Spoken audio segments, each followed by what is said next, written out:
Alright, let's go on a world tour. I'll show you the most curious things internet users have found across the globe. Little things light up cultures like nothing else. Let's start in a wonderland world, Asia.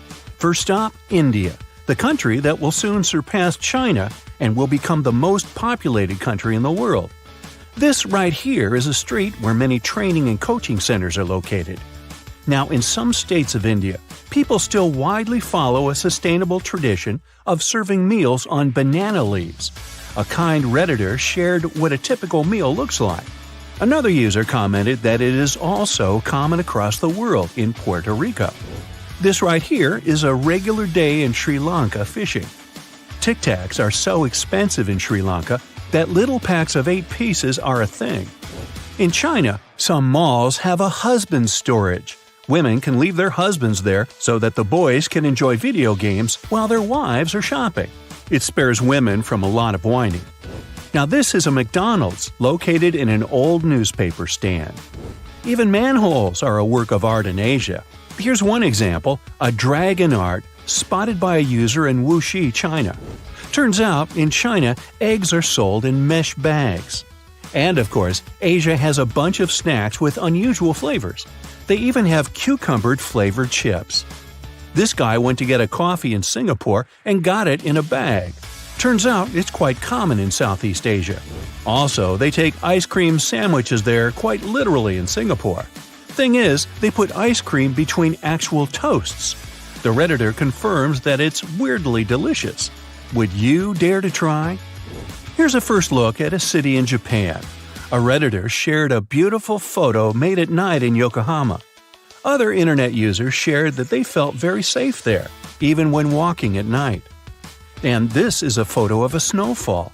I didn't know that in Japan they get that much snow. Turns out, many toilets there have sinks on top of them. The dirty water after you washed your hands is used to flush, which saves Japan millions of gallons of water. They also collect rainwater and then use it to wash the roads. The water in the street canal in Japan is so clean that fish swim there. In Japan, many manholes are beautifully ornated too, and several users shared some of them. These are Japanese rice fields, and this is one of the designs in their cans. A Redditor spotted a tiny house somewhere in Japan. I wish I could have had the tour. They have driverless KFC trucks roaming the street and selling you food. Turns out the Japanese don't have signatures. Instead, each person has a personal stamp that they use to sign documents. And this is a photo of a night bus. I wish every country's public transport was this cozy and comfortable. One Redditor went to see the White Temple in Thailand. You see, the buildings there are so stunning that even the toilet looks like this. This is a mobile 7-Eleven in Thailand. In Vietnam, tour guides can row with their feet only. This Redditor has proof. And now we're off to Australia. Some buses there have special stands for the passengers' surfboards. Since we like traffic lights today, I can't but show you this one. It features Mary Poppins, and it's installed in Queensland, the hometown of P.L. Travers, the author of Mary Poppins. The next country on today's tour is New Zealand. Look at this urban wonder, a new apartment building built over an older house. Also, the citizens of New Zealand enjoy a unique lemonade drink Coca-Cola produces just for them. What a VIP treatment! Now, let's move across the Pacific Ocean to North America. We start in the second biggest country in the world, Canada. One of the most common stereotypes about Canada is that they are very polite. Well, a Redditor posted a photo of a Canadian bus saying sorry for being full. Even the buses are polite there. Another user found an outdoor toilet, but of course dressed for cold weather. And one more user shared this photo. It was so windy in the town that the grass got blown off. As some Redditor commented, "I can't own anything. The wind tried stealing my grass." One more unusual occurrence, a Redditor shared a photo of a huge iceberg passing by. Now let's move to the US and start in the northern state, Alaska. These light pillars are reflections of the ice crystals in the sky. A resident of Alaska opened the front door after a snowstorm. Did you know that the US is the homeland of skyscrapers? Yep, the first skyscraper in the world was built in 1885 in Chicago. The home insurance building had 10 stories. Now, it's not even close to a skyscraper, but that was the start. And look what this Redditor found in Seattle. It's not unfinished work, it's a skyscraper built on top of an 11-story pedestal called Rainier Tower. This is an abandoned diner somewhere in the California desert. Here's another interesting photo from a Redditor. A Mexican restaurant moved to a building where KFC had been. Instead of removing the logo, they just added a sombrero, a mustache, and a poncho. I say, genius. Since we talked about Mexico, let's move there. One user shared a pack of toast bread without any crusts, and another Redditor showed that potato chips go with a small packet of salsa there. Here's a Mexican crosswalk. The man on it has a dog and a hat. And this user shared photos of how his grandma hand-painted a toilet in Mexico. And this toilet brush holder gives me chills. Mexico is a whole different world. Cenotes are caused by erosion in the limestone bedrock, and they hold ground and rainwater. But this Redditor probably didn't expect to see this wonder right by a Costco store. The award for the stadium with the most mesmerizing view probably goes to this one. Turns out, the Bahamas are home to the biggest underwater statue in the world, which is called Ocean Atlas. Here's a photo from a Redditor.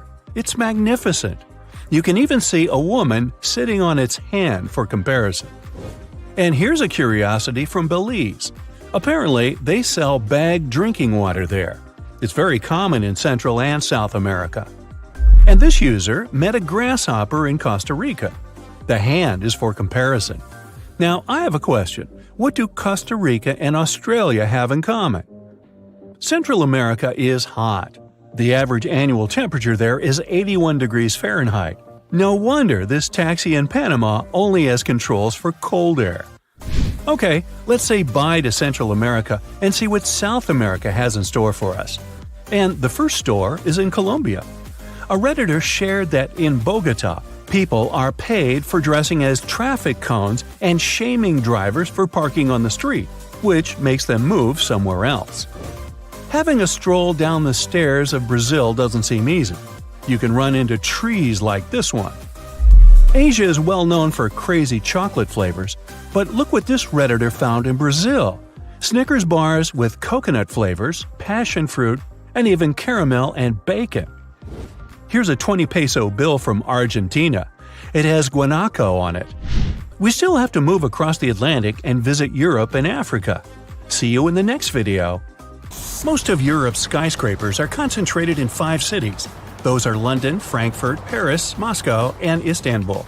But even combined, all these places have fewer skyscrapers than New York City alone. For a building to be considered a modern skyscraper, it has to be about 490 feet high, which means it should have at least 40 to 50 stories. A story is simply one floor of a building with an average of 14 feet from floor to ceiling. If you had visited the US just before the 1870s, you'd have found only one skyscraper. The home insurance business in Chicago was the world's first high-rise building with 10 floors. Wow! In Europe, the first skyscrapers appeared in Moscow. They were called the Seven Sisters, but they were built only in the mid-1900s. North America started to construct more and more high-rise buildings. It happened because cities were getting too populated. Every piece of land was too valuable. New York's skyline is so famous you'd probably recognize it even if you've never been to this city before. It's the same for Paris. But could you imagine the Eiffel Tower surrounded or even blocked by skyscrapers? It would surely lose some of its magic. La Défense district is where you'll find skyscrapers in Paris. This way, they don't interfere with the romantic and touristic scenery of the city. In London, things are done a bit differently. Some of its skyscrapers have unusual shapes. One of such constructions is the Gherkin. If you get stuck in this building, you'd really be in a pickle. Another interestingly shaped skyscraper is the Shard. There's one more nicknamed the Cheese Grater. These are not their official names, of course, but they do make sense if you look at the shape of these buildings. But it's not some random architectural concept. The reason the skyscrapers are shaped like this is not to obscure St. Paul's Cathedral, By the way, the top of this monumental construction is visible even from King Henry VIII's Mount, and that's a great distance away. Anyway, there are also other sites, like the Tower of London and the Palace of Westminster. They have their own viewpoints. So, not to ruin London's skyline, it's not allowed to build anything that would block these monuments. Most European cities already existed when the US started to build its first skyscrapers. That's why they didn't have much space to fit in giant buildings. Evenly zoned cities were the result of their steady growth throughout the years. For example, in Lisbon, there's a viewpoint in Eduardo Setmo Park. From that point, you can see all the park and the river. If suddenly there was a bunch of 490-foot-tall buildings standing around, this gorgeous view would be totally ruined. You wouldn't see the iconic avenue, and forget the river. Instead, there are buildings. Like Lisbon, many other cities in Europe don't want skyscrapers to spoil their cultural heritage. Take Germany. Most of their skyscrapers are in Frankfurt. In other cities, they'd rather protect and restore the buildings that are already standing. And even if, let's say, Berlin wanted to home some skyscrapers, it wouldn't be able to do it in any case. Its soil just wouldn't allow it. Put a skyscraper there and it'll sink. Constructing a foundation for a very tall building in Berlin would mean investing a lot of money. The soil's too sandy and soft. But what if you ignored all the cultural heritage and still decided to fill a European city like Prague with skyscrapers? First, you'd have to demolish a lot of what already exists there.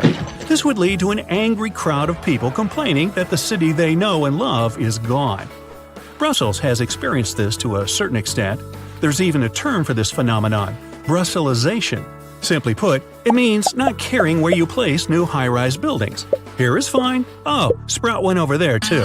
Hey, we could call them Brussels sprouts. Or not. But in most cases, city authorities don't want new constructions to change the historical appearance of the place. Some large European cities might even follow France's example and choose a separate district, a place just for skyscrapers. The Burj Khalifa, which is more than 2,700 feet high, is the tallest building in the world. It wasn't an easy feat to construct it. The skyscraper took 6 years to build, and folks say it was worth the effort. The construction is so tall, you can see it from 60 miles away on a clear day. The tallest building in Europe is only half that size. The Lotte Center in St. Petersburg is a bit more than 1,500 feet tall. Well, the question is, if skyscrapers are so tall, why don't they get knocked over by wind? Their structure, from the very foundation to the highest point of the building, is the answer. Take the Burj Khalifa, please. The soil where the skyscraper is built isn't ideal. So, beneath the 110,000-ton concrete foundation of this massive construction, there are 192 piles driven to a depth of more than 160 feet.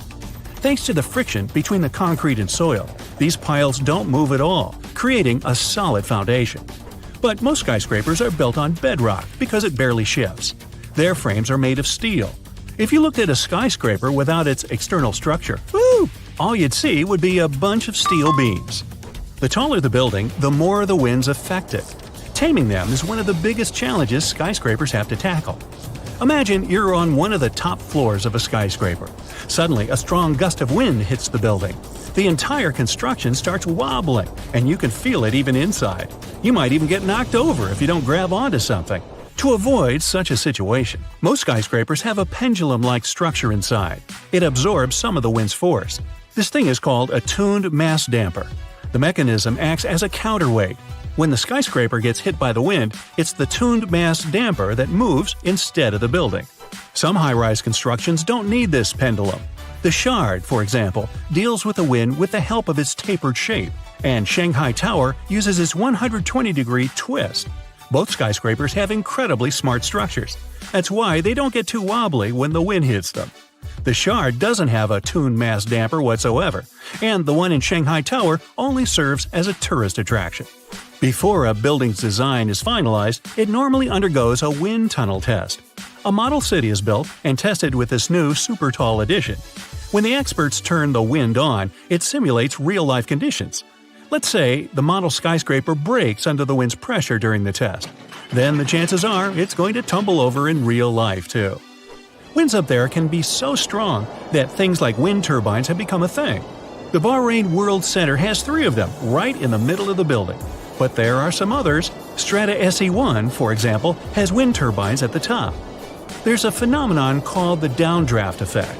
It's accelerated winds near the skyscraper. When a powerful gust of wind hits a high-rise building, it gets pushed upward around the sides of the construction and down toward the street.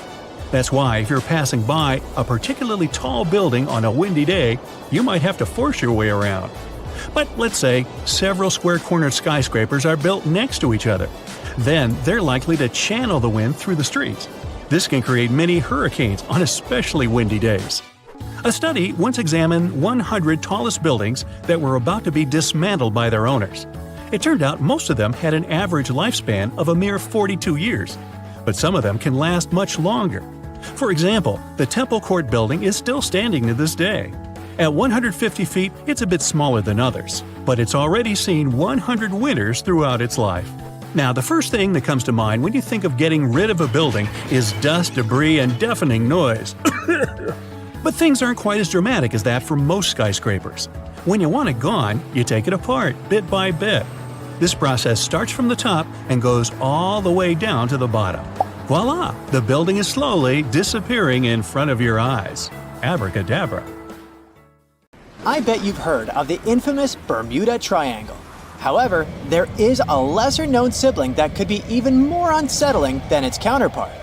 The Bridgewater Triangle, located in Massachusetts, is a small but intense hotspot of paranormal activity. Cryptozoologist Lauren Coleman coined the term back in 1983 to describe this 200-square-mile area that encompasses Eerie points in Abington, Rehoboth, and Freetown. Within its borders lie numerous towns, including Bridgewater, from which it draws its name. For those brave enough to explore, there is even a guidebook available detailing the creepiest sites within the region. You can start your trip with King Philip's Cave in Norton. Legend has it that Wampanoag leader Metacomet, aka King Philip, used to hang out there during his epic rebellion against the British in the 1600s. And now, some brave souls swear they've seen ghostly lights and heard phantom drums in the cave. But if ghost hunting isn't your thing, how about checking out the Hockomock Swamp in the Bridgewater Triangle? People claim to have spotted everything from Bigfoot to giant birds and snakes around the lake. And there are also rumors of phantom fires and ghostly lights to keep you on your toes. It's like a paranormal party out there. And if you prefer real-life creepy tales, you've got to swing by the Solitude Stone in Bridgewater. Tucked away by the Nunkatesset River, this stone carries a haunting story dating back to the 1800s. A local minister carved a mysterious poem on it, and over the years, it's become a hotspot for ghost hunters and history buffs alike. Located in Australia, the Monte Cristo homestead may appear as a charming Aussie home from the outside, but looks can be deceiving. Behind its closed doors lies a sinister story that has led to its reputation as the most haunted house in Australia. It was originally owned by Christopher Crawley, who made his fortune with the Railway Hotel in Junee. Dark events occurred within the walls of the Monte Cristo homestead. The Crawley family resided in the late Victorian-style mansion perched atop a hill overlooking the town. Tragedy struck with the demise of Christopher in 1910 and his wife Elizabeth in 1933.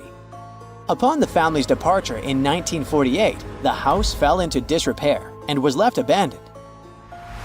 The Ryan family later purchased the homestead and worked to restore it, only to discover they were not alone.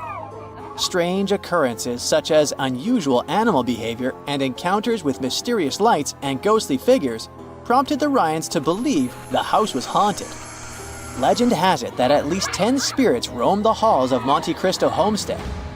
You can choose from a variety of ghosts at the haunted house: a young kid who was dropped by a nurse down the stairs, a maid who plummeted from a balcony, or a stable boy who tragically passed away in a fire. The most active spirit is the caretaker's son, who was discovered chained next to his deceased mother and remained chained for 4 decades. As of now, the house functions as a bed and breakfast, providing dinner and a ghost tour detailing its dark history.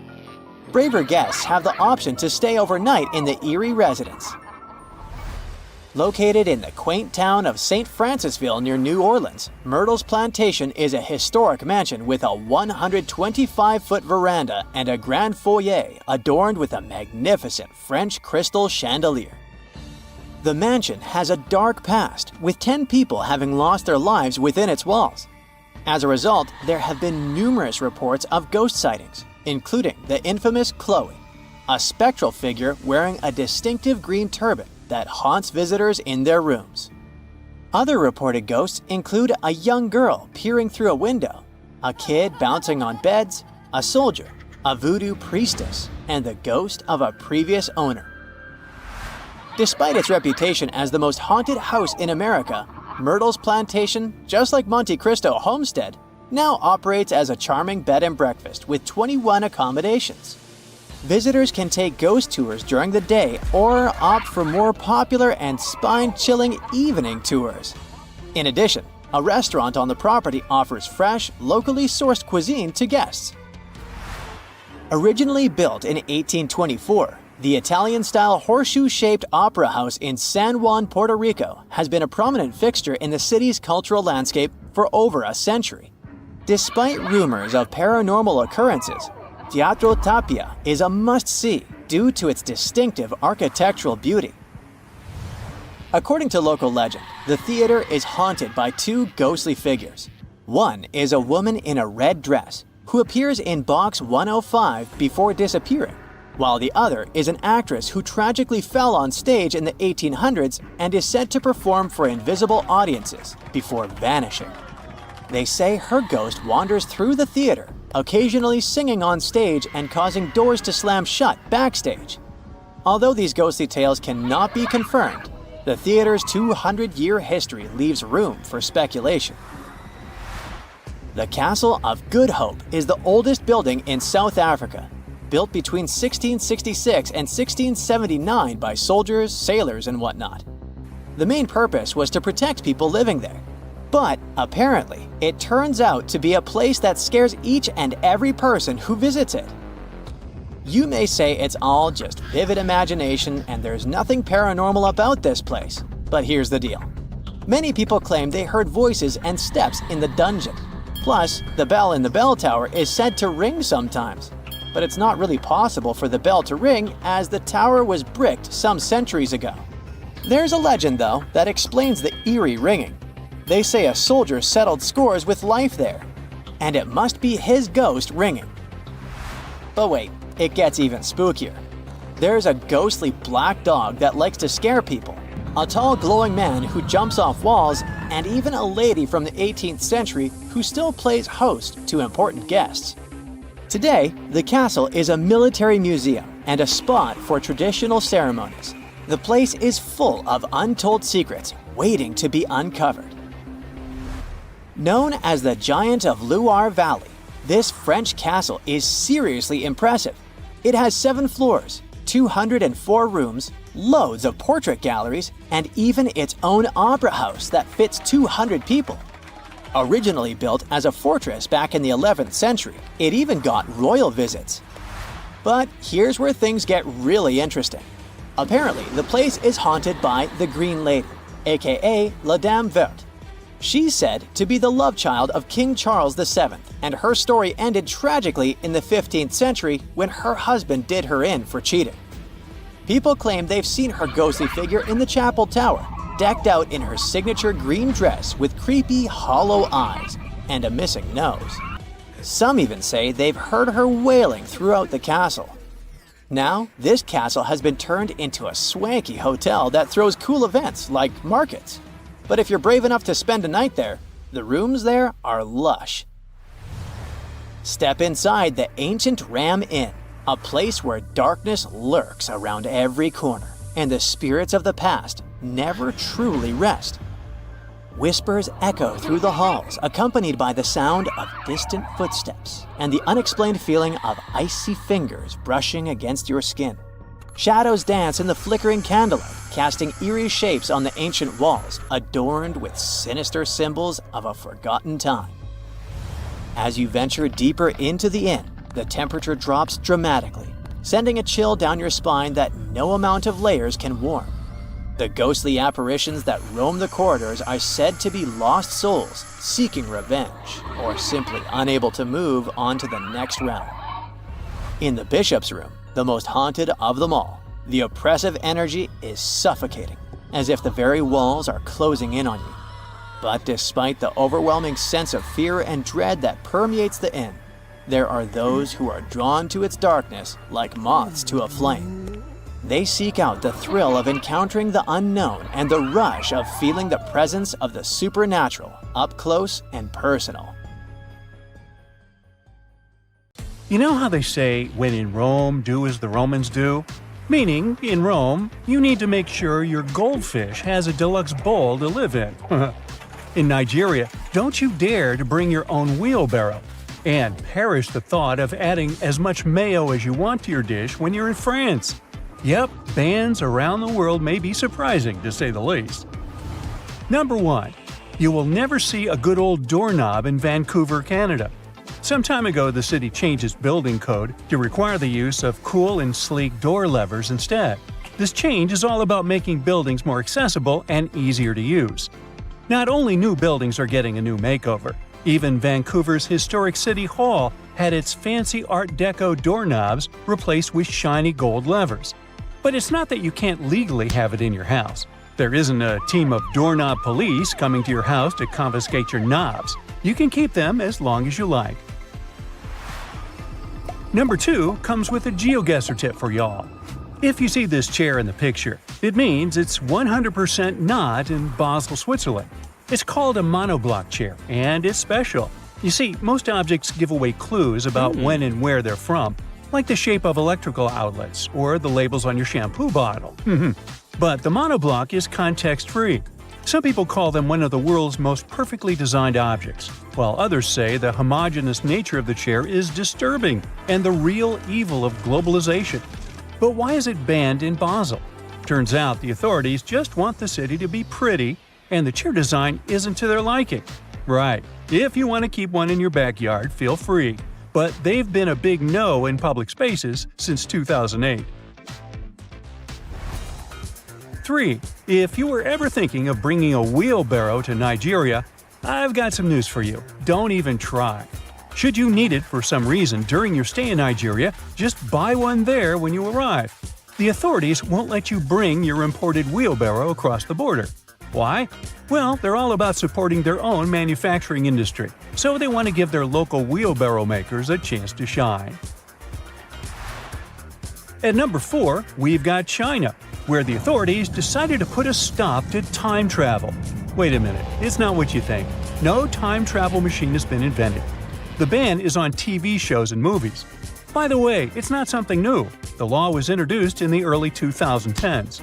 Apparently, the big shots in charge want to keep things real and are not too keen on distorting historical events.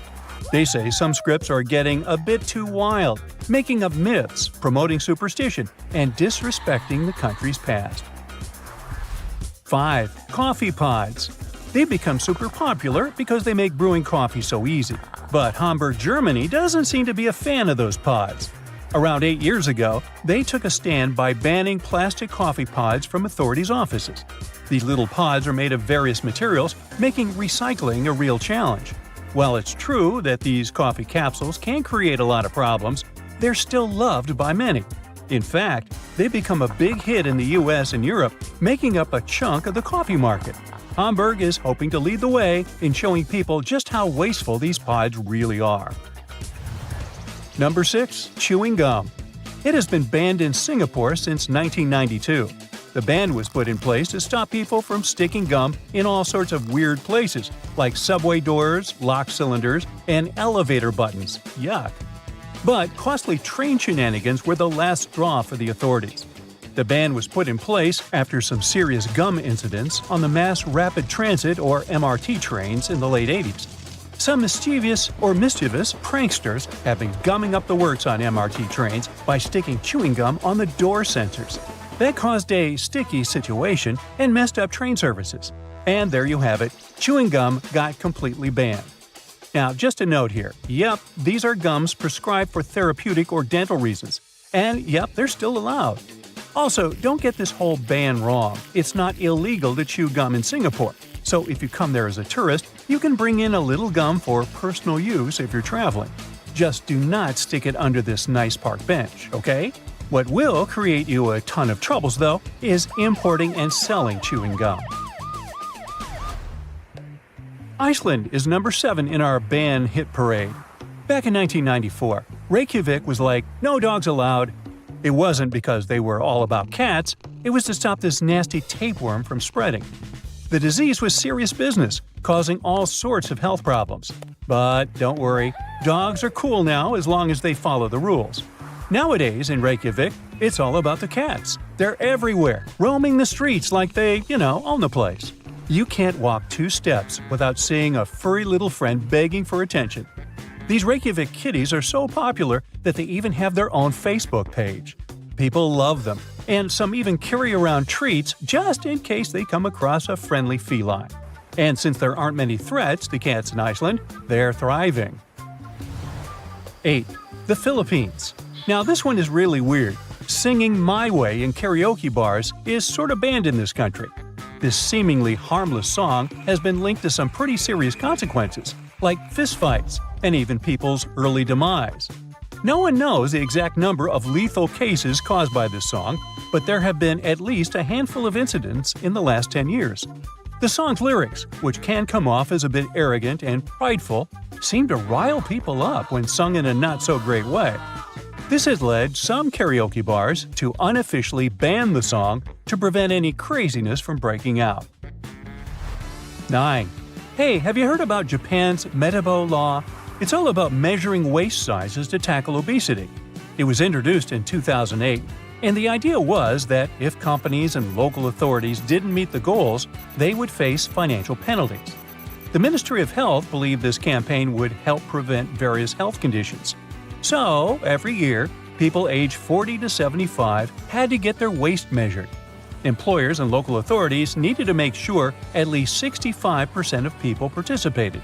The goal was to reduce Japan's obesity rates by 25% by 2015, and if they hadn't made it, they would have gotten slapped with a fine. Did it work? Well, in 2024, there are only 4.5% of people who reportedly have weight issues in Japan. Number 10, and we're back to Canada. So if you catch someone in there counting out pennies in line, you can totally have some fun with them, legally speaking, of course. According to the Canadian Currency Act, there's a limit to the number of pennies you can use in a transaction, 25 to be exact. So, if someone tries using 26 coins, you can play sheriff and send them to coin jail. Snatch up their pennies as evidence. Yeah. 11. And a condiment-regulated country here. Apparently in France, they're cracking down on condiments in public schools. They're trying to make meals healthier for students. The rule is that you can't just go crazy with mayo, ketchup, and vinaigrette anymore. They have to be served according to the dish. Finally, Italy. In Rome, you can't keep your goldfish in a boring old glass bowl. Nope, that's considered cruel, because those little guys need their oxygen flow. Plus, if you keep them in a bowl for too long, they might go blind. Also, you can't give away goldfish as prizes. The law has a whole subsection about it. So if you're planning on bringing a goldfish home from your next trip to Rome, make sure you've got a fancy tank ready for them. And thank you for watching. Hey there! Quick question, what is the capital of Japan? If you said Tokyo, then you got it right. Tokyo is one of the most modern and colorful cities in Japan. But for over 1,000 years, Kyoto occupied that place. Yeah, I know, the names are similar, but while Tokyo is the futuristic center of Japan, Kyoto is one of the most traditional and historical cities in Japan. It's known as Japan's cultural capital. Let's play a game of Spot the Difference. Here are 2 photos. The first one is from Tokyo, and the second one is from Kyoto. Can you tell what is the main difference between both? Hold that thought for one more second. Here are 2 more pictures. The first one is from Asakusa, a neighborhood in Tokyo, while the second one is from Kyoto. What would you say is the main difference here? Well, you can probably guess where I'm headed. If you didn't figure it out, I'll spell it out for you. The main difference is in the colors. If you've ever had a chance to travel around a bit, you probably noticed how cities have certain color themes. Like Rome is terracotta, and Paris varies in tones of gray and sepia. Looking at these images, one can see that Tokyo is bright, electric, and looks even a bit chaotic. And Kyoto is monochromatic and gives the impression of being calmer and more peaceful. It's fascinating to see that what causes this distinction between both cities has to do with a certain landscape law. You see, in 2007, Kyoto passed a new law prohibiting colorful street signs. The law also wanted to standardize overall constructions to make the city look more homogeneous. Since Kyoto was Japan's capital city for such an extended period of time, it was built using traditional feng shui architecture and principles. That's why so many of the buildings have that traditional Asian shape to them, the one with the curvy ceiling, like you see in the Mulan movie. Sure, this style is very far from what modern architects are doing today.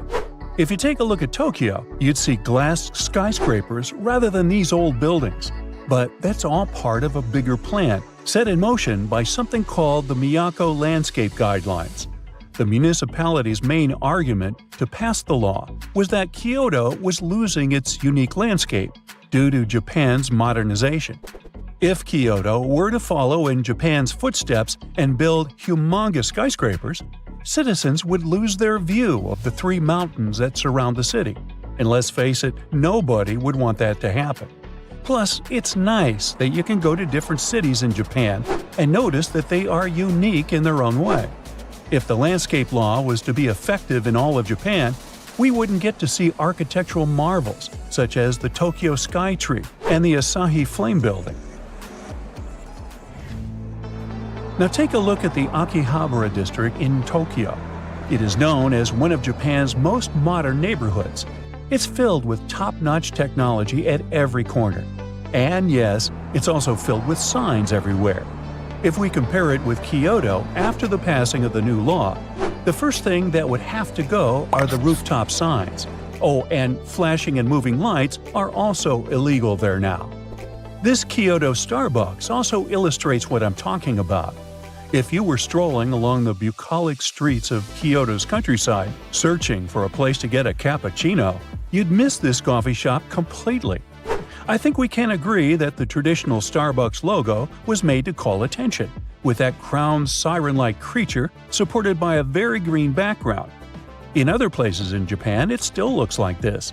But in Kyoto, the brand went above and beyond to respect the new guidelines and produced this beautiful wooden logo and a little plaque that says this building has lattes. Yes, indeed.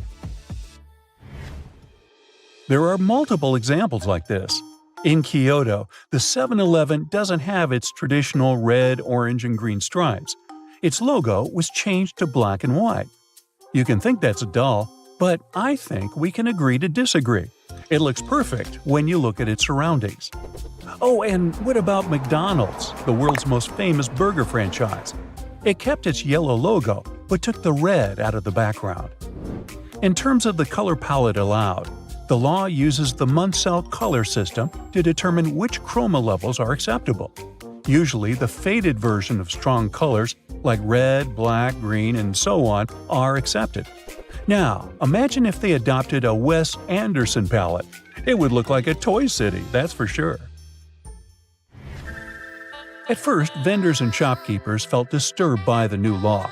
They didn't understand why they had to change their branding for the sake of some aesthetic the city was trying to preserve.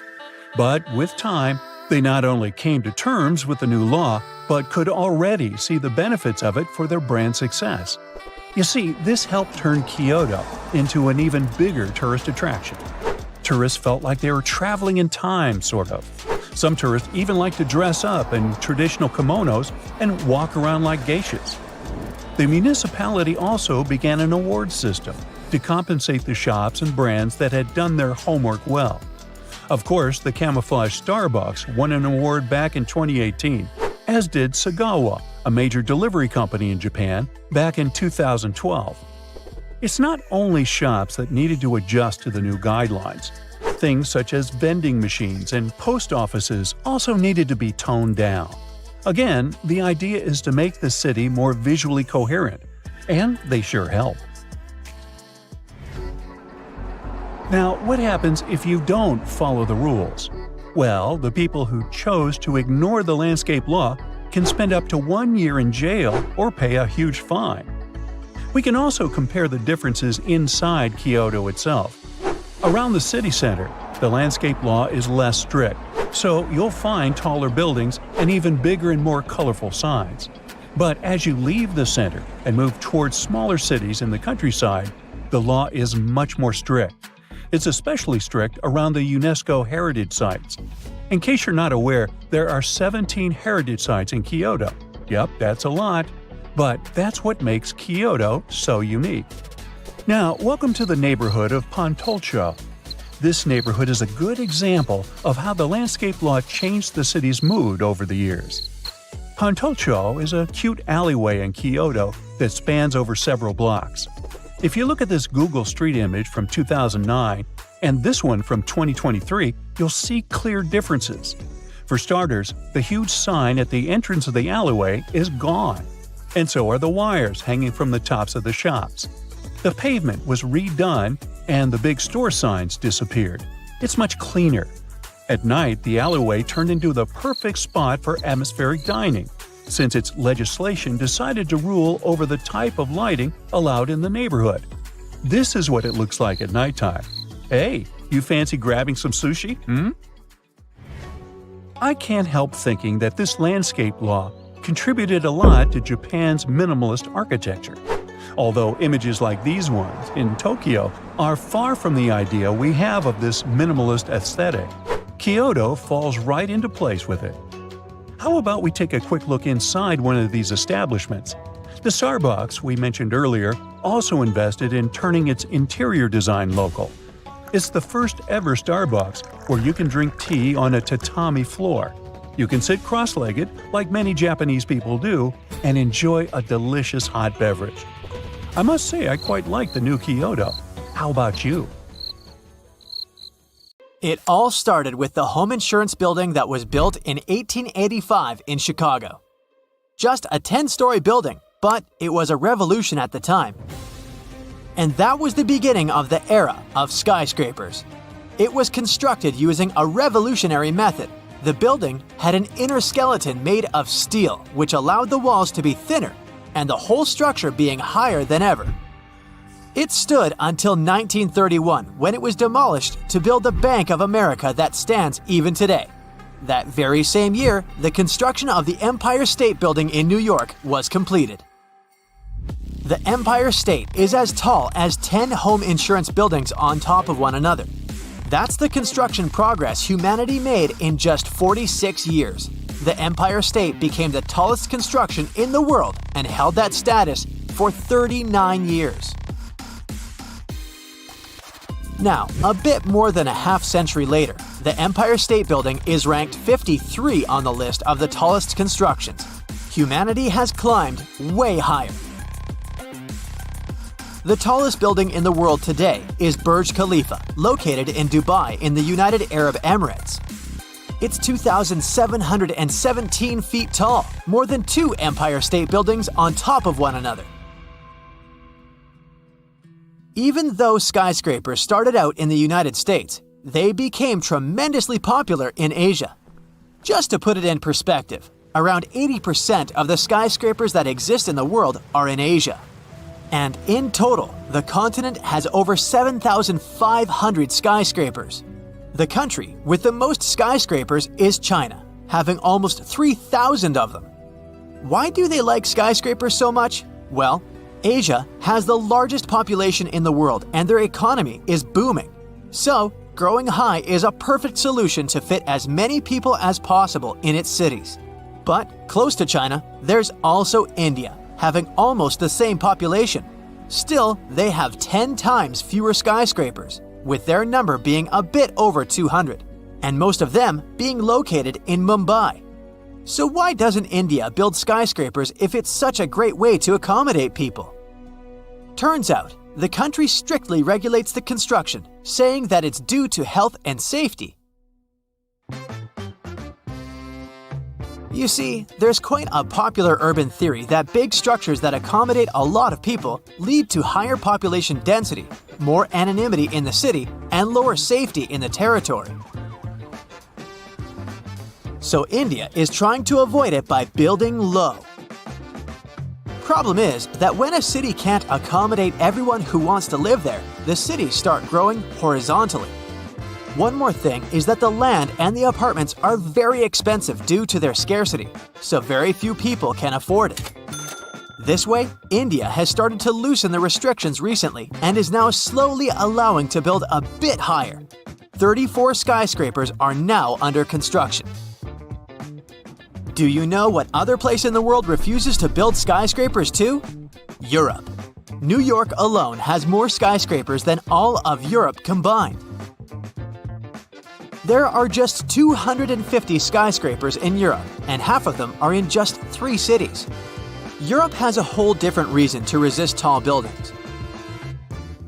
The history of skyscrapers goes back to just a bit over 100 years ago, to the 20th century USA. The USA is quite a young country, and the cities are still being built from scratch. There is a lot of available land. When the United States were being built, many European cities had already been around for dozens of centuries. There's not much more room for construction, and no one has any desire to take down the Colosseum and put some fancy skyscraper there instead. There was also no practical reason for changing things. The driving force of Asian and American skyscrapers is the booming population of the cities. Also, Europeans are very protective of their city skylines. The story comes to Brussels, the capital of Belgium, which even got the term Brusselization. In the 1960s, there were no zoning regulations, and some buildings in Brussels were demolished to make room for more modern buildings to develop business districts. Uncontrollable construction started, and modern buildings were built in random places around Brussels. They had no cultural or historical value, and they didn't fit in the city architecture at all, messing up the city's image. Many architects and people protested, and new laws were introduced restricting the demolition of buildings of historical importance and taking construction under control. Other European countries learned from Belgium's mistakes. Populations across Europe still dislike modern structures. Many cities adopted zoning regulations, and building a fancy glass skyscraper in Europe isn't that easy. Still, cities with big financial centers like London, Frankfurt, or Istanbul require commercial space. So, in some cities, there are several skyscrapers somewhere outside the historic centers, forming separate skyscraper districts. Rome, the capital of Italy and one of the oldest cities in the world, rejected skyscrapers completely, stating that no high-rise will ever appear there. Also, have you noticed that most skyscrapers are made of glass? Turns out, the choice is not random at all, and there are several reasons to favor glass in their construction. The first one is that glass can be pressed in every shape possible, so the skyscraper can no longer be just a plain, boring vertical tower as before, but all of these fancy designs we have around the world now. The second reason is that glass is a very thin material. The walls are thinner and the floors are bigger, providing more inner space, unlike in the pre-home insurance building times. Glass is also transparent. Glass reduces the need for electrical lighting inside the building, so it's also very cost-effective. Even more, glass is temperature and therefore weather-resistant. And finally, it just looks posh, fancy, and modern. So, theoretically, skyscrapers maximize urban space, accommodate more people, and reduce energy use. In practice, everything is a bit less efficient. Skyscrapers have more space between them than lower buildings, so that already means more land used than we imagined. Also, around 40% of a skyscraper's floor space isn't accommodated because it's used for elevator shafts and emergency egress. Every additional floor adds less floor space than the previous one. As for the energy, skyscrapers still require a lot of heat and cooling, and we shouldn't forget about the energy elevators use. Okay, let's find out what are the countries with the biggest number of skyscrapers in the world. I'll give you the top 15 as of September 2022. So, number 15 is Panama, with 66 skyscrapers there. Number 14, with 67 skyscrapers, is Turkey. 13th place goes to Singapore. They have 95 skyscrapers. Then there goes India, with 112 of them. Quite a few of those were built in recent years, so that's a big jump they made. Next up, 122 skyscrapers in the Philippines. Thailand opens the top 10 with 125 skyscrapers. Canada surpasses it a bit, having 126. 8th place goes to Indonesia, which has 129. Australia is home to 141 of them and gets 7th place. Level up, now we're talking 266, and it's Malaysia. Japan beats it by just 5 and opens the top 5. Number 4 is, no surprise, another Asian country. It's South Korea, with 276 skyscrapers. The United Arab Emirates make it to the top 3 with 314 buildings. Now, we all know the 2 countries with the biggest number of skyscrapers if you've been attentive today. Yes, the second place goes to the founding father of skyscrapers, the United States of America. They have 859 of them. That's a big jump from 3rd place, but there's an even bigger one. With 2,976 skyscrapers, the first place goes to China. 9 countries in the top 15 are Asian. 3 countries are from the Americas, 1 in the Middle East, 1 in Europe, and 1 in Australia. In Mongolia, dinosaurs used to live, and now there are as many horses as there are people and 10 times as many sheep there. It's the emptiest country in the world. The capital has been moved 28 times, and they even have their own Olympics. So Mongolia is located right here, on the plateau of Central Asia, right north of China. It's the 19th country in the world by land area, but it only has a bit over 3 million people. It's like the population of Los Angeles, but having a whole country to themselves. If we don't count Greenland, Mongolia is the country with the lowest population density. It has only 2 people per half a square mile. The United States has 37. Well, that is if we only count people. Mongolia has a lot of livestock, about 67 million. It's 20 times more than the number of people there. Half of that livestock is sheep. Yet of all their animals, the most prestigious one is the horse. There's a traditional saying, a Mongol without a horse is like a bird without wings, and it explains a lot. A person with many horses is considered wealthy, but don't picture huge farms with big stables filled with horses. In Mongolia, having stables is more of an exception. Horses there roam free outside all year long. It costs next to nothing to sustain a horse there because they roam outside and even find food themselves, and the country's nature provides them with enough. Winter is tough because everything is covered in snow, but horses can separate grass from snow. They get frail by spring due to a lack of food, but recover very soon after winter is over.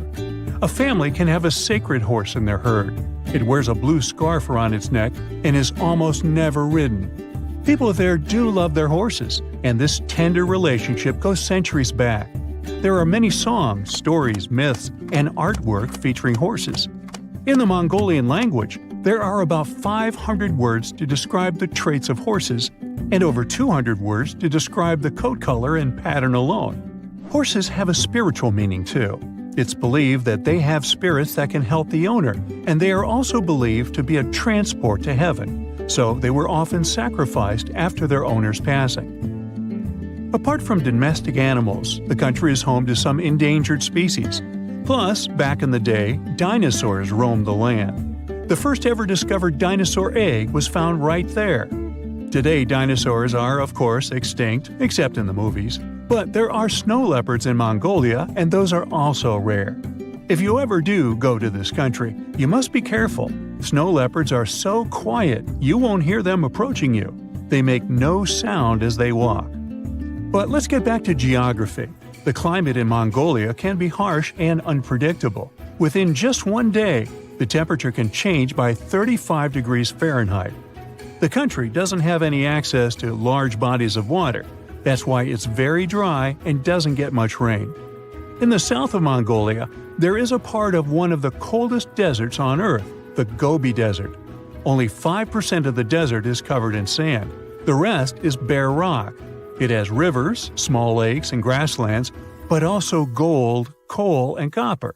So it's not a very typical desert, but still a desert. Rain clouds don't reach there because of the Himalayan range that keeps the area in the shadow. The desert is expanding every year, because of climate change, of course, but also because of deforestation and changes in land use.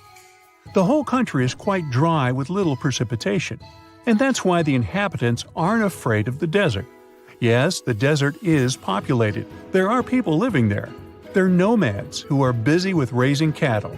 Nomads are people who don't have a settled home. They travel with their animals from place to place following the seasons. When they settle somewhere before their next trip, they set up a tent that is called a yurt. These have been homes in Mongolia for thousands of years, and it's amazing that some people still live in them. The skeleton of a yurt is made of poles, which are then covered with layers of felt and waterproof fabric. The Mongols are a very welcoming nation overall, but the nomads are on a whole other level. They don't get guests often, and they're always ready to greet someone and give them a taste of traditional horse milk.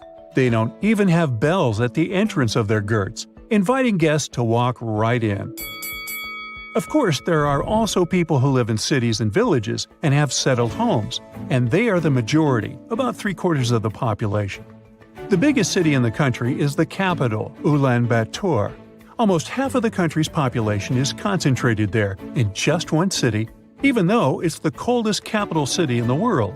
The average yearly temperature there is 32 degrees Fahrenheit. The average temperature in Washington, D.C. is 60 degrees, and it's 44 in Ottawa. When the city was first founded in the 17th century, it was located about 180 miles southwest of the current place. Then it was moved a little bit 28 times until it finally settled in the current location. Why? Well, back then, most of the population were nomads, so the capital city was a mobile settlement too. Depending on seasons, pastures, water supplies, and many other factors, it moved along with its inhabitants. Now the city is big and settled, so maybe it won't be moved again. But who knows? I know, I have yet to tell you about the Mongolian Olympic Games. The event is called Nadam Festival. It's an annual festival held in the middle of summer that most Mongolians watch. In one form or another, the festival has existed for centuries. Locally, the festival is called the 3 Games of Men, and people compete in 3 skills that have traditionally been considered 3 manly skills. So, what are those 3 games? It's Mongolian wrestling, horse racing, and archery. Originally, it was just men competing, but recently women have started participating in archery and horse racing. Mongolian wrestling is a folk wrestling style that's been around for thousands of years. The depictions of it can be seen on many ancient plates found in the area. Today, it's the most popular sport in the country, and Mongolia hosts many international tournaments too. So, of course, there is a wrestling part at the festival, and it's the first game. The rules are quite simple. Whoever touches the ground with anything other than a foot loses. There are no weight classes, no age or time limits, so it takes as long as it needs to win. And yet, they do it with grace. Match courtesy is important. For example, if an opponent's clothes get tangled, the other one is supposed to stop and help solve the issue, even if it means missing a good opportunity to win. At the end of the match, when one participant is defeated, the winner will give them a hand and help them back up on their feet. The game starts with either 512 or 1,024 participants who wrestle in pairs. Every loser is eliminated. The game goes on for 9 or 10 rounds, depending on the initial number of participants, until there is a winner. Then there's horse racing. This is a cross-country long-distance event, between 10 to 17 miles, depending on the age of the horse. Up to 1,000 horses from all over Mongolia can participate in the competition. Then, in archery, people compete in teams of 10. Each archer wears traditional clothes and has 4 arrows to shoot into a wall of woven or wooden cylinders. Knock one out of the wall and you get points, and the team that gets the most points wins. If you've ever wondered what it feels like to walk on diamonds, head straight to the town of Nördlingen in Germany. It seems like a typical fairy tale village with cute houses and red roofs, but its walls and streets are actually studded with over 72,000 diamonds. You'll need a microscope to see them, but they're definitely there. When the first people came to live here, somewhere around the 9th century CE, they were positive they were settling down in a volcanic crater. They didn't know the stone they were using for construction was embedded with millions of tiny diamonds, and the origins of the crater were out of this world. An asteroid slightly larger than half a mile in diameter hit our planet around 14.5 million years ago in what is now Bavaria and left a crater 16 miles wide. The bedrock was under such intense heat and pressure that the bubbles of carbon inside transformed into tiny diamonds at a concentration like nowhere else in the world. The locals didn't pay attention to their houses, built of what was left of that asteroid impact, shimmering on sunrise.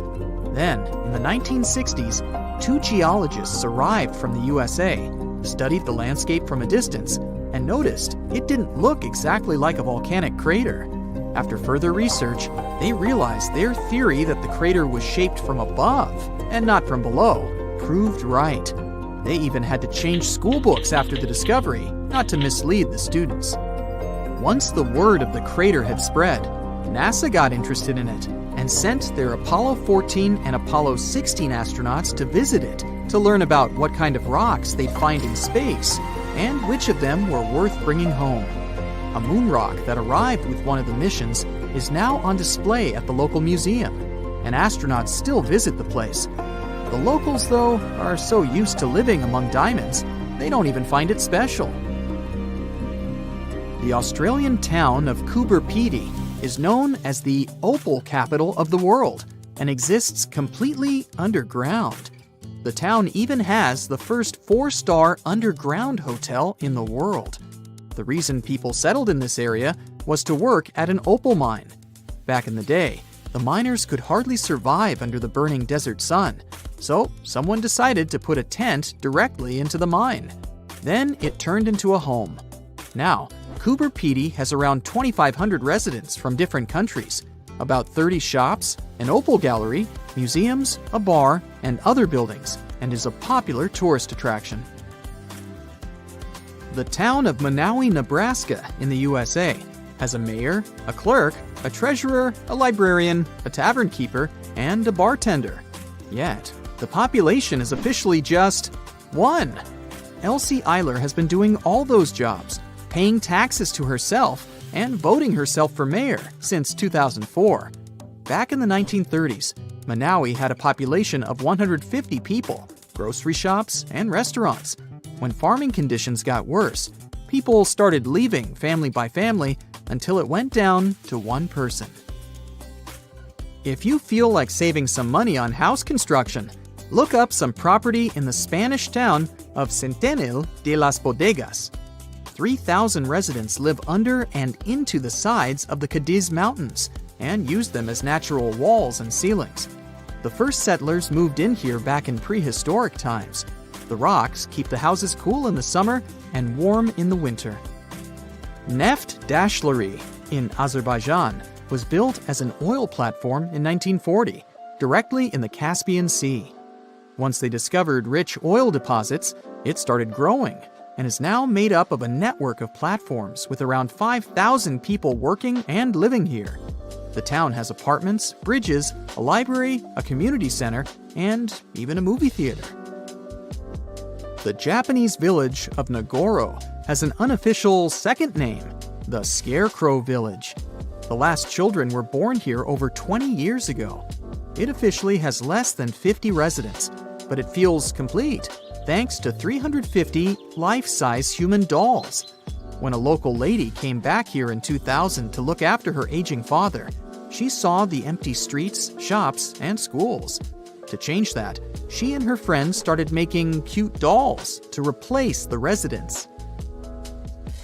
The entire town of Whittier, Alaska, lives under one roof of a 14-story building of a former barracks. That's around 220 people who live here all year round, plus all the shops, a police station, a post office, a hospital, and a church. The locals are mostly working in commercial fishing, recreation, and tourism, or for the state ferry and railroad. The idea behind having everyone and everything in one place is to save money on heating in the always cold climate and let the people do all their business inside. This way, they don't have to face the unbearably strong winds. There's a town in Svalbard, Norway called Longyearbyen, where the sun sets on October 25th and doesn't rise again for the next 4 months. When it rises again in spring, the locals gather on the step of an old hospital at 12:15 to welcome the sun and celebrate its return. Then, it doesn't set for over 4 months. It happens because of the way the Earth is tilted on its axis. The sun only rises and sets once each year at the North and South Poles. Longyearbyen is the northernmost town in the world, so it gets affected by that. Its residents occasionally see polar bears and reindeer in the streets and get around on snowmobiles. The Italian village of Viganella was built right at the bottom of a deep valley and on the wrong side of the mountains. They cast huge shadows and deprived the village of the sun for the entire winter. The locals used to live like that for centuries, until one engineer decided to build a large mirror high on the opposite slope of the mountain.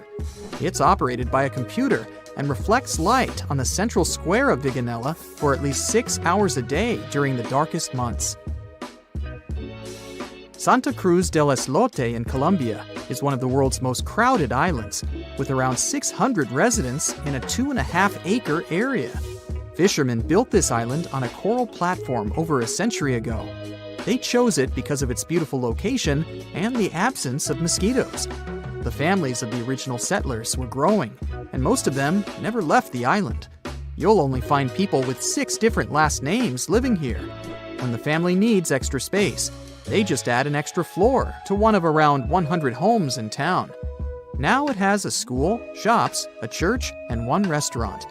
There is no traffic, since the streets aren't wide enough for cars or trucks, and the distances are perfectly walkable. No one on the island locks their doors, because everyone knows each other, and there hasn't been a single crime.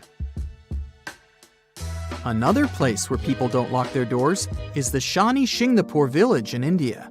In fact, local homes and even shops don't have front doors, keys, and locks, but locals never feel unsafe. Residents believe their village is under the protection of Lord Shani, who will punish anyone who tries to steal something. A legend says that around 300 years ago, after heavy rain and flooding, the locals found a huge rock. The same night, Lord Shani appeared in the dreams of the village head and promised to protect the village if they kept the rock in the village unsheltered. The deity would live on the rock and oversee the village. Once the first bank opened in the village, they added a glass entrance and a barely visible electromagnetic lock with a remote control to respect the tradition. If you're looking for the most relaxed place in the world, check out the Villages in Florida.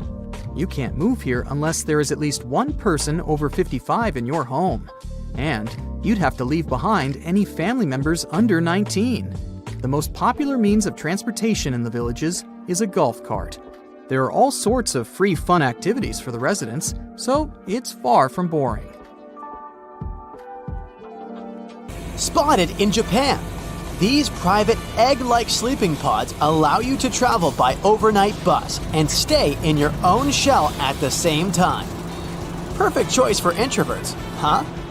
Tokyo-based bus company Willer Express introduced this feature in 2020. Each bus has 18 spacious reclining seats with rests for feet and neck, foldable tables, and holders for cups, bags, and smartphones. And a blanket, of course. But what's even more important, each pod is equipped with electrical outlets to charge all your devices. There are 3 seats in a row. Can't wait to test these private pods on your own?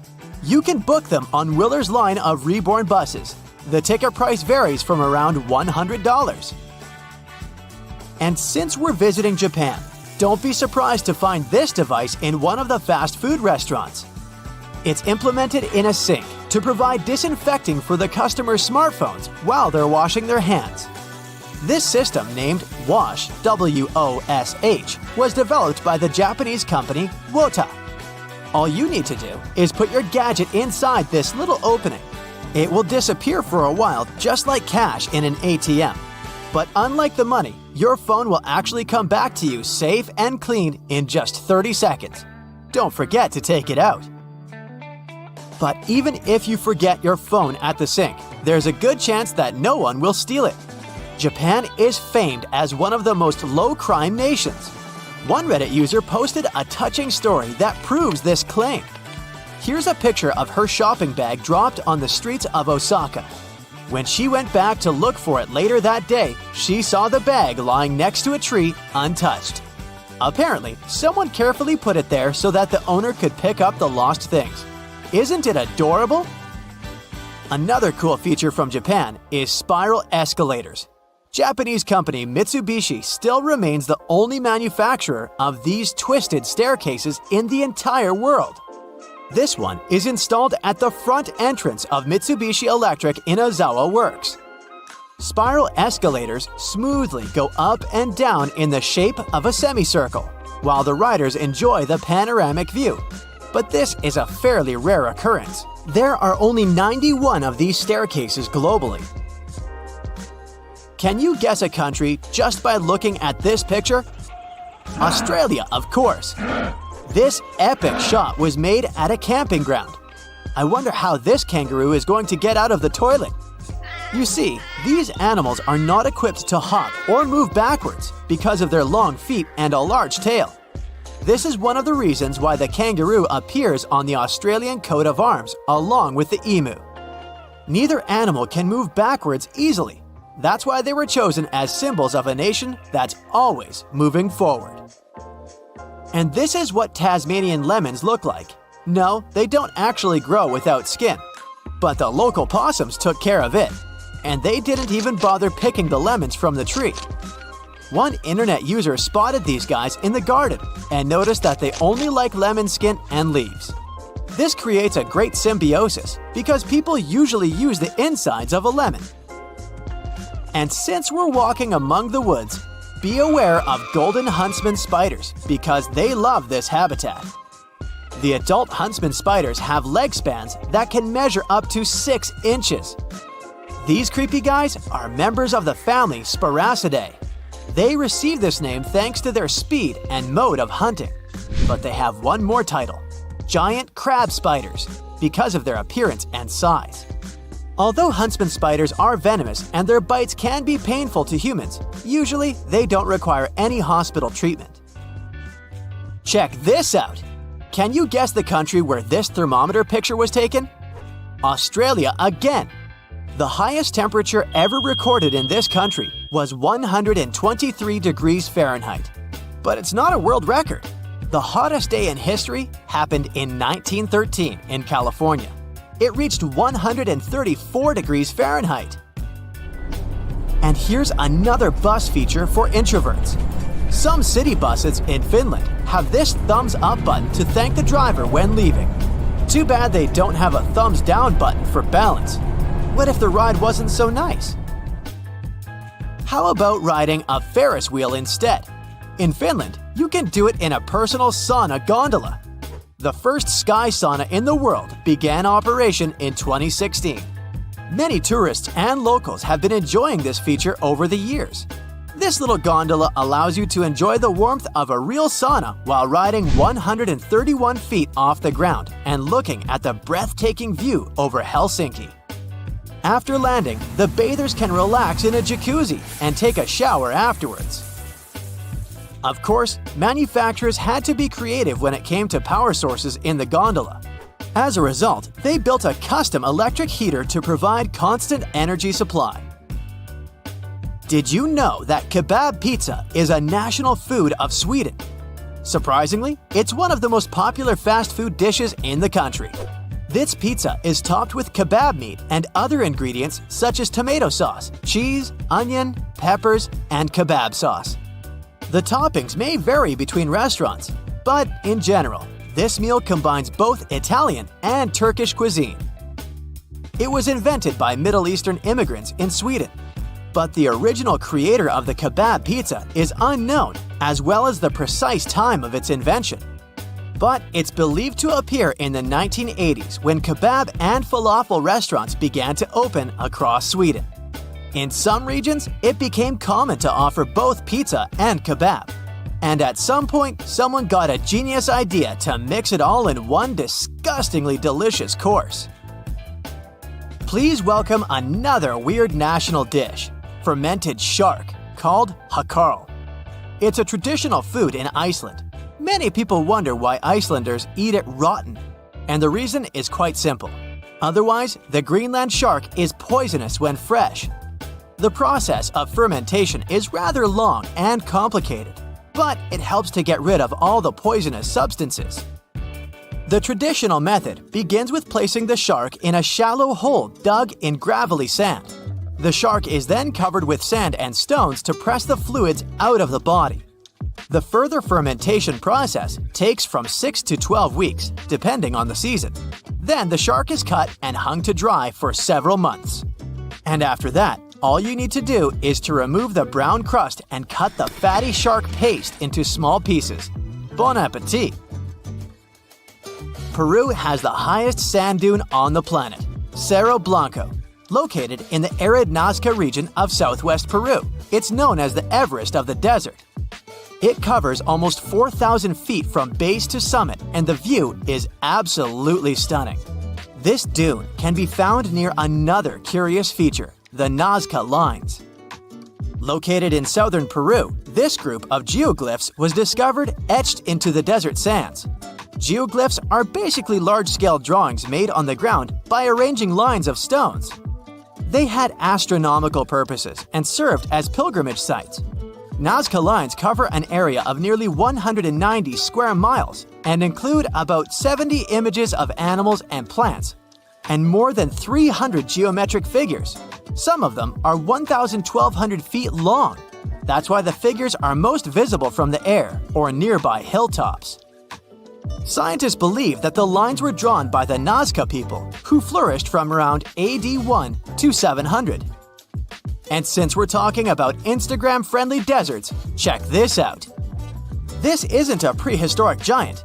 It's a sculpture called Mano de Desierto, the desert hand in the middle of the Atacama Desert in Chile.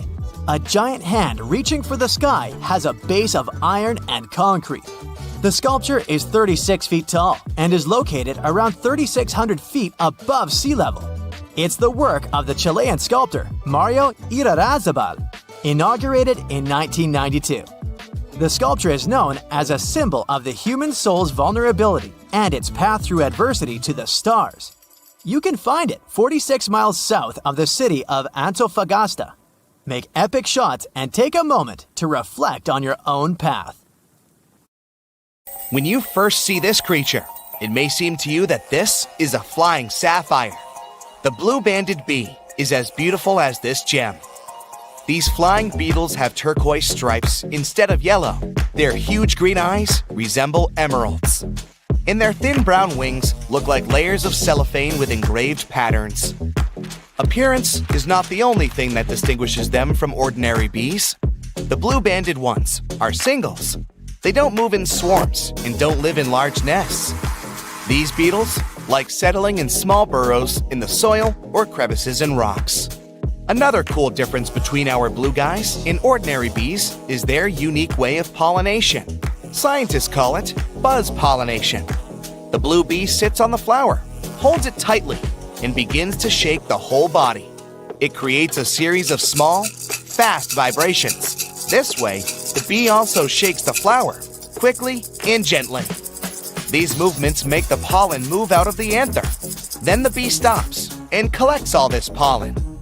Some scientists think these bees prefer pollinating purple flowers. This helps the blue bees blend in with the plant and remain unnoticed by enemies. But this theory hasn't been proved yet. The blue-banded bees mainly inhabit the territory of Australia. They are an important element in the agriculture of this country. These bees work with tomatoes, cranberries, eggplants, blueberries, kiwi, and chili peppers.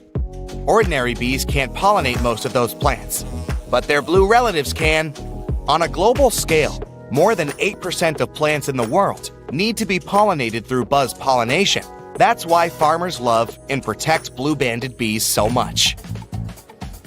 Wasps and bees are very similar in appearance. Sometimes they can be difficult to tell apart, but their lifestyle is totally different. Bees are quiet beetles that spend all their time pollinating plants, collecting nectar from flowers, and making honey.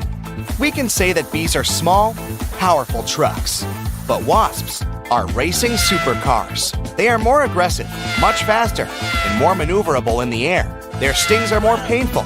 Yes, they can also carry pollen from one plant to another and feed on nectar, but their main mission is to control the population of insect pests, such as aphids and some species of caterpillars.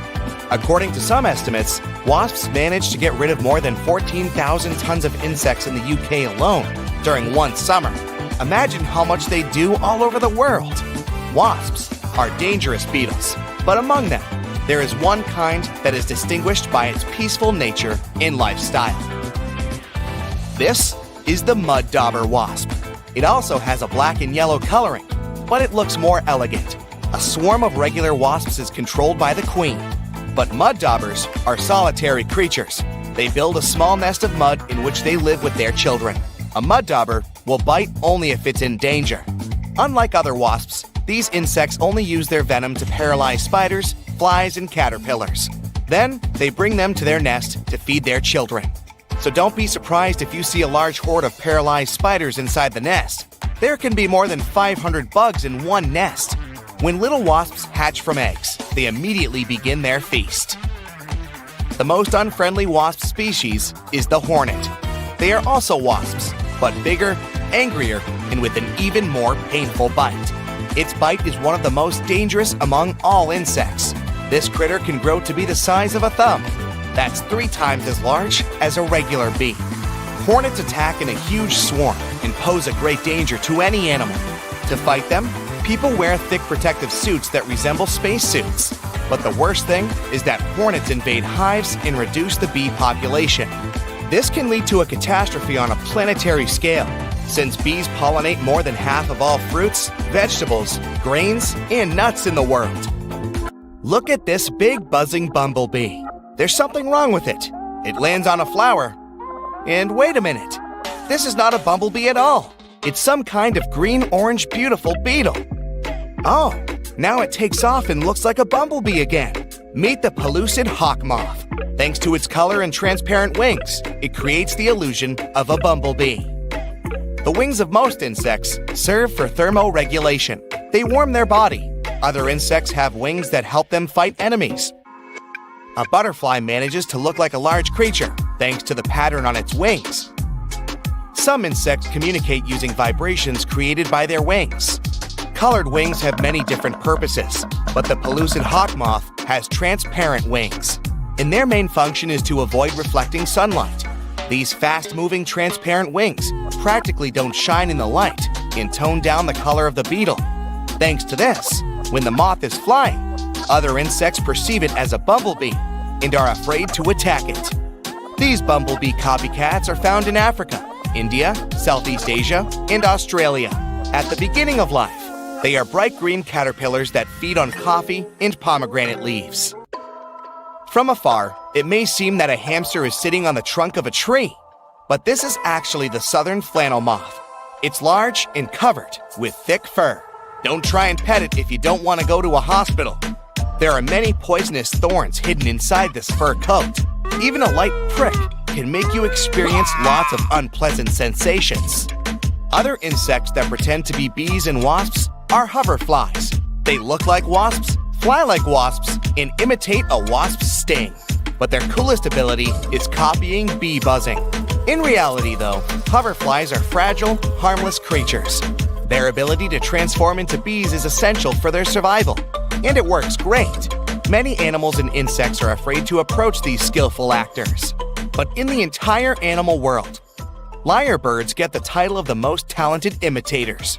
These small birds, with large, beautiful tails resembling a lyre, live in Australia. Imagine getting lost in a forest far away from a big city. Suddenly, you hear the sound of a chainsaw. You don't see people, but the sound is getting closer. Then you hear the clicking of a camera shutter.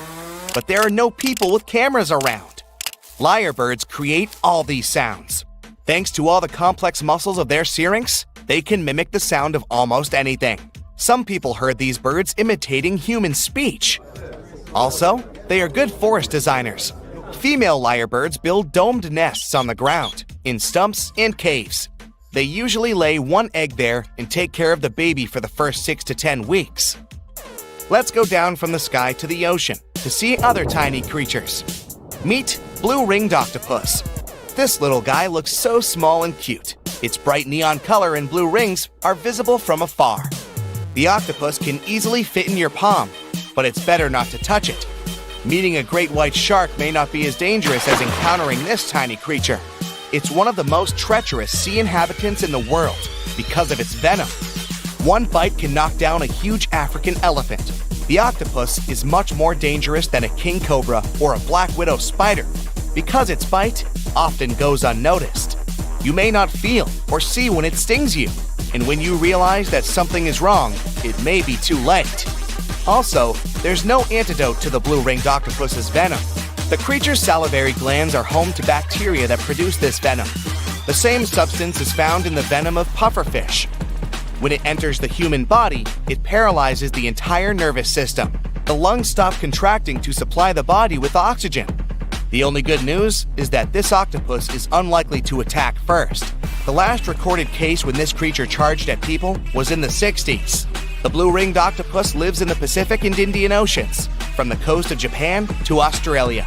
They spend most of their time in tide pools and coral reefs.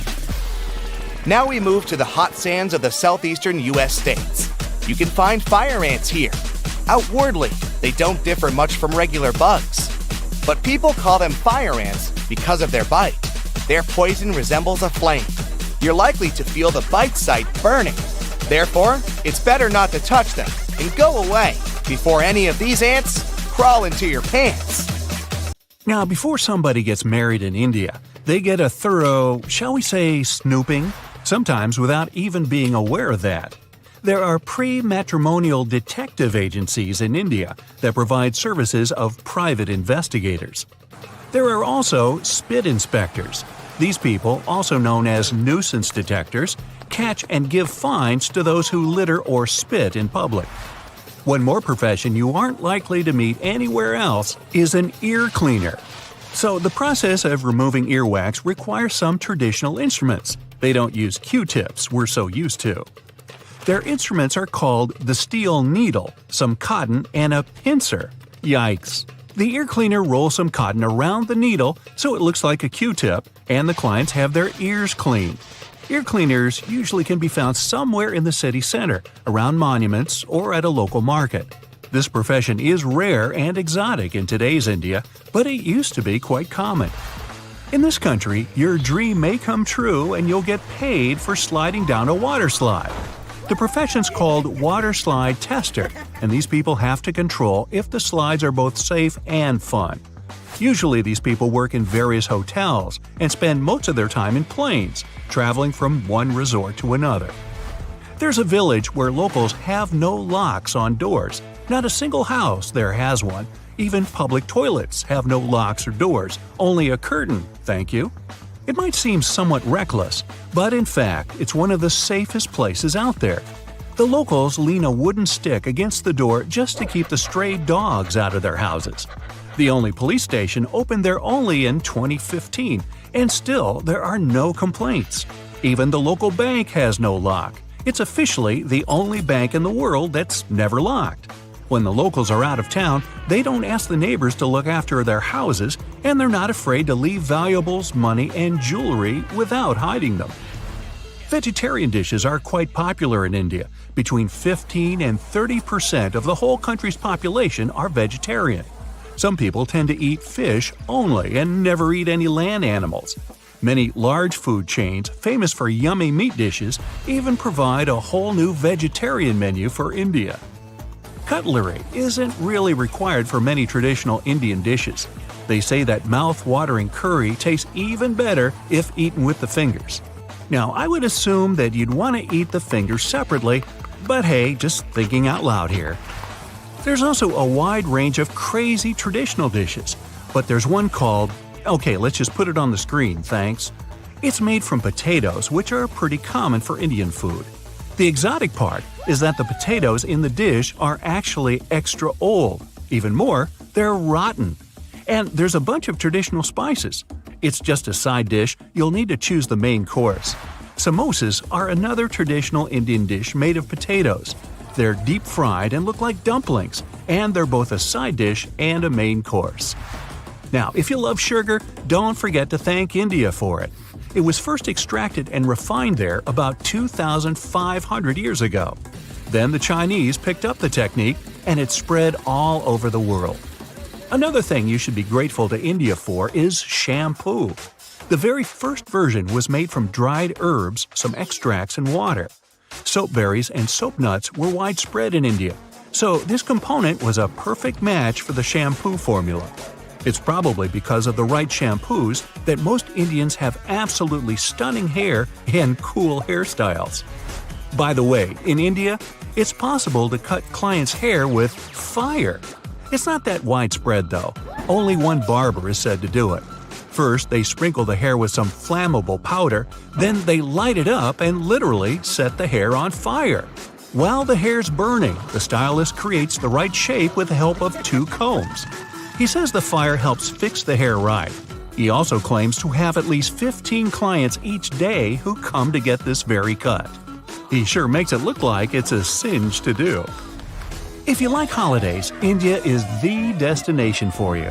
Indians have about 1,000 various festivals and events. Sometimes people even celebrate the first hair cutting, or who knows, hair burning. All of the local celebrations are totally worth seeing. Holi is the festival of colors, and people consider it to mark the beginning of spring. It starts at the end of February and finishes in March. It involves the famous powder throwing, so don't wear that brand new white shirt to the festival. Diwali is the celebration of lights that lasts 5 days. People give gifts to each other, usually sweets, and light thousands of candles and oil lamps. No other country in the world has that many celebrations. India holds a lot of world records too. The largest sundial in the world is located in the town of Jaipur. It's a tower 90 feet tall. It's made of polished stone and looks like an architectural masterpiece. The shadow of this sundial moves at about 2.5 inches per minute, so you can see the time literally move there. Another longest thing in India are nails. According to the Guinness World Records, the longest fingernails ever belong to an Indian man. They're almost as long as a London double-decker bus. He got them off back in 2018, but before, the total length of all his fingernails had reached 358 inches. There's also a record for the quantity of movies produced per year. In 2018, 1,813 new movies were filmed in India. The quantity is so impressive that if you wanted to watch all the movies made in the country in 2018 and you watched a movie per day, you'd still be watching them today in 2021. North Sentinel Island, which is a part of India, is probably the world's most remote place since nobody can visit it. Strangers aren't welcome there. The locals are quite introverted and would always reject any contact from outside. No ship is allowed to come closer than 5 nautical miles, and special people always patrol the area. It's one of the very few places in the world that has no modern civilization. Recently, the island's been open to the researchers, but tourists still can't visit it. Several years ago, two frogs got married in one coastal town named Udupi.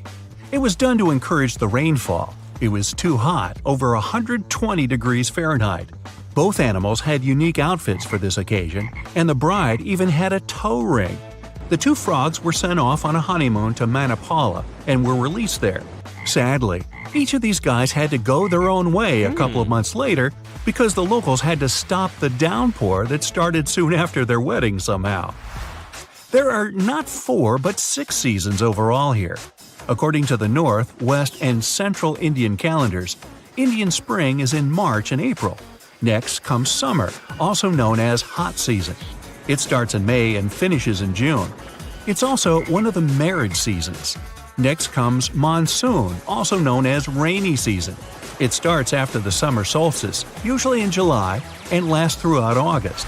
Next comes fall, which spreads from late September to mid-November. After fall, they have a pre-winter or simply cool season. The real winter or cold season starts in January and goes on until February.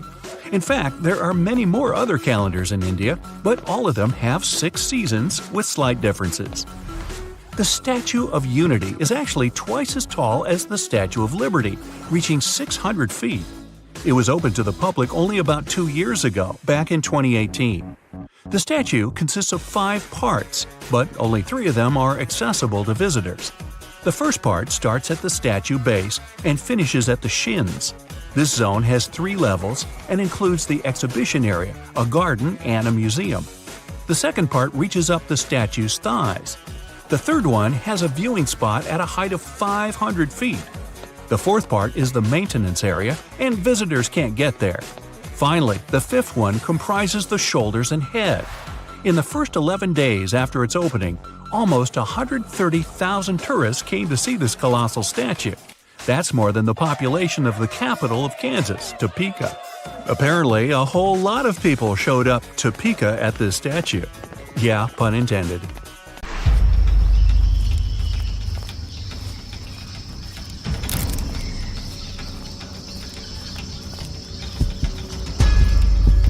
There are bridges in the Indian state of Meghalaya that are created entirely of living tree roots.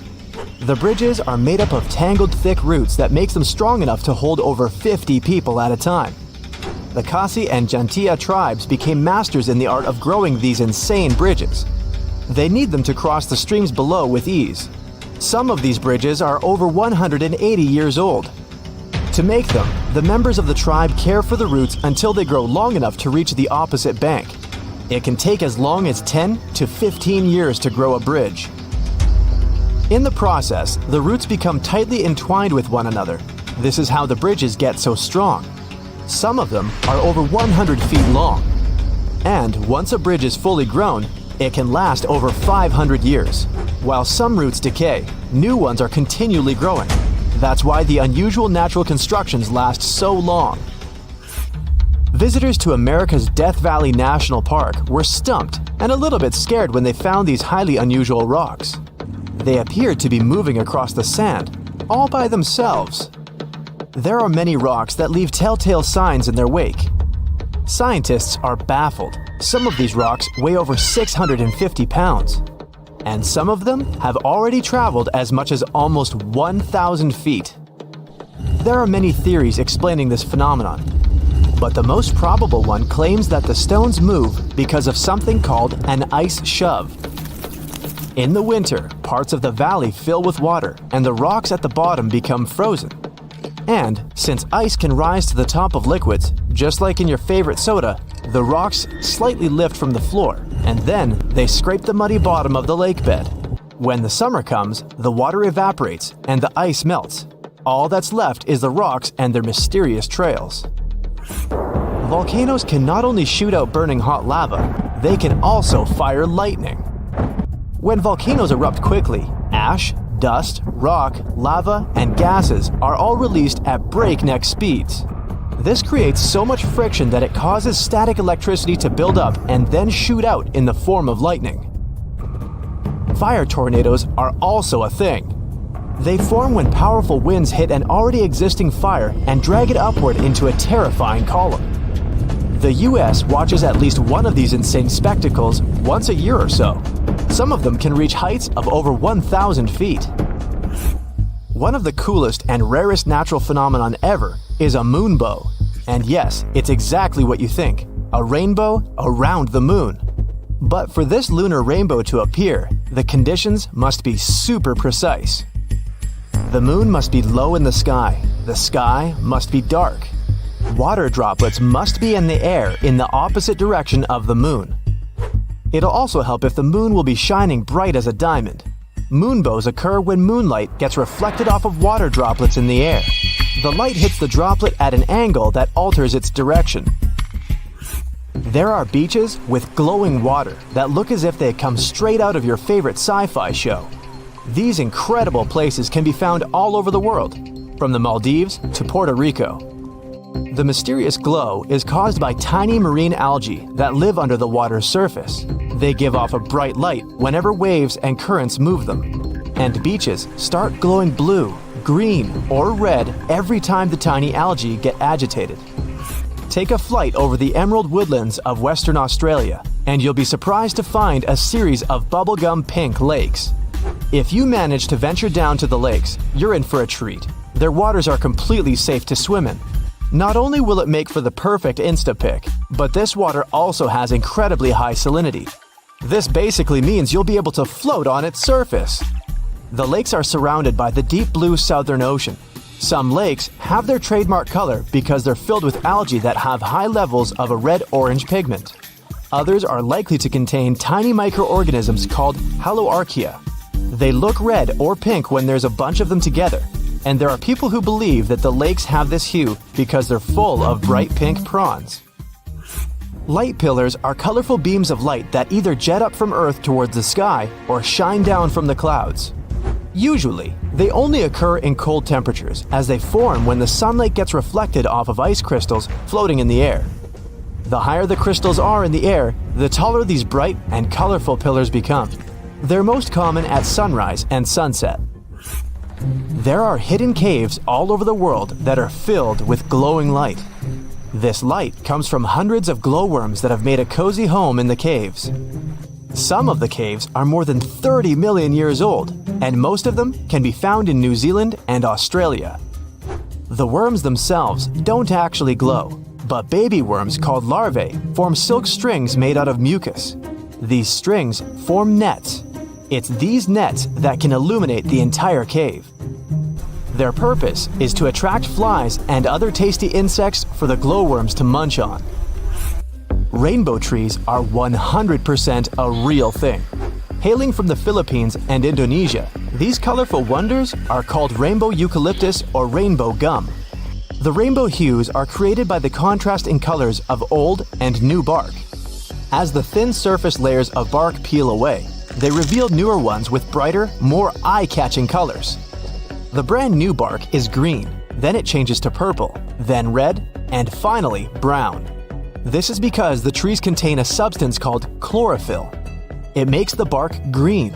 As each strip of bark ages, it loses chlorophyll and slowly changes its color.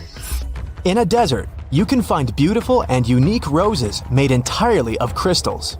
They form when sand particles get trapped and compacted during the rain. The quick switch between wet and dry conditions forms the crystals. The crystals, in turn, form a circular series of flat plates. This makes them look like intricate rose petals. And the whole process of their production is 100% natural. Next time you're taking a dip in the ocean, watch out for water spouts. These are basically water tornadoes. In the US, this crazy weather phenomenon is most common in the Florida Keys and the Gulf of Mexico. They often form during storms but can develop on completely calm waters too. Water spouts appear when two wind gusts blowing from different directions hit each other. The collisions make the air move upward, and it drags the water along with it too. Take a look at this. Looks like a forest, right? After all, there are many individual trees here. Well, it's actually just one giant tree. This is the Pando Aspen Grove in Utah. Underneath all that soil, there's a hidden network of roots connecting all these trees together, all 47,000 of them. Technically, this makes the aspens just one massive tree. No one knows how old the Pando Grove is. Some people say it's at least 80,000 years old. Others argue that it's closer to the age of 1 million years. Hidden in upstate New York, there's a mysterious fire that never goes out. What's even weirder is that the fire is concealed behind a waterfall. The flame is around 8 inches tall and it stays lit thanks to a natural gas seep behind the waterfall. The rocks around the waterfall shelter the flame, meaning it barely ever goes out. Think of animals that climb trees. We've got monkeys, cute little sloths, koalas, and most importantly, goats. Wait, what? Goats in Morocco have taught themselves to climb trees so that they can reach their favorite snack, tasty argan fruit. And farmers love this too. Once eaten by the goats, argan nuts pass through their digestive tract and farmers collect them. These nuts are really useful. When they're roasted, ground, mashed, or cold pressed, they turn into argan oil. It works wonders for hair and can be extremely expensive. No surprise farmers are so happy. Behind those huge steel doors is one of the most guarded places on Earth. It's known as Site R, or the Raven Rock Mountain Complex. You'll find it in Pennsylvania. The construction is 60 stories underground and is said to be a safe place for people in case of a natural or human-made disaster. There's not a lot of information online about this mysterious place, but what we do know is that it's equipped with 38 communication systems. It's obviously not available for visits via Google Earth, but you can catch a quick glance at the 2 gates that face the complex. Vatican City is one of the most famous enclaves on Earth, and it's certainly worth a visit due to its wonderful architecture and vast list of art pieces to check out. One place, however, will always be off limits for visitors: the Vatican's secret archives. They have some of the oldest and rarest books on Earth. These archives are available only to a limited number of people, and since they have been visited by a small number of people so far, they also trigger a lot of weird theories. For example, that there may be books proving there's life outside our planet. If you're fascinated by shipwrecks, you'll be interested to know that one of the largest wrecks you can see on Google Earth is on North Sentinel Island, India. It used to be called the SS Jassim. It was a Bolivian ferry that sank in the area back in 2003. The reason why people can't visit it physically isn't because of the ship itself, but because the island is home to the world's most dangerous tribe. We don't really know how many people live there, but it was estimated that between 50 to 400 people call this place home. And they really don't like tourists. No person that tried to reach them survived. Also, to protect them, their privacy, and their special status, the island is closely monitored by the Indian authorities. That's mostly because it's believed the locals don't have any immunity to modern diseases. So being in contact with foreigners might be dangerous for the tribe's people, since they've never seen the outer world. A huge pink bunny appeared seemingly out of nowhere in the Italian Coleto Fava Mountains back in 2005. Besides the locals, some people stumbled upon it online too. They were puzzled by the discovery. Unfortunately, that 200-foot-tall bunny is completely gone today. You can still find the images of it online though. The unusual object was designed by artists from Vienna. They encouraged tourists to climb, jump, or even take a nap on top of the large rabbit. The whole purpose of the project was to allow people to experience what it would be like to live as smaller creatures. The bunny didn't have any removal date at the time it was placed there and was expected to last at least until 2025. But Mother Nature had other plans. A Japanese artist decided to move back to her little home village named Nagoro. But she soon found out that most of her neighbors were moving to bigger cities. To deal with loneliness, she started putting together scarecrow-like dolls, or kakashi, and placing them all over her garden. She didn't stop there though. The artist soon began doing the same with many other places in her village, creating dolls and placing them as if they were taking part in various human activities. These dolls keep moving around too, but the woman likes to stay true to her story and insists she doesn't touch them. You can see the images of this quirky village on Google Maps. This weird portal was discovered via online maps in New Baltimore, New York. It gave people all sorts of bad dreams. With spooky-looking buildings and all sorts of blurry figures, this area soon became a source for many weird internet theories. Turns out it was nothing more than a technical issue, which resulted in those images being rendered in a distorted manner. Either way, if you look for these images on Google, you won't be able to unsee them. This cute miniature world map was created by an artist from Denmark. He continuously worked on this tedious project from 1944 until 1967, using mostly his hands and just a few tools for moving heavy rocks around. He gathered stones at the edge of the water, then recreated the map of the world on the surface of this lake. During the winter, he was able to use a sled to transport larger pieces of rock over the ice and then place them in the perfect position. Apart from the continents themselves, the map also features rivers and lakes, as well as some other famous landmarks. Care to have a look at a sea without any coasts? Search for the Sargasso Sea. You'll find it in the northern Atlantic Ocean. This weird sea is surrounded by 4 ocean currents and no dry land at all. It got its name from the seaweed that grows there, sargassum. Fingerprints on the lens of a satellite camera? You may be tricked into thinking this if you search for the finger maze. It's located in the city of Brighton, UK, and is a large fingerprint created in Hove Park. It also has a maze at the center.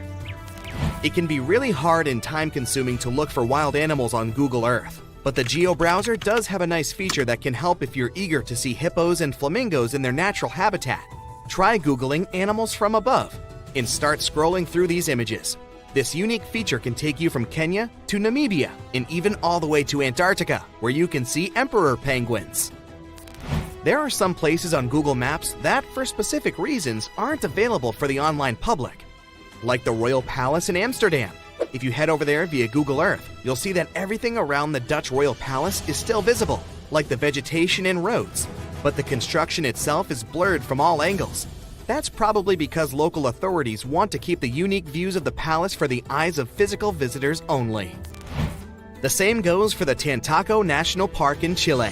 This one is a privately owned nature reserve that can only be seen on Google Maps from a distance. Once you reach a certain point, the zoom feature stops working.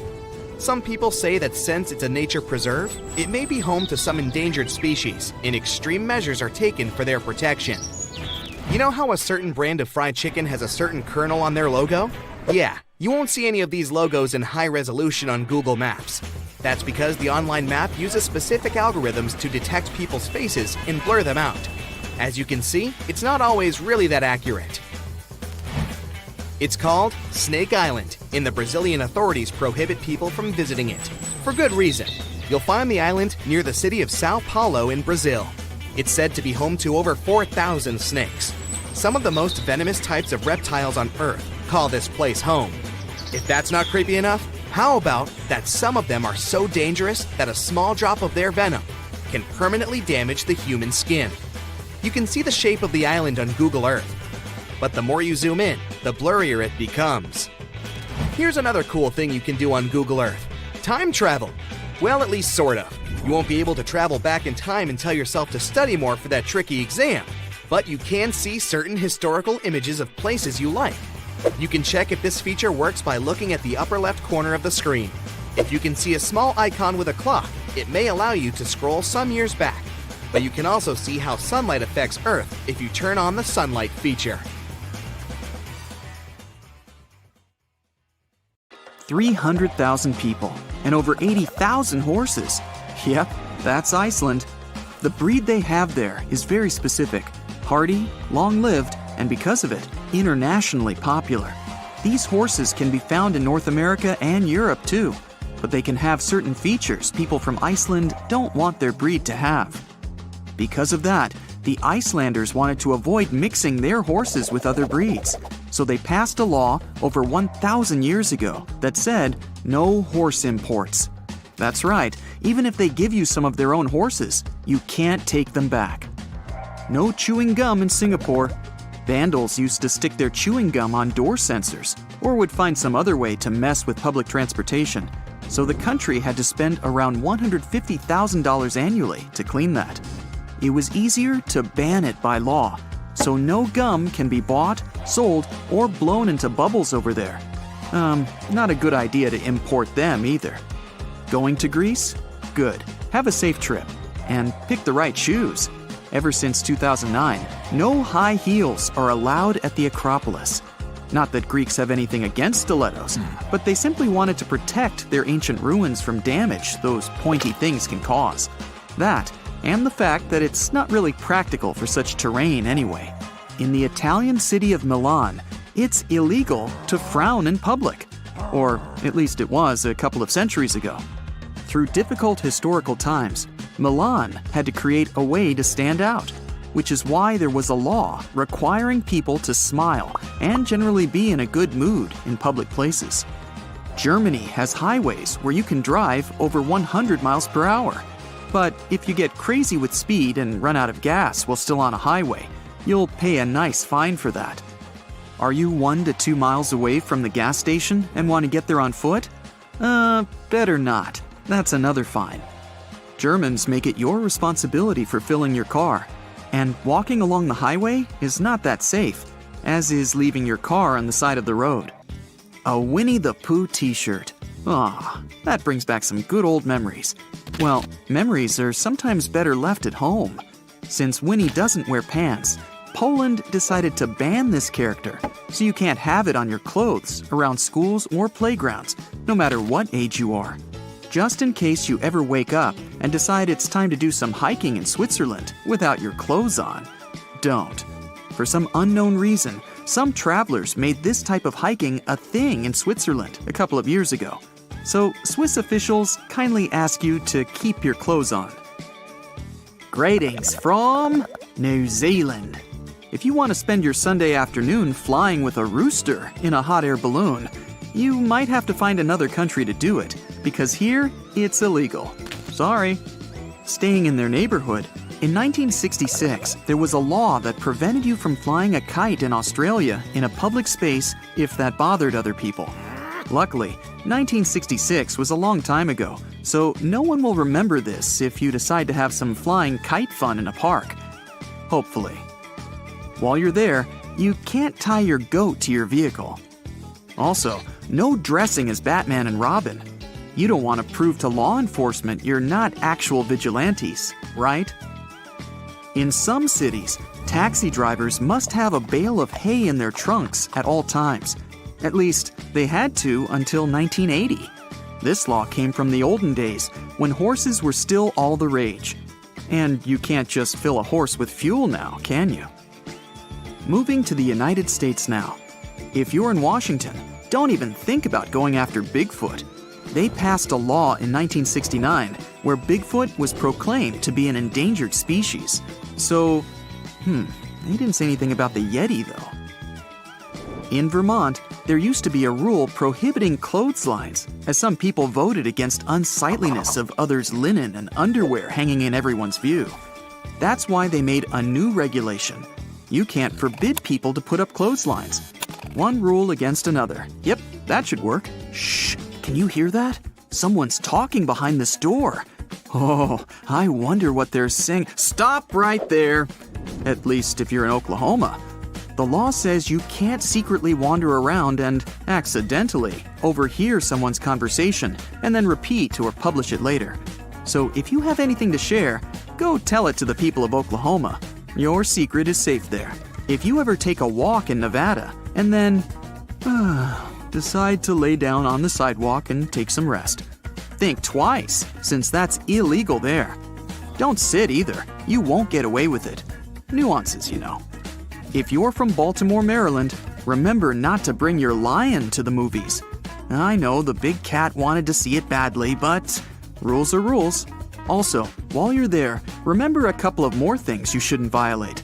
No saying bad words in public places. No eating while swimming in the ocean. And no sleeveless shirts in public parks. You shouldn't throw bricks onto a highway in Iowa, unless you get written permission from the city council. Well, when you think about it, it's fair enough. If you don't feel like looking at large shiny billboards all over the city, go to Hawaii, since they banned those in 1920. Well, definitely not the only reason to visit Hawaii, but it's good to know. Meanwhile, other states like Vermont and Maine followed suit and are proud of it. One town in Georgia takes eating fried chicken very seriously. No fork, you eat it with your hands. In fact, in 2009, a woman who celebrated her 91st birthday in a restaurant was eating chicken with a fork when the police came and told her she was under arrest. The lady was later pardoned, but careful how you eat your chicken in Georgia. What else is there to say? Speaking of which, do you know why the chicken crossed the road? Not sure, but what I do know is that these jokes certainly weren't made up in Georgia, since there, it's illegal for a chicken to do just that. You think silly string is fun? Well, a town in Alabama doesn't agree on that, because it says a firm no to keeping, using, storing, selling, manufacturing, or giving away any kind of snap pops, spray string, or similar substances. Yikes. Also, when you're there, don't drive blindfolded. It's been passed as a law, which means they take the phrase, keep your eyes on the road, quite seriously. Okay, enough is enough. No more sleeping in a bathtub, donkey! Something people in Arizona must say to avoid breaking a law. In the 1920s, local people could see a rancher's donkey in a bathtub carried by a flood. The flood was caused because a local dam broke, and the tub was abandoned in the rancher's backyard. The donkey simply decided to take a nap in it. And you know how it goes. Long day, warm afternoon, post-lunch rest, just couldn't help it. After they managed to save the animal from the sailing tub, the town decided to prohibit donkeys from sleeping in a tub. You know, just in case. In Connecticut, a pickle must bounce in order for it to be considered a pickle. In the 1940s, 2 men were even arrested for selling pickles that weren't legitimate because they didn't bounce. Now, the question is, how exactly does a pickle bounce? More from the Meanwhile in Connecticut episode. It's illegal to cross a street while walking on your hands. Oh man, that's one of the hardest ones not to break. Your best friend is having a birthday. What could you give her? A spa day voucher? Tickets to Disneyland? Dinner at a fancy restaurant? A rat? Well, unfortunately, a rat is out of the legal game if you're in Montana. Well, you've got to respect the law. Luckily, if you're from Florida, rats are a completely fine gift. At least, way better than some bigger animals. Because while you're there, you need to pay parking fees for them. Camels, elephants, horses, and the rest of the animal crew. Sorry guys, you gotta respect the rules. Oh, gravity, you heartless so-and-so. Well, that's what I think when I trip over a stone and fall face down. Of course, I'm not clumsy, you know. Anyway, gravity is a constant, right? Something entirely unshakable that we can always rely on in this ever-changing world. Unlike, love. Feeling romantic, sorry. But what if I told you that it's not as honest and clear as you think? There are places on our planet where gravity behaves like it's gone crazy. And that's why you clicked here. So let's take a look. Magnetic Hill in Leh, India. There's a stretch of road in India that's been attracting tourists from all over the world. It's no different looking from the surrounding landscape, and you could easily pass it by without noticing, if not for one very unusual and a bit creepy thing. If you stop your car on the magnetic hill going up the slope and put it on neutral, it'll start crawling upwards, eventually reaching the speed of up to 12 miles per hour. They say there's some sort of magnetic force at work here that tugs cars up the hill, hence the name. On top of that, even airplanes are said to gain altitude above this place. Skeptics offer another explanation, though. It's just the lay of the land that creates an illusion of going upwards, while in fact you're moving down the hill and vice versa. Whatever the truth, I'd like to see it for myself. Would you? Tell me down in the comments. The Crooked Forest, Poland. Near the village of Nowa Czarnowo, there's a forest in the depth of which you can find a strangely looking pine tree. Planted in the 1930s, there are 400 trees that sharply twist to the north almost at the roots, and then grow upwards in a semicircle. Although scientists offer different theories about the tree's weird growth, nobody can say for sure what made them look like that. Some say it's people who did it, while others believe it's a gravitational anomaly that somehow pushed the trees down. The trouble with this version, though, is that it would have had to stay there for years, and that only affected the trees. Still, no certain explanation exists anyways, so who knows? A waterfall, Faroe Islands. Ever seen an upward-moving waterfall? You can have a look at one on the Faroe Islands, halfway from Iceland to Scotland. But if you were expecting me to tell you an unbelievable story about a mysterious force pushing the water up the rock, then sorry, no such thing here. The truth, however, is quite jaw-dropping anyway. The winds in this place are so powerful that they lift the water and throw it back up. I guess it was this kind of wind that allowed Mary Poppins to travel on her umbrella. Sounds good. In fact, this waterfall is not unique. There are several more places on Earth where winds create an illusion of defied gravity. For example, there's the Kinder River in England that has a waterfall constantly struggling with the wind. It's so strong that half of the Cascades water seems to just fly up without ever touching the bottom of the drop. Hoover Dam in Nevada, USA. If you ever get up to the top of the dam, which is about 726 feet high, you can try a little trick. Take a bottle of water and pour it over the edge. You'll see the water flow up instead of spilling down. Once again, this isn't really any magic or unnatural phenomenon. The wind up here is simply too strong for the water to fall, just like with the waterfall on the Faroe Islands. Here though, it looks even more impressive since you can do it yourself. Dokkaebi Road, South Korea. Another gravitational anomaly located on a road.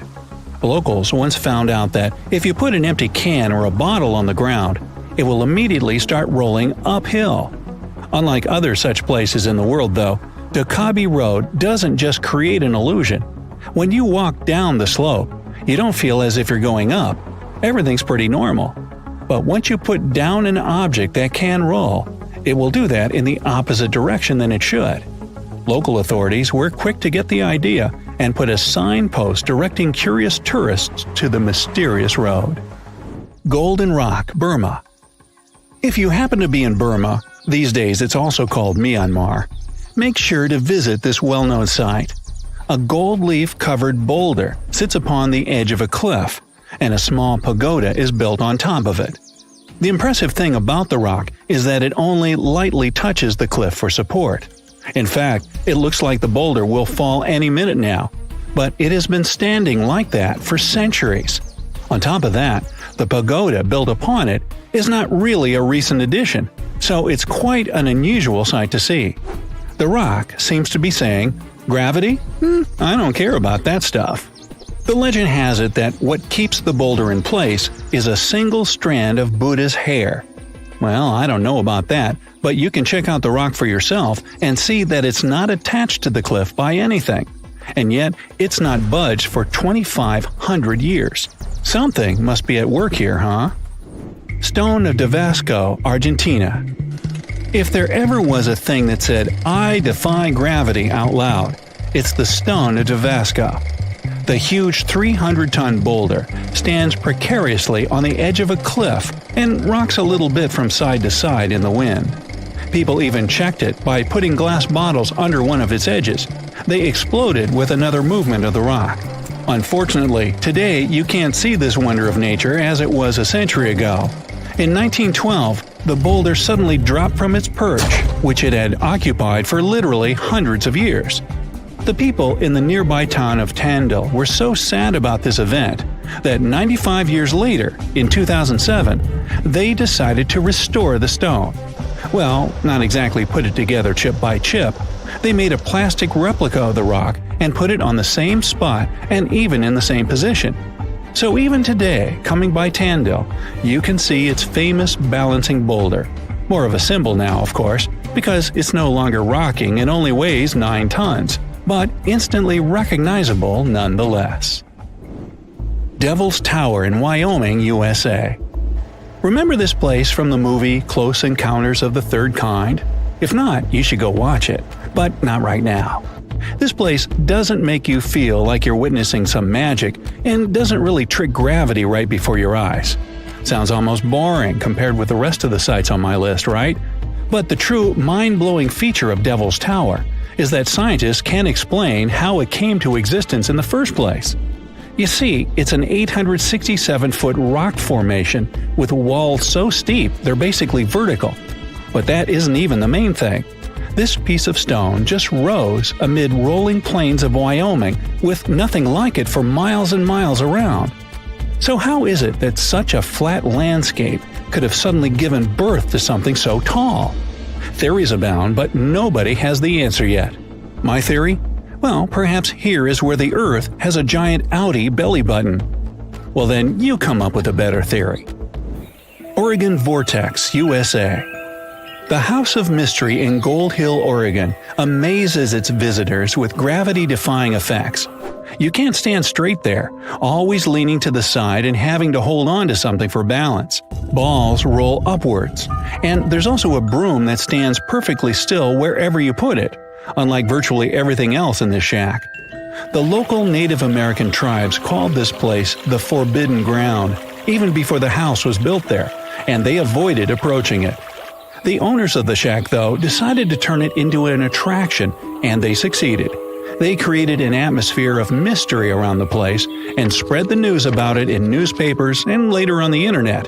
And voila, a perfect anomaly is made. In fact, it's no more than a curiosity, a human-made optical illusion that tricks your eyes and other senses. Hudson Bay, Canada. Okay, we've talked about some pretty ambiguous stuff, but now it's time for the real deal, the Hudson Bay anomaly. This is probably the only place in the world where gravity is indeed lower than anywhere else on the planet. Even skeptics can't smirk at it because the difference has been measured with precision equipment. So, does it mean that the gravity here is as low as, say, on the moon then? Unfortunately, or is it luckily, I'm not sure yet, the difference is minuscule.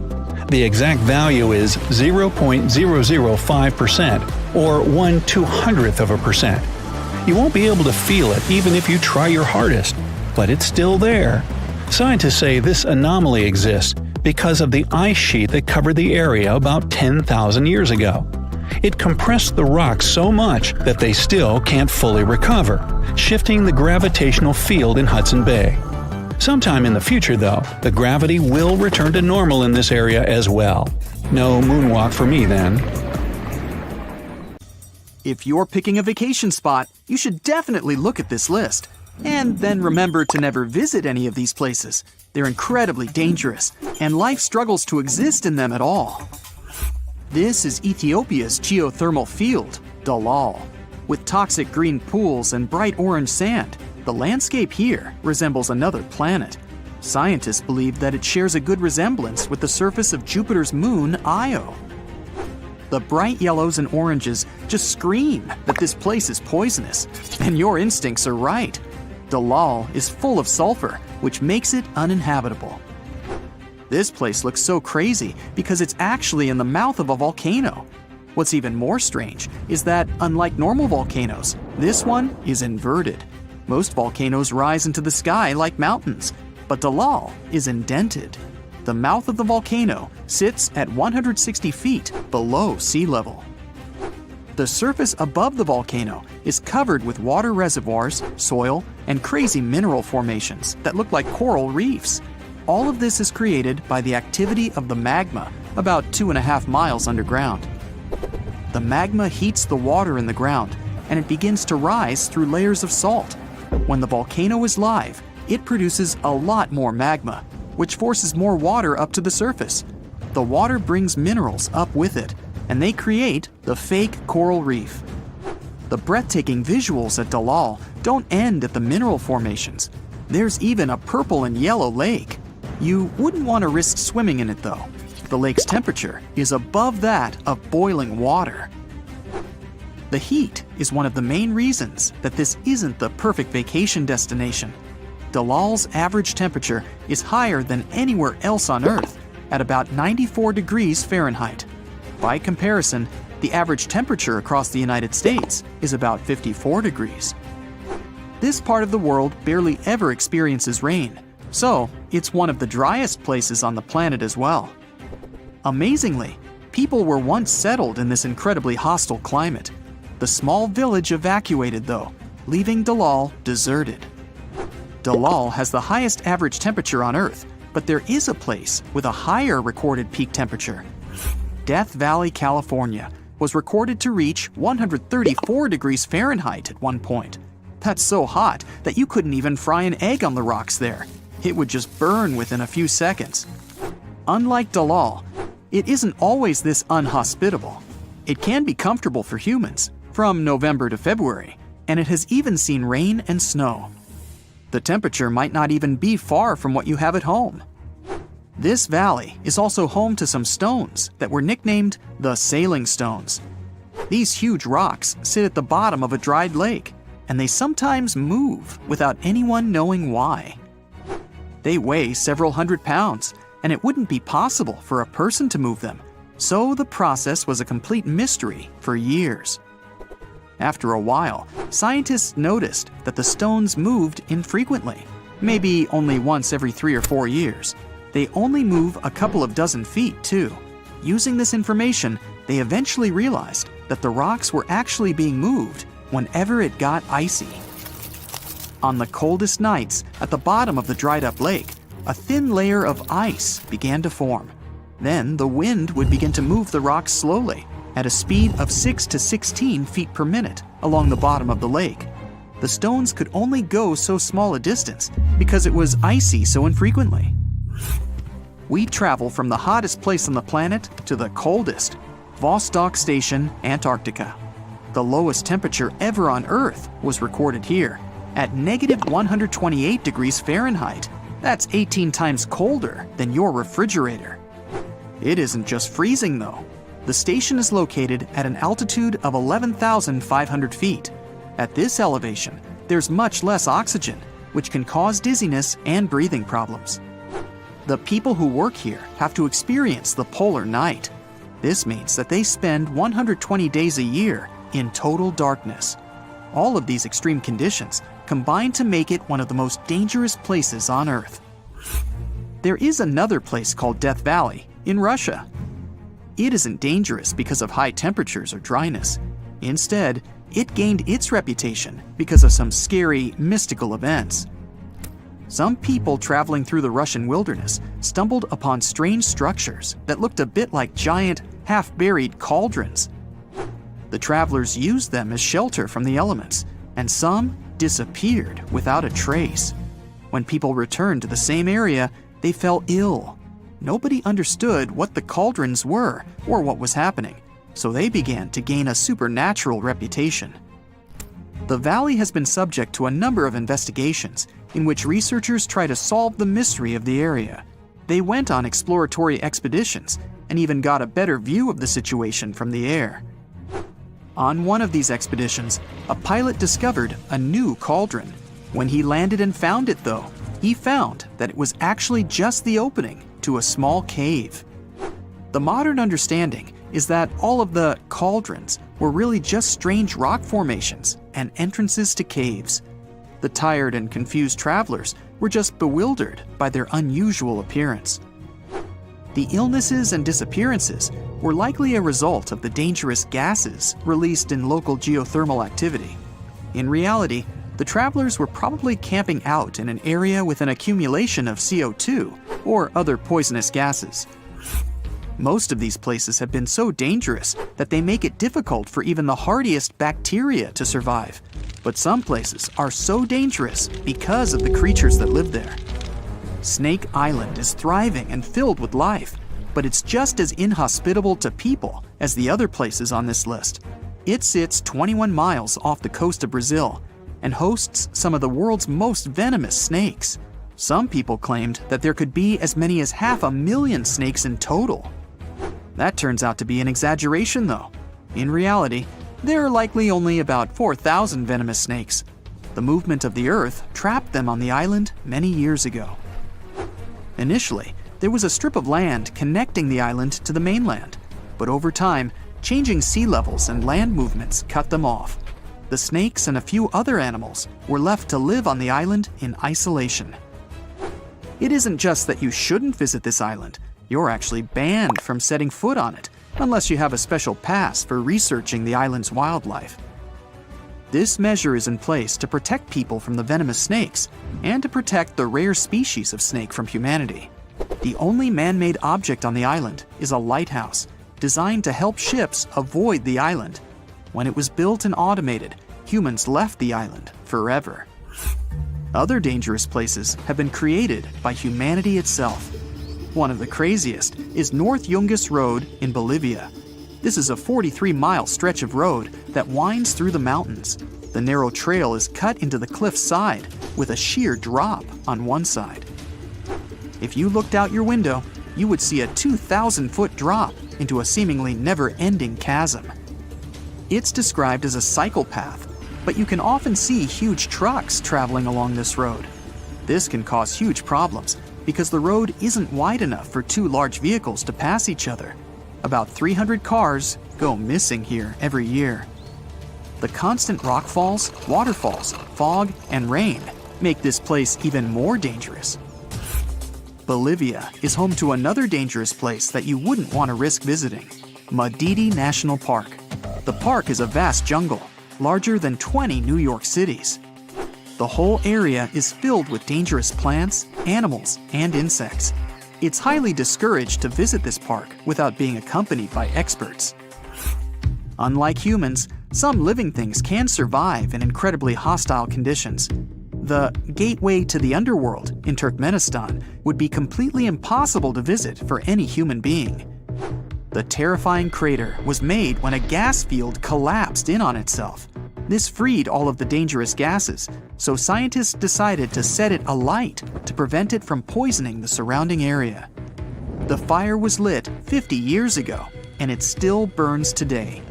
The temperature at the bottom of the crater is extremely high, but some bacteria have found a way to survive, even here. These bacteria are entirely unique to this one small area, and they live entirely engulfed in flames. Similarly, life can also exist at extremely low temperatures. Scientists drilled a borehole 12,000 feet deep into the ice of Antarctica. On these excavated pieces of ice, they found an unknown bacterium. We don't have any idea how it could survive such extreme temperatures. What's more, bacteria can exist even in space. Scientists found bacteria on the outer surface of the International Space Station. It spent 3 years there at extremely low temperatures and intense solar radiation, and still, it survived. I'm about to introduce you to a place where the laws of physics take a vacation. Welcome to the mystery spot, where you can witness all kinds of implausible things that will leave you scratching your head in disbelief. Don't worry, it's not sorcery or witchcraft. It's just some clever optical illusions that mess with your brain and make you question reality. Back in the day when the Great Depression was hitting hard, people needed some fun distractions. That's how the entertainment industry gave birth to the concept of mystery spots. One of the most famous mystery spots is the one near Santa Cruz, California. The name is all intrigue and mystique, isn't it? Once you step inside, you'll see people standing upright on a slanted floor or at impossible angles on a flat surface. You'll see a ball rolling up a ramp defying gravity and logic. It's like being in a funhouse but without creepy clowns. The site is known for its gravity-defying demonstrations, which appear to bend the laws of physics, both on the short uphill walk and inside the wooden building on the site. Misperceptions of the height and orientation of objects occur here. These visual illusions include balls rolling uphill and people leaning farther than normally possible without falling down. Psychologists at Berkeley state that all of the misperceptions stem from the simple fact that the house is slanted at a 20-degree angle. The next stop is again in the USA, but this time at Hoover Dam in Nevada. Here, gravity seems to play with us too. Try this experiment if you ever happen to go there. Pour water from a bottle over the dam. You will witness that instead of going down, the water will start flowing upward. The reason behind this is a very powerful updraft that the structure of the dam creates. In other words, the water gets carried upward by the wind. This trick is not unique to the dam, as there's a reverse waterfall in the Faroe Islands. It occurs due to a wild weather phenomenon known as an inverted waterfall. Imagine a gigantic whirlwind of ocean spray swirling up a steep, 1,542-foot high rocky cliff. So how does this crazy phenomenon happen, you ask? Well, it's all thanks to a spiral column of air that rotates near high and steep cliffs, creating a mini tornado effect. And when the wind hits the edge of the cliff, it gets even stronger and picks up coastal water, which then splashes up the cliff and creates a massive water and wind funnel. Apparently these inverted waterfalls can happen in other places too, like on the cliffs of Moher in Ireland, the mountains of Iceland, and even in the Waipuhia Falls of Hawaii. Talk about Mother Nature showing off her skills. Magnetic Hill in Ladakh, India? The ultimate mind-bending road trip destination? Here, you can watch objects and cars roll uphill like they're stuck in some kind of magnetic vortex. It's an optical illusion that occurs thanks to the sneaky slopes and general layout of the area. The road might look like it's going uphill, but it's actually a downhill road in disguise, playing tricks on your brain like a mischievous magician. You might also see your car moving by itself in the neutral gear. No, your car isn't haunted. It's just basic physics at work. Even when the engine is off, the wheels can still turn, thanks to momentum and the subtle slope of the road. Mount Aragats has a similar story to the Magnetic Hill of India. This one, too, is like a magnet for thrill seekers and car enthusiasts. It's located on the border between Turkey and Armenia. It has a reputation for making cars defy gravity. People from all over the world visit this mountain to witness the incredible spectacle, where a car parked on the slope seems to roll uphill all by itself without any driver behind the wheel. There's a nearby river that flows uphill too. People who visited this site claim that it's easier to go up than down there. Number 6 on the list is the Golden Boulder from Myanmar. The rock looks like it's about to tumble down the hill at any moment.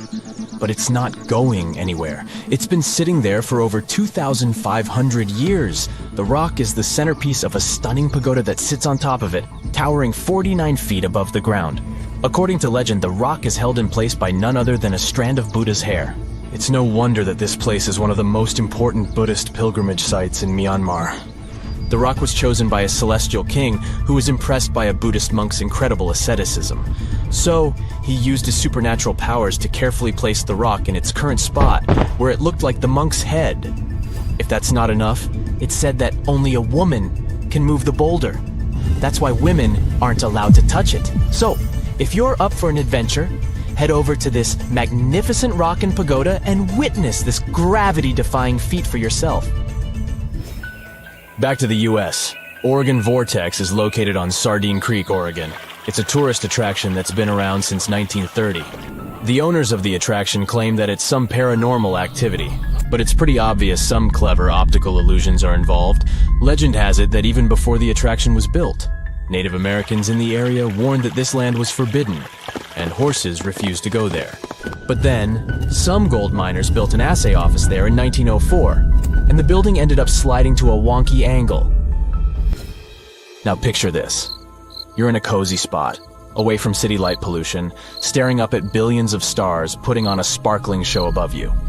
But if you're lucky enough to be in Marfa, Texas, you'll get a little something extra. Mysterious orbs decide to join in on the fun, shining bright like a diamond, and they've been doing it for over 100 years. But what are these glowing orbs called Marfa lights? Well, everyone has their own theories. Some people think they're just car lights from the nearby highway, but that's no fun. Others believe that these orbs are actually sentient beings trying to convey some sort of important message to us, mere mortals.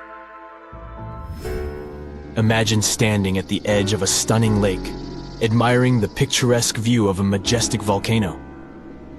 Suddenly, you hear a loud boom, and flames shoot up into the air like a fireworks show gone wild.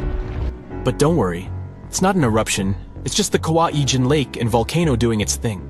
This fiery spectacle is caused by a natural phenomenon where sulfuric gases burst through the rocks and ignite upon contact with the outside air. The result? Flames that soar up to 16 feet in height, burning blue like the coolest neon lights you've ever seen.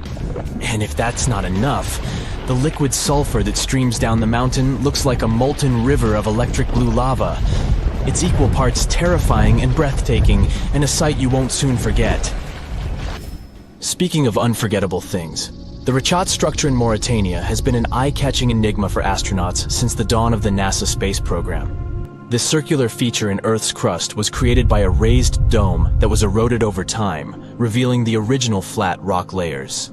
As you move from the center of the structure outward, you travel back in time, as the older rock layers are exposed in the middle. This geological phenomenon is made up of sedimentary and igneous rocks and measures 28 miles across. From space, you can see several faults where the rock layers have shifted and have been pulled apart. The Richat structure is situated in the heart of the Sahara Desert. There you go. This is our version of the top 10. Would you add something else to this list? So, when you're driving, you get a green light everywhere, except Japan. The traffic light is actually blue there. The problem is purely linguistic. Old Japanese had the same word ao for blue and green. Even though modern Japanese has a separate word for green, the linguists objected and the government left the ao color for the traffic light. It's technically green, but it's the bluest shade possible, so we perceive it as blue. If you ever travel across Japan, you'll definitely see norin, fabric hangings that look like curtains before the entrance to restaurants and stores. You can tell if the store is open just looking at the norin. If they're hung at the doors, it means this place is open. If there are no curtains, sorry, the place isn't working, look for another one. The name of the place is usually written across the norin. The dirtier it is, the better. Just kidding. The Japanese say that if this curtain's dirty, it means there are a lot of customers that constantly touch the norin when they enter. Japanese are very punctual, and in this country, everything's on time, no matter if it's people who need to come to a meeting or public transport. The trains are so punctual that if they have a minute's delay, the company will provide you with a special certificate to prove to your boss your lateness wasn't your fault. There are some drawbacks about Japanese trains, though. Some cars in Tokyo Metro are so packed sometimes that Metro staff, aka professional pushers, come to help people squeeze into that train. They literally shove people onto busy trains and help the passengers travel safely. Japanese people seem to be obsessed with glasses. Well, there doesn't seem to be any specific explanation for this one. They just do it for pleasure. Sunglasses, as well as regular glasses, can be an integral part of your look as a cool accessory. Anyway, they're usually a prescription, and most people wear them because of short-sightedness. The public toilet experience may be a challenge for you, but not if you're in Japan. There's always music in the bathrooms. Bidet is quite a regular thing for this country too. The toilets look high-tech, and they really are. In fact, over 80% of Japanese households have a bidet toilet. Not only are they super sanitary, but they also save water, using only 1 gallon per flush. In regular toilets, it takes about 3 gallons. If you're an introvert and love traveling alone, Japan is a top destination for you. In this country, it's totally okay to eat out enjoying your own company. For introverts who may feel lonely now and again, there are special cafes that feature cuddling services. In some restaurants in Japan, water is free, which is no real surprise. The surprise comes when you're offered some free tea. Waiters usually bring you some traditional tea while you're waiting for your order. Another unusual thing about Japanese restaurants is that you're not supposed to leave tips. People can even take offense if you do so. Good service is considered to be a standard, and it's already included in your order. So, hey, enjoy your meal. Talking about Japanese food, and I'm getting hungry, chopsticks are probably the first thing that comes to your mind. Still, a real Japanese dining experience has more ways of eating. You're not going to look impolite if you literally drink your miso soup right from the bowl. If the bowl is somewhat bigger than the one for miso, and the broth has noodles and other ingredients, don't be afraid to slurp this ramen away. Japanese are cool with slurping. There's one food hack for a Japanese meal. If you struggle a lot with chopsticks, especially eating rice, bring the bowl closer to your mouth. If the plate is pretty large, it's not recommended to pick it up. If you still struggle, it's okay to ask for a spoon unless the place you're dining in is traditional and expensive. Eating fruit in Japan can be quite expensive. Some fruit are exported from far away, which explains the price. Local farmers do their best to grow perfect, impeccable fruit. That's why peaches can cost up to 3,000 yen, which is about $300. Hey, how about a $21 apple? Yeah, rather pricey, but it's washed with honey and hand-picked to make sure there are no blemishes. Plus, these are one of the world's largest varieties of apples, some of them weighing up to 2 pounds. Japanese eat rice anytime, no matter if it's breakfast, lunch, or dinner. Another incredible fact about their food is that their sweets aren't actually sweet at all. Alright, not sweets, but rather desserts. Traditional Japanese desserts are usually made of chestnuts, matcha tea, or rice flour. They can even cook many desserts such as brownies, puddings, and chocolate bites using a special type of beans called azuki as the main ingredient. People in Japan believe that the dessert is good quality if it's not sweet. Japanese food is crazy, combining a bunch of unusual flavors in regular things. Hey, how about ice cream?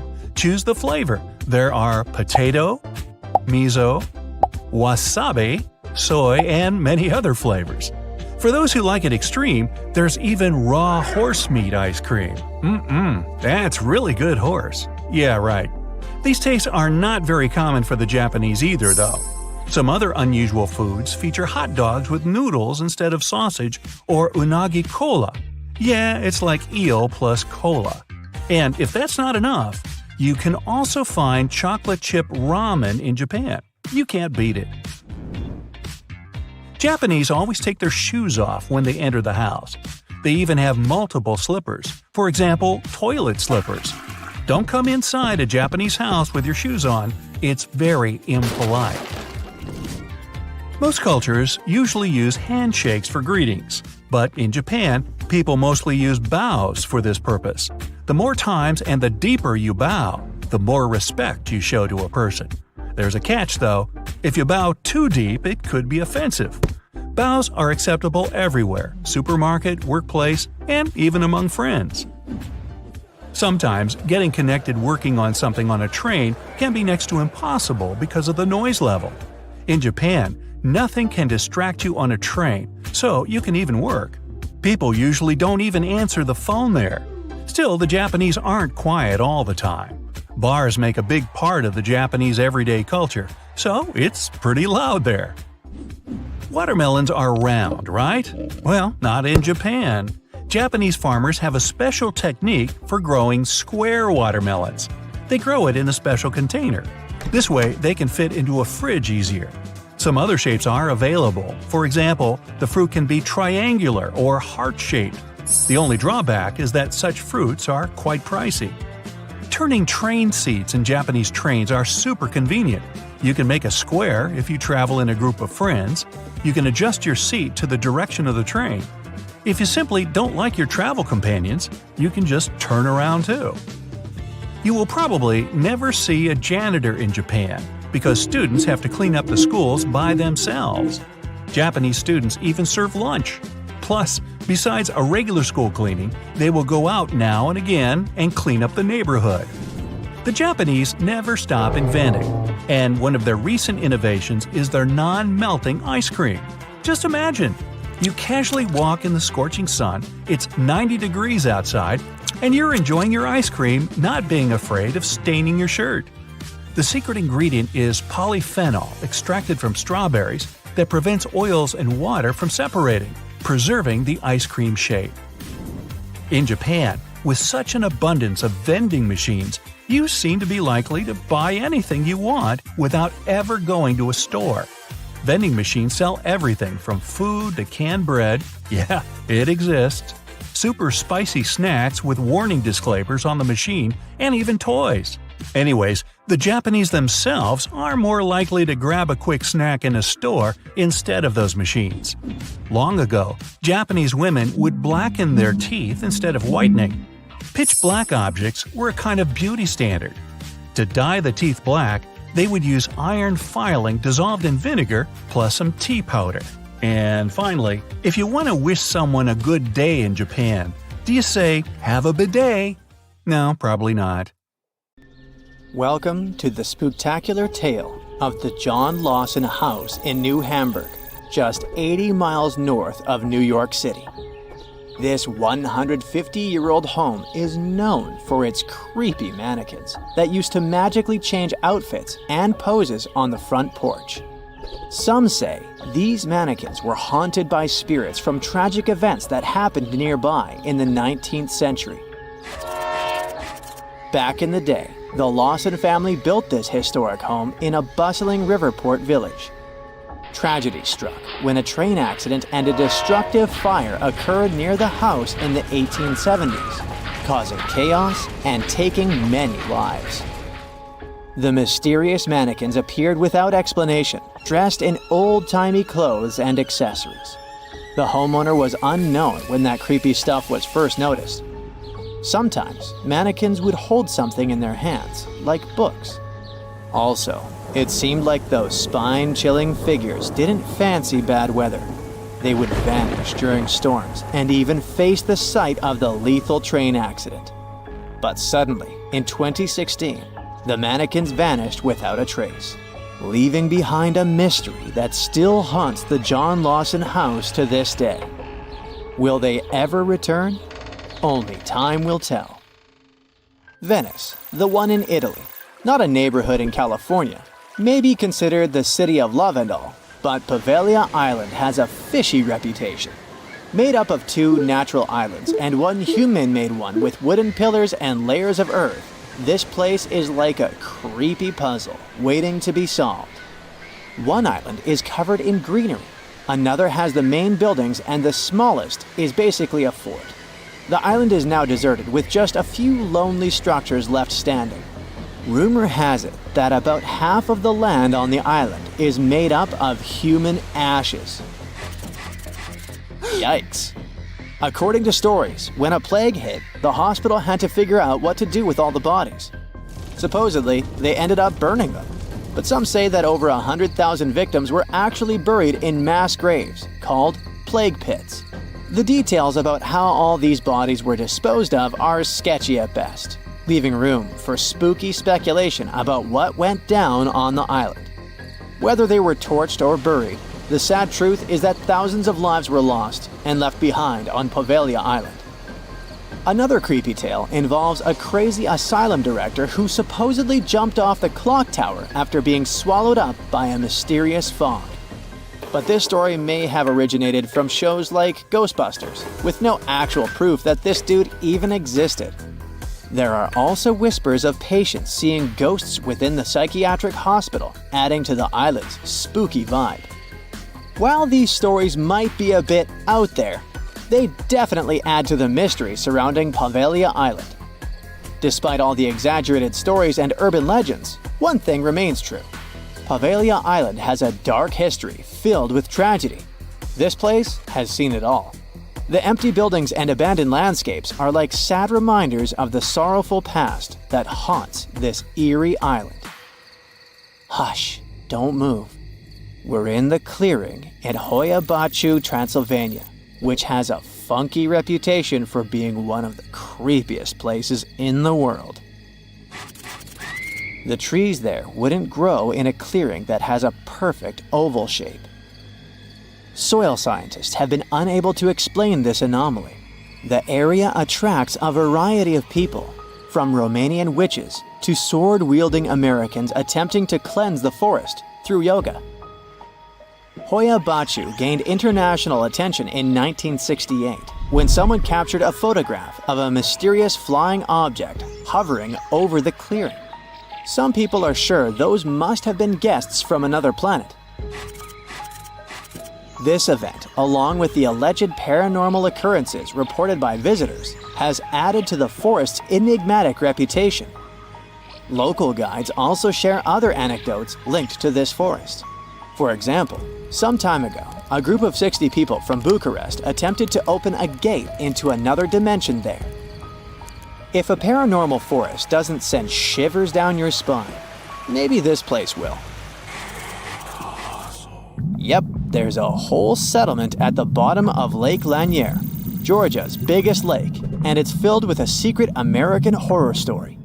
Terror, ghosts, and other paranormal stuff, the whole shebang. There are many spooky tales about Lake Lanier. Fishermen have reported seeing ghostly kayaks, and stories circulate about women with no hands haunting the Jerry D. Jackson Bridge.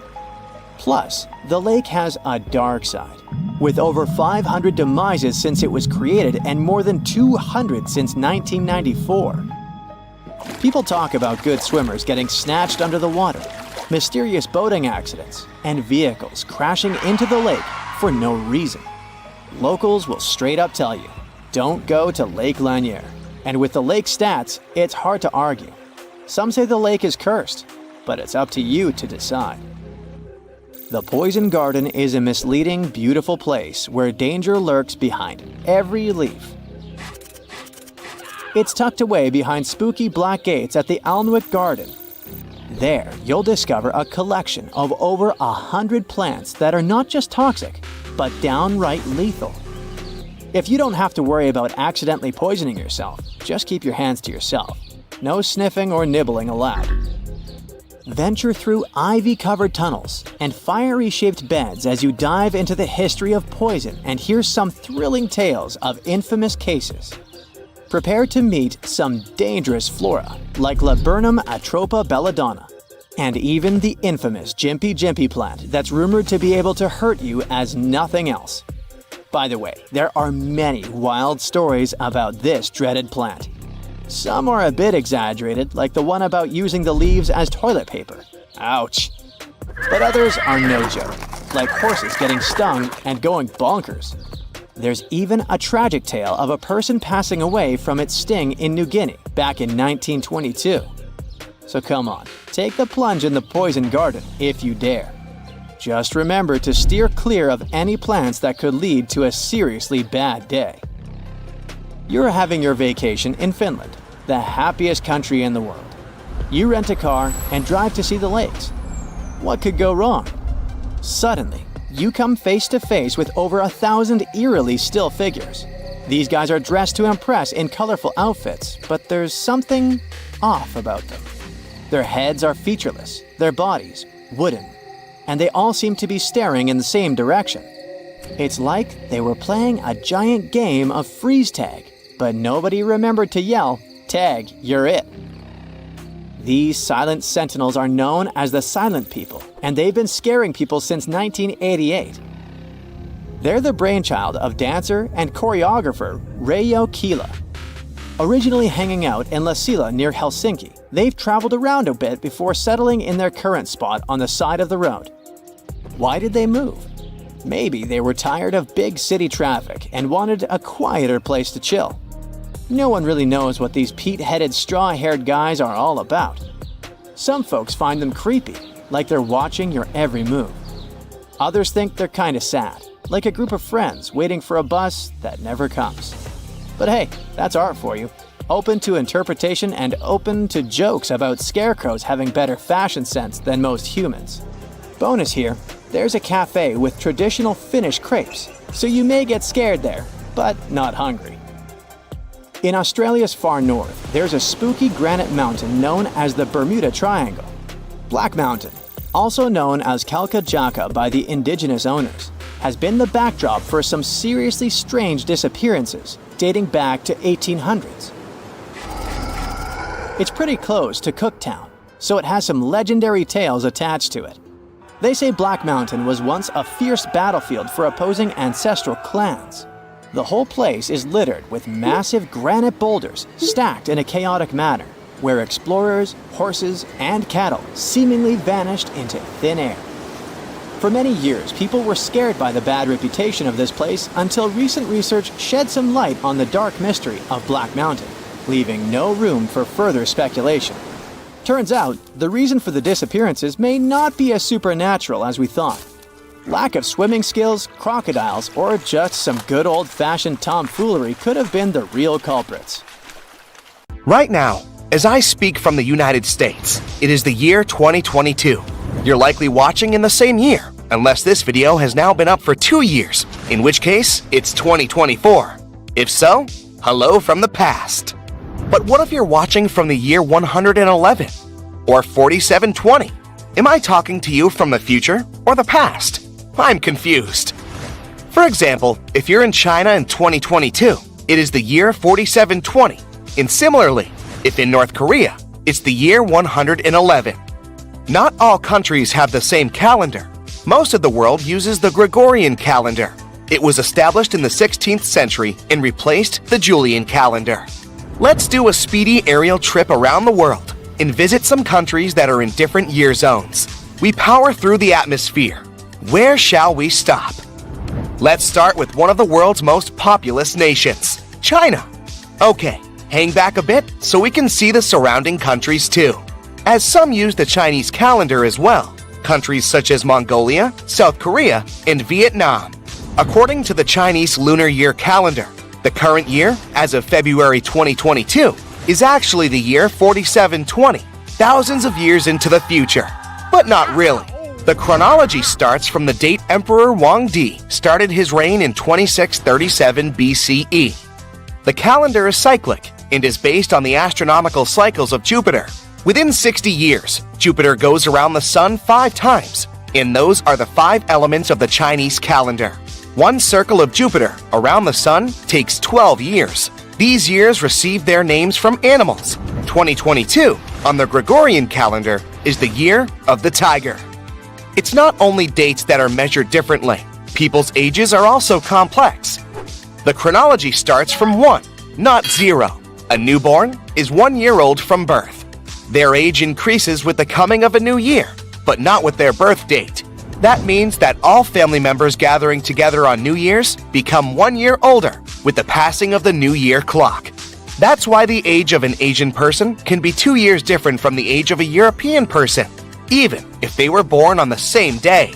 Let's go up again. We may as well stay in the area. Let's move south.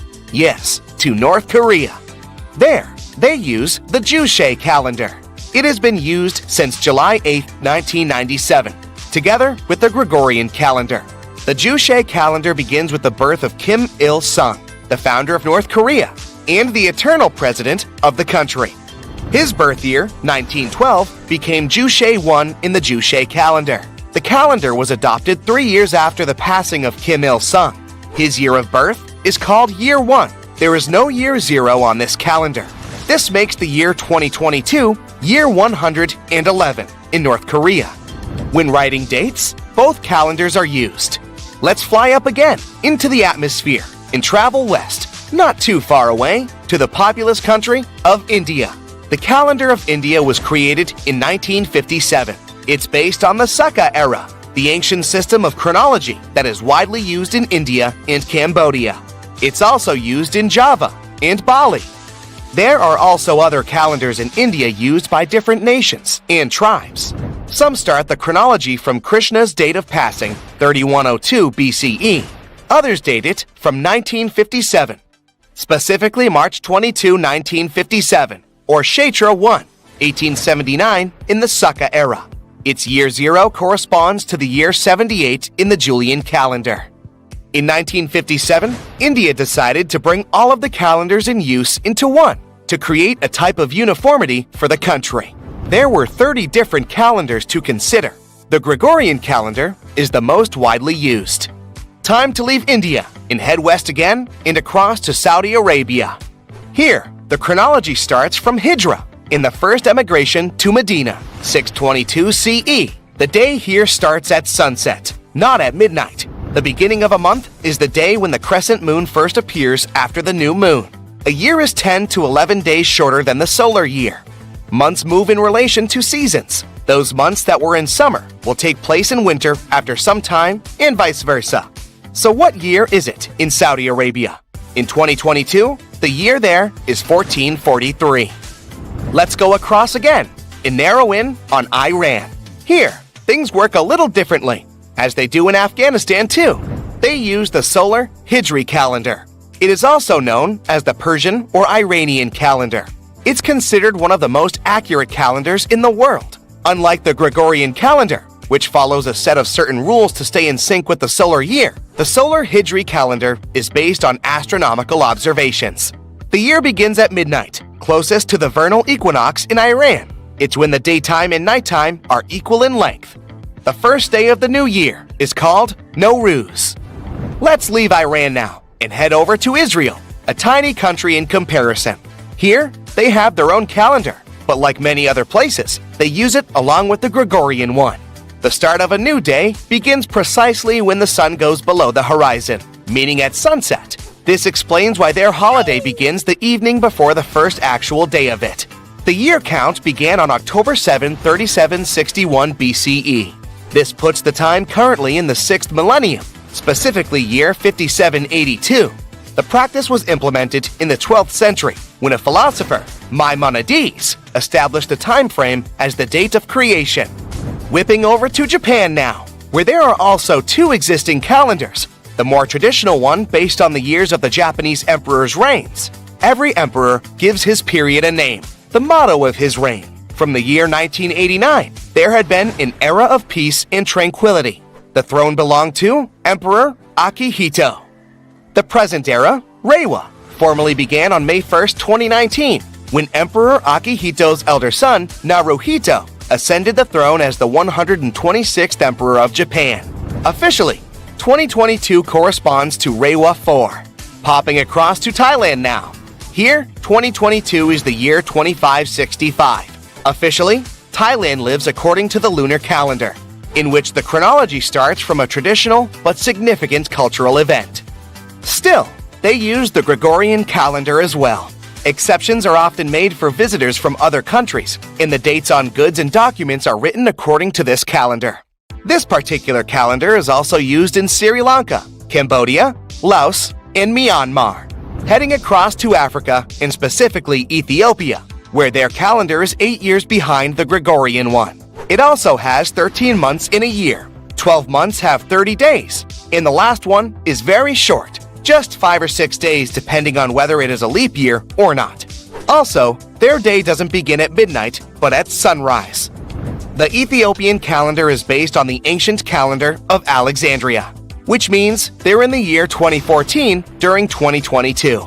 Let's take a closer look at the Gregorian calendar as it's the most widely used. It was based closely on the Julian calendar, which was created in 46 BC by Julius Caesar. The previous Roman calendar was very complicated, based on various lunar phases. The Julian calendar was designed with Greek mathematicians and astronomers. It comprised a normal year of 365 days and a leap year, with one extra day every 4th year. This makes it 1/100th of a day longer than the actual solar year. Thus, for any day from 1901 to 2099, the Julian date is 13 days behind the Gregorian one. In other words, whatever day it is when you're watching this video, subtract 13 days and that's the Julian date. The official switch to the Gregorian calendar took place in October 1582 by Pope Gregory XIII, hence the name Gregorian. But even this calendar might be a bit off, according to modern research. Scientists say that the events the Gregorian calendar starts its year count with may have happened 4 years earlier. So maybe I'm really speaking to you now from year 2018, not 2022. Have a headache yet? So, wherever you are in the world, if you happen to be talking to an online friend, be careful what you really mean when you say, "Let's catch up next year." You could be waiting for a very long time. It was April 10th, 1912. Richard had just departed from Southampton, England, aboard the most famous ship of the time, dubbed the Unsinkable. Since he had just witnessed a near collision with the SS City of New York, he decided to write to his wife and report the unfortunate and frightening event. "My dearest Sal," he wrote, "we got away yesterday after a lot of trouble." Little did he know that a mere 4 days later, both his pen and the ship he was on would be lost forever at the bottom of the North Atlantic Ocean. Was this some sort of bad omen? Did Richard actually foresee what was about to happen to the ship he was on? In case you haven't figured it out by now, Mr. Richard Geddes was aboard the Titanic on the day that he wrote the letter to his wife. On April 14th, 1912, the ship seemed to have been lost forever. Along with it, so many secrets and treasures have settled at the bottom of the ocean. It took until 1985 for the Titanic's wreck to be finally rediscovered using state-of-the-art sonar technology. Ever since then, they've managed to recover thousands of items from the Titanic, and many of them went on display or auction. Things like jewelry, a life jacket, a menu from the ship's restaurant, or even a sample square of carpet from the first-class stateroom have all captivated the public's attention, just like the many stories of the people on board. Scientists have even tried to come up with strategies to get the Titanic back up altogether to properly study it and stop it from getting more and more damaged at the bottom of the ocean. Some have suggested filling the wreck with ping pong balls to make it float, while others even considered injecting it with 180,000 tons of Vaseline. Another idea was to use 450,000 tons of liquid nitrogen to trap it in an iceberg that would float to the surface. But they eventually had to let go of all these potential strategies since the Titanic is way too fragile to ever be recovered. The Titanic may be one of the most interesting ships lying at the bottom of the ocean, at least in popular culture, but deep-sea divers have a lot of other stories to share. Planes also sometimes find their way to the bottom of the ocean. Deep-sea divers in Oahu, Hawaii, came across the wreckage of an F-4U Corsair plane. It seems to have crashed into the ocean in 1946, as it didn't have sufficient fuel. If you can dive deep enough, you might even stumble upon statues and lost artifacts, like those found in the world's only underwater archaeological park off the coast of Naples, Italy. It features the ruins of the ancient Roman city of Baia. The underwater statues found here are breathtaking, to say the least. In an ironic twist of events, some of the equipment we intended to use to get us to the moon was lost at the bottom of the sea for a very long time. But how did that happen? Beginning from the late 1960s and ending in the early 70s, many Apollo rockets were launched to orbit the Earth and the Moon. When reaching altitudes of about 38 miles, the first portion of the spacecraft, including the engines, needed to separate. People thought these components got destroyed or lost forever. But were they really? In 2012, a team of specialists discovered a bunch of rocket engines 14,000 feet off the coast of Florida. They have since gone through a 2-year renovation plan and are now on display at Seattle's Museum of Flight. Can you imagine stumbling upon a whole city underwater? Back in 2001, a lost city was discovered in the Gulf of Cambay, off the coast of India. Some archaeologists believe it to be the oldest city in history. By comparison, it's almost the size of Manhattan and features massive walls and even plazas. They stumbled upon pieces of sculpture, artwork, and even what looked like ancient wooden furniture, believed to date back up to 9,500 years ago and 5,000 years older than any city previously discovered. Okay, how about an underwater river? I can't even imagine what that would look like, but some deep divers claim to have seen it south of Tulum, Mexico. Is that even possible? Well, not really, since the Cenote Angelita Cave is not a true river, but a very special type of optical illusion. It's formed by a halocline, meaning a cloud of hydrogen sulfide at the bottom of this underwater cave. Turns out you can actually swim right through this cloud, which makes you feel like you're swimming through a flowing body of water. Not all things discovered underwater are inanimate objects. Some of them are actually quite scary sea creatures. A jellyfish might not be on your list of things to look out for if you can avoid the stings. But this giant one, also known as a lion's mane jellyfish, is the largest known species of its kind. In all fairness, you'll only uncover it if you happen to dive into the waters of the Arctic, Northern Atlantic, and Northern Pacific Oceans. You surely won't miss it, since it stretches across 120 feet from the top to the bottom of its tentacles. When it comes to deep-sea diving, a lot of people are looking to discover some lost treasure. One diver was lucky enough to have hit the literal jackpot when he came upon nearly $1 million worth of treasure on the bottom of the seabed. That was back in 2015, when this lucky diver was swimming just off the coast of Florida. What did he find, you might ask? Well, about 51 gold coins, 40 feet of gold chain, and a rare single coin that was tailored for the King of Spain, Philip V. Speaking of people looking for lost treasures, divers also sometimes found pirate ships. They discovered one of these pirate shipwrecks in 2015 off the coast of Colombia. It dates back to the 18th century. The value of this forgotten ship was estimated to be between $4 billion and $17 billion, as it contained treasures, precious stones, gold, and countless other really valuable items. By comparison, a whole island in the Bahamas is up for grabs at $75 million. A computer is the last thing you'd ever expect to discover underwater, right? And this was no regular computer, but an ancient one.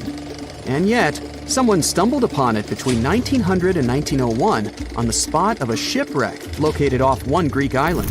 Researchers believe this weird stone contraption to be the earliest form of a computer. It was designed to serve many purposes, such as predicting astronomical positions and eclipses on the calendar.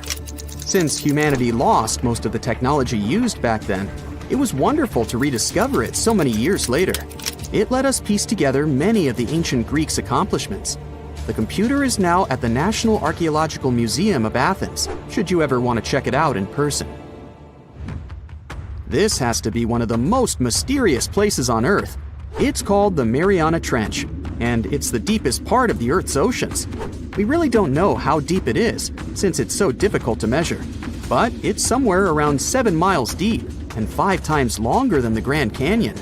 They first studied this massive underwater hole back in 1875 using a weighted rope.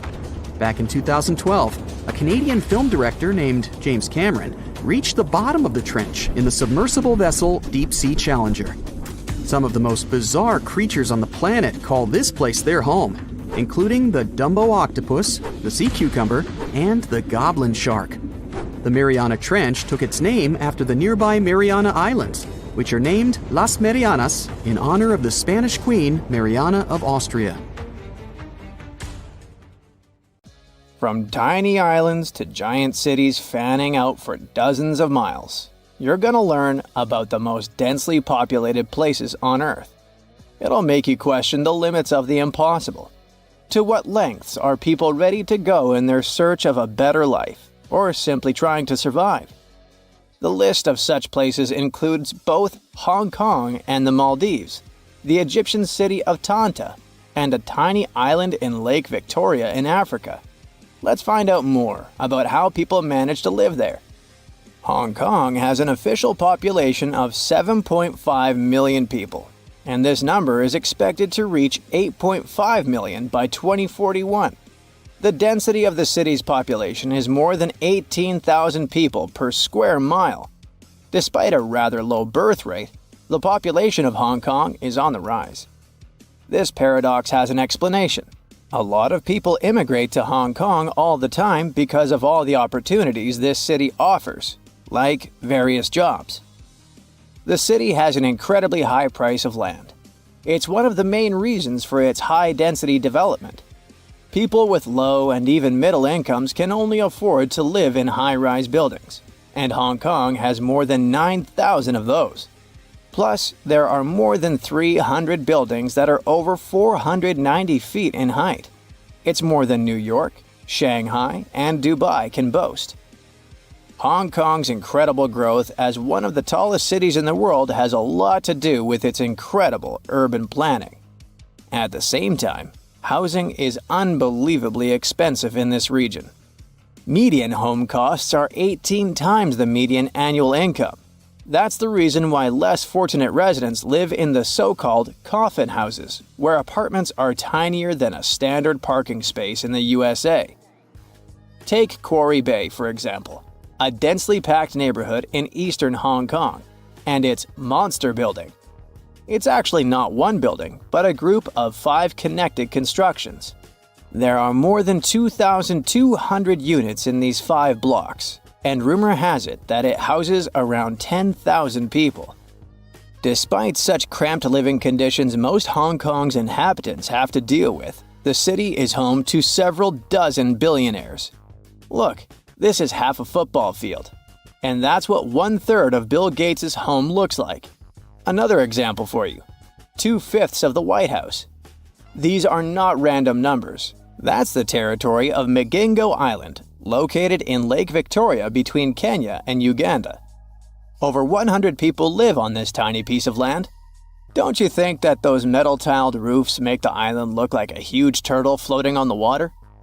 Unfortunately, because of the island's small size, there's barely any vegetation there.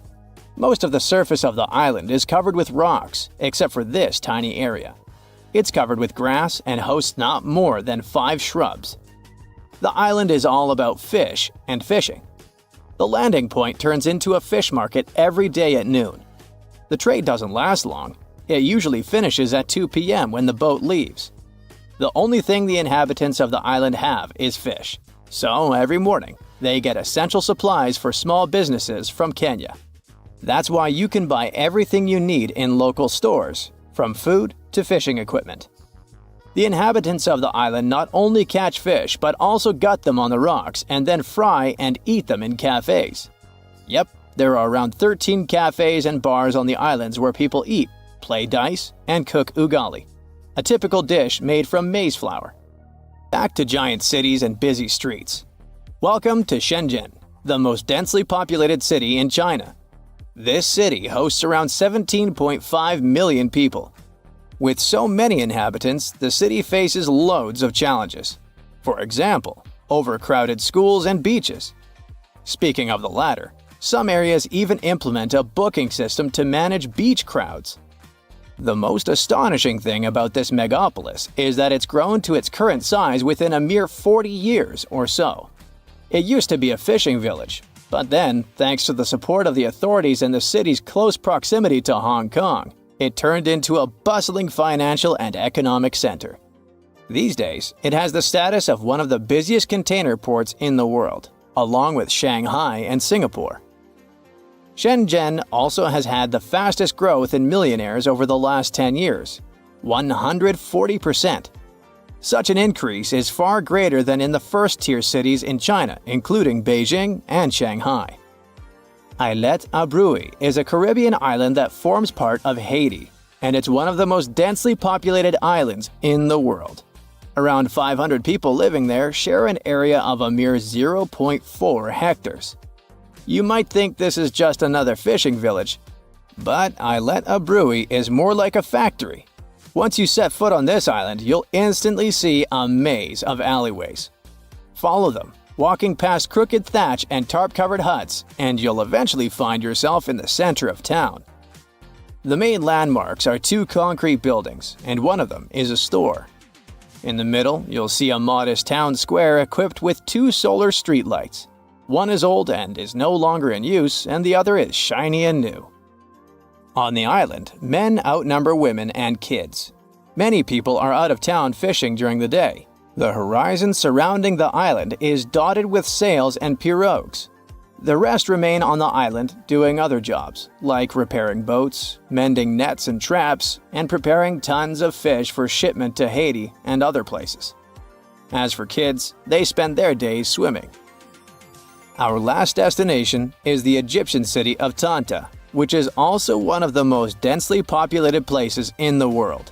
It has about 70,000 people per square mile.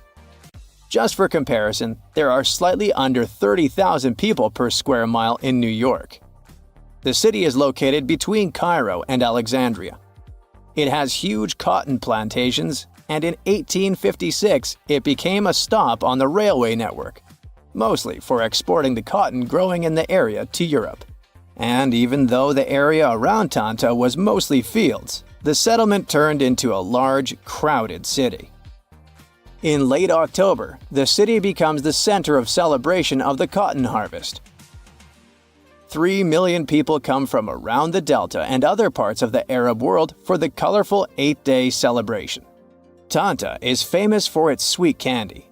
It's made of gelatin, coconut, sesame, peanuts, and chickpeas. Loads of these sweets are sold during festivals when many Egyptians visit the city. No wonder they've been considered a delicacy since the 1800s. Tanta also has a lot of cotton processing factories, as well as textile industries. Plus, it's a university town. Tanta University was established in 1972. Male, the capital of the Maldives, has a population of more than 200,000 people. It means 49,000 people per square mile. 80% of the land sits around 4 feet above sea level, which means that if part of the islands go underwater, people will have to relocate. An artificial island that was created to manage waste is getting overburdened. In 1997, Hula Male, another artificial island, was built to alleviate dramatic population pressure. These days, it's already as developed as Male. The Maldives consists of more than 1,000 islands stretching along a 500-mile axis. All of them are coral islands. They grew around the rims of prehistoric undersea volcanoes. Only 188 islands are inhabited. but most of them have fewer than 1,000 residents. More and more Maldivians are giving up on island life and moving to the capital city. But Malé is already pressed hard against the limits of human habitation. If even more people move there, its physical structure would need to be completely reworked. The authorities are already surrounding Malé with sea bridges and artificial islands packed with houses. So, you want to get as close to the moon as possible without leaving Earth? Easy. Hop on a plane to Ecuador and climb Mount Chimborazo. I know, it may sound weird, but hear me out. Now, Everest is the tallest mountain when you're measuring from sea level, but Chimborazo's peak is actually the closest spot on Earth to the moon. Here's the physics behind it. Mount Everest is over 29,000 feet tall, and Chimborazo is only around 20,000 feet. But the secret lies in how far they are from the Earth's core. You see, Earth is not a perfect sphere. It's chubby in the middle and slightly squished at the top and the bottom. The chubby part in the middle is called the equator. FYI, the country Ecuador actually translates to equator in Spanish. Now you know. The mountain we're talking about, Chimborazo, is located a few degrees from the equator line. So since the squishy sphere is chubbier in the middle part, Chimborazo's peak sticks out farther into space. This means that if you hike all the way up to this mountain's peak, you'll be a smidge closer to the moon than if you hike all the way up Mount Everest. In the North Sea, off the coast of England, there's a tiny platform bobbing around, roughly the size of 2 tennis courts. You might think it's an oil platform, but this is Sealand, the world's tiniest country. The Ruff's Tower platform was built during the first half of the 20th century as a fort to protect English ships. Jump to the 1960s when a guy named Paddy Roy Bates decided to claim this old fort as his own country, naming it the Principality of Sealand. Paddy gave his country everything it deserved: a national flag, currency, a constitution, stamps, and a hoisting swing system. That's how you get into the country, by the way, hoisted all the way up to the upper part of the platform. Today, this micronation is headed by ruling monarch Michael Bates, who is a member of the country's self-proclaimed royalty. I know, right? Why wait in line for the British throne? The nation has its own fan club, who cheer for the country's national soccer club. Their team competes in international tournaments, where they usually play with other tiny nations. Although Sealand only has one official resident as of right now, players from other countries join to help out their soccer team. One of the country's supporters also placed a Sealand flag on top of Mount Everest. Having your kitchen in one country and your living room in another, well, this is the daily reality for some locals in Barle. In this town, the border between Belgium and the Netherlands doesn't just run along streets, it slices right through buildings. So, to navigate this setup, a rule was made that a house's nationality is determined where its front door is located. But this solution created its own problems. There's a house where the front door is exactly on the border, giving it 2 addresses, one in Belgium and one in the Netherlands. The owners of this house were given a unique opportunity. They could choose which country they'd like to get their utilities from, like gas and water. And you guessed it, they picked the country where the stuff was cheaper, in this case, Belgium. Down in Senegal, Africa, there's a lake that looks like something straight out of a sci-fi movie. About 18 miles north of the capital, Dakar, you'll find Lake Retba, also known as Lac Rosa. This lake is famous for its bright pink water. Yes, it really is pink, and you can even take a swim if you're up for it. But be prepared, the water is super salty, one of the saltiest lakes in the world with salt levels over 40%.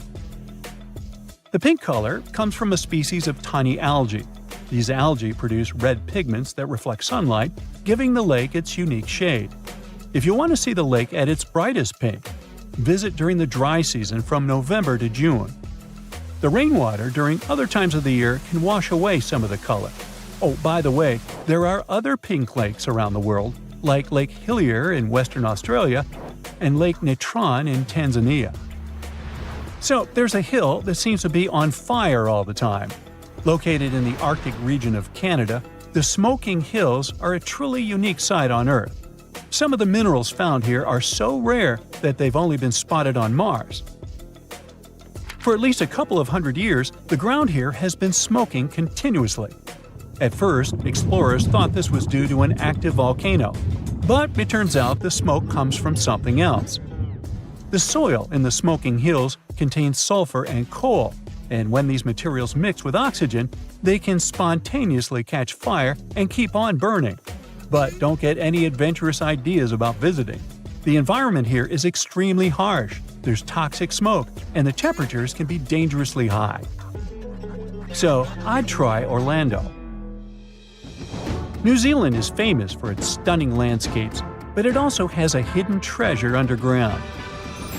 Deep in some caves in the country's North Island, you can find a mesmerizing natural wonder. To see it, you'll need to go down about 150 feet in a series of dark, twisting caves. As you go deeper, you'll enter complete darkness until you reach the cave ceilings, which are lined with tiny glowing creatures. These are New Zealand's native glowworms, which are the larvae of a special type of fungus gnat found only in this country.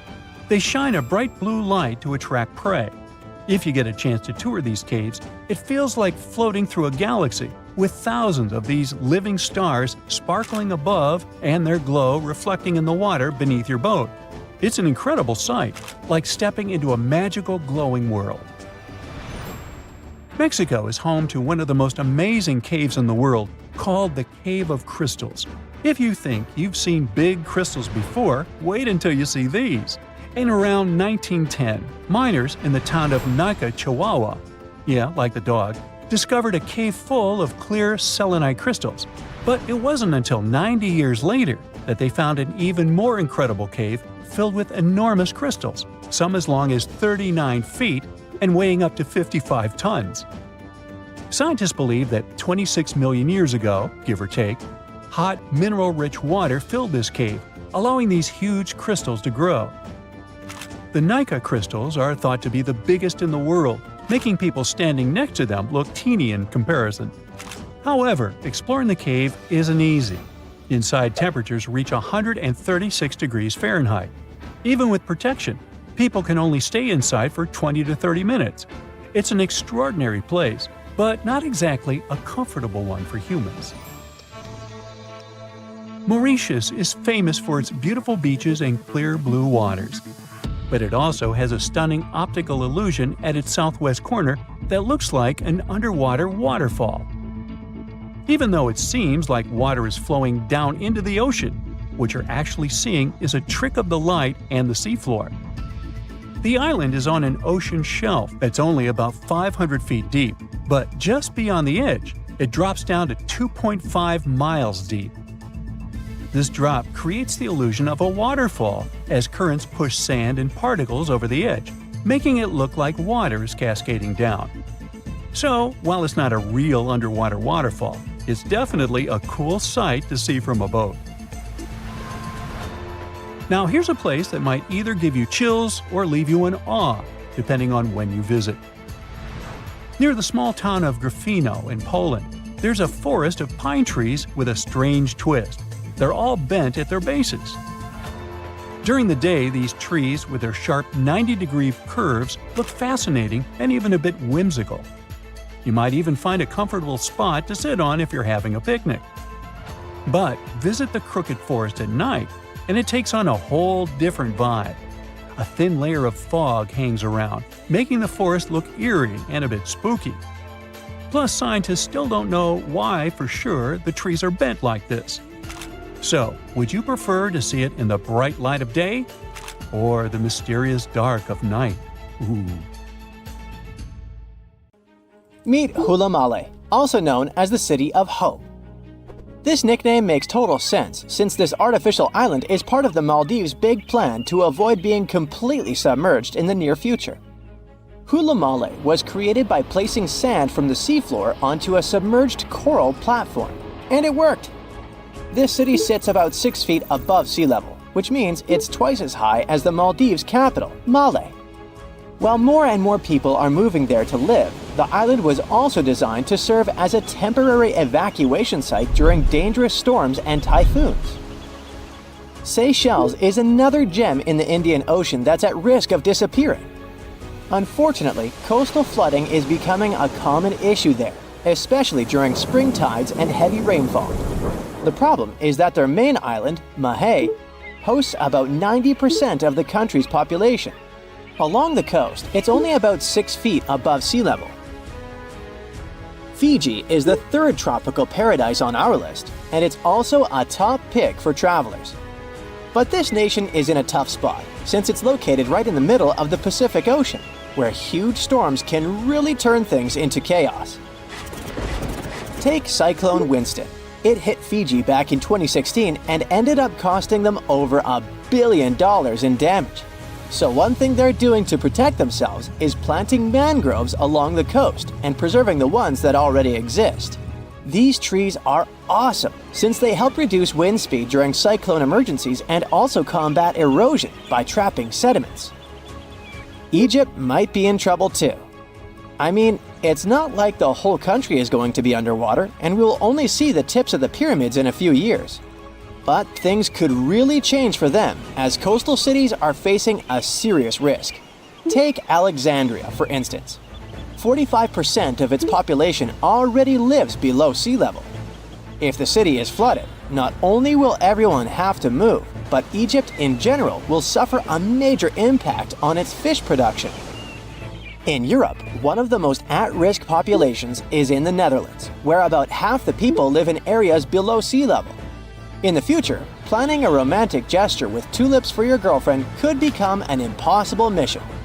The Netherlands is responsible for 2/3 of the world's tulip production. So if fields are taken over by saltwater, it's game over for the blooms. But the good news is that the Dutch have centuries of experience dealing with water, so knowing how to work with storm barriers and seawalls can prevent them from a doomsday scenario. The risks of rising sea levels probably aren't higher anywhere else than here in Tuvalu.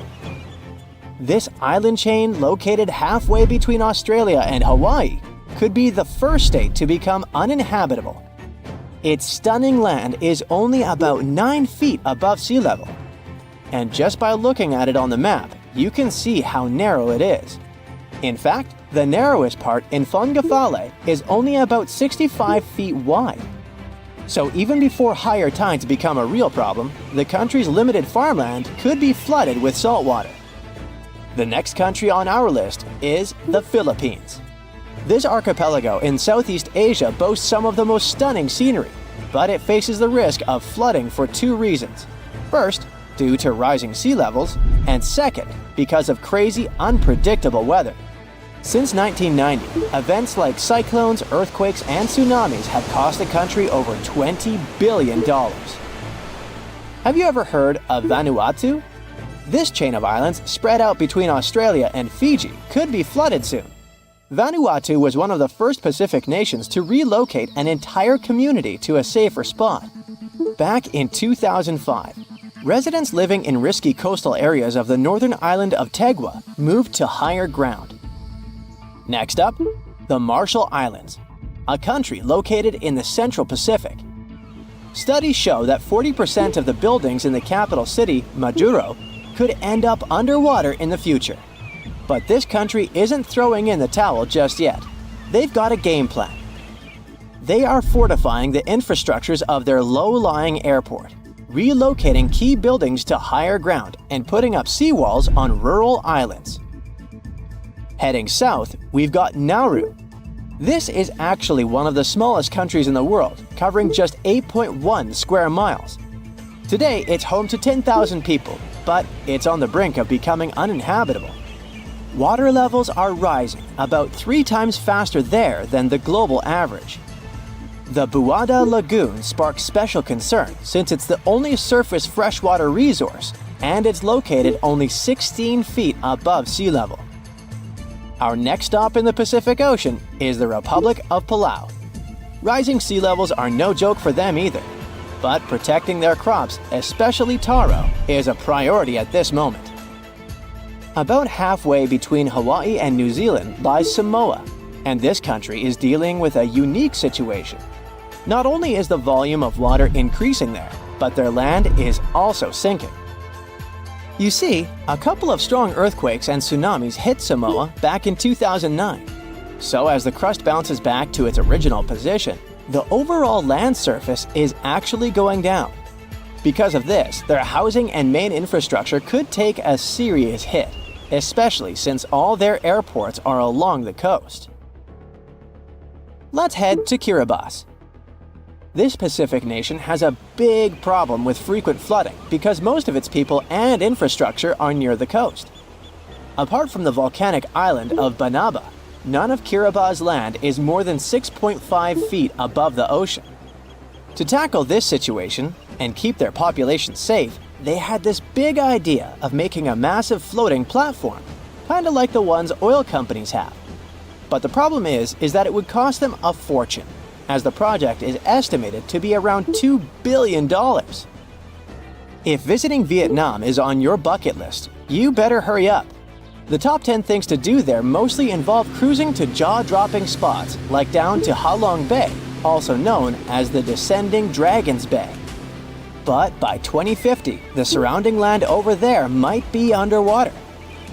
Another huge problem Vietnam is facing is that the main rice fields are getting salty. And if you're into Vietnamese food, you know how important rice is for them. Right now, they're especially concerned about the Mekong Delta region being vulnerable. After all, this is a highly fertile area responsible for most of Vietnam's agricultural output, with over 50% of it being, rice. This nation is really putting in the effort to adjust to this new reality. They're flushing the rice fields in the Mekong Delta with fresh water to get rid of the saltiness. Our next stop is in the Caribbean Sea. Grenada is an island country, but you may know it as the Island of Spice, since its tropical climate is just perfect for cultivating things like nutmeg, cinnamon, cloves, and ginger.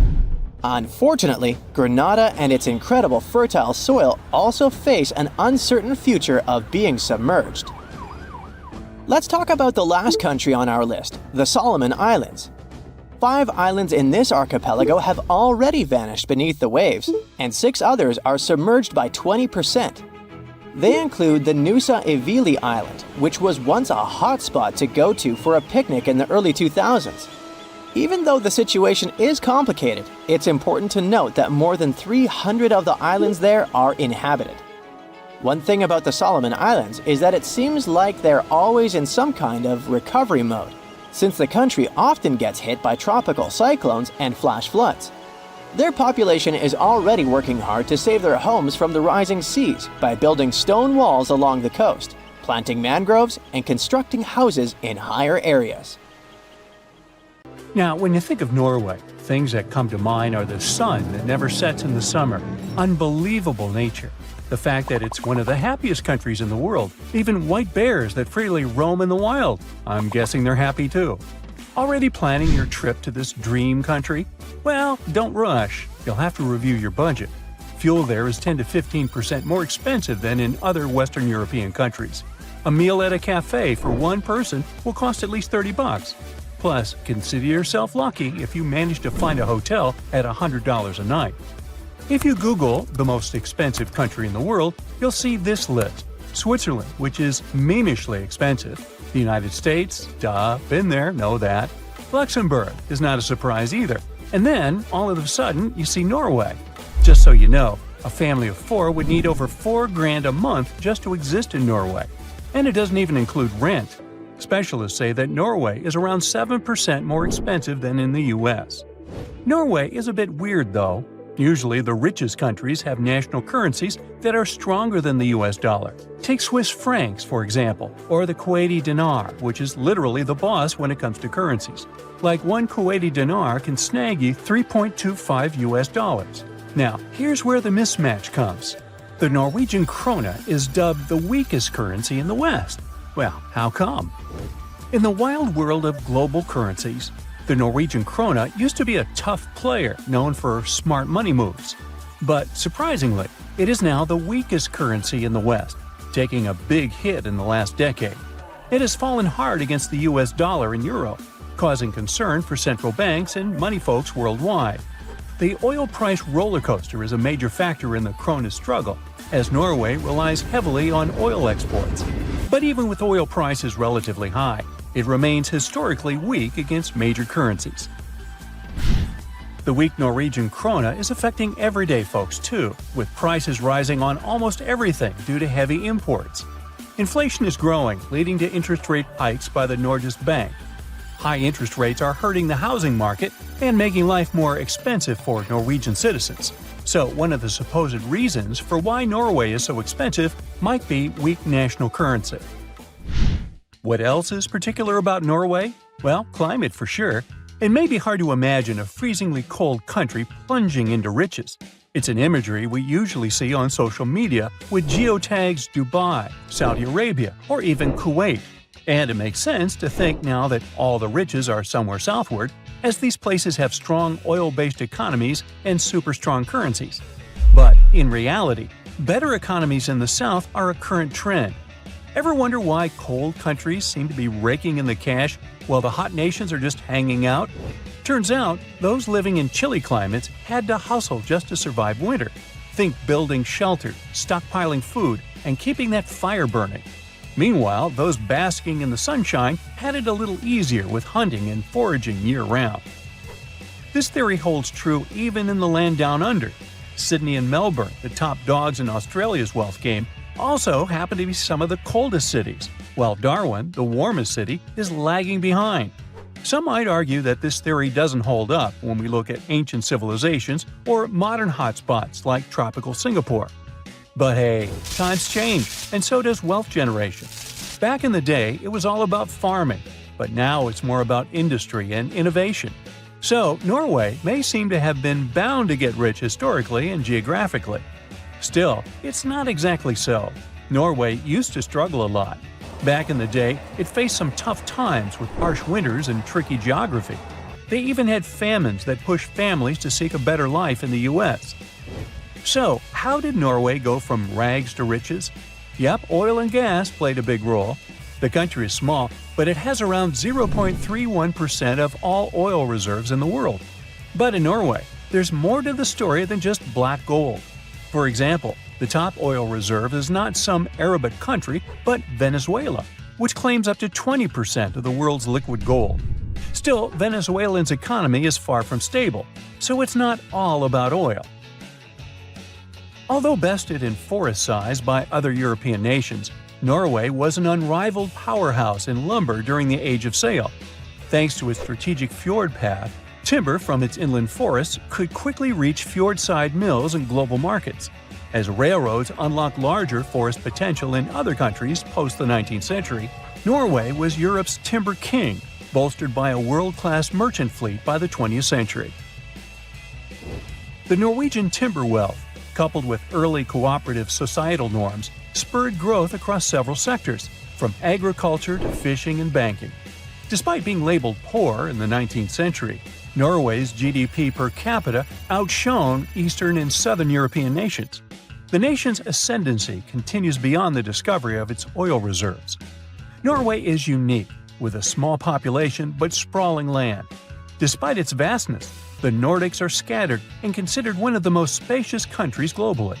Much of the North's territory stretches beyond the Arctic Circle, offering harsh landscapes with thin topsoil covering the bedrock. The tough terrain in Norway, full of mountains and with a short growing season, limits arable land to only 2.2%, similar to Yemen.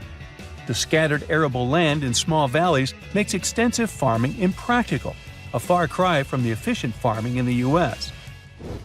With a huge chunk of land and coastlines, but a small population, Norway makes some serious cash from its reserves.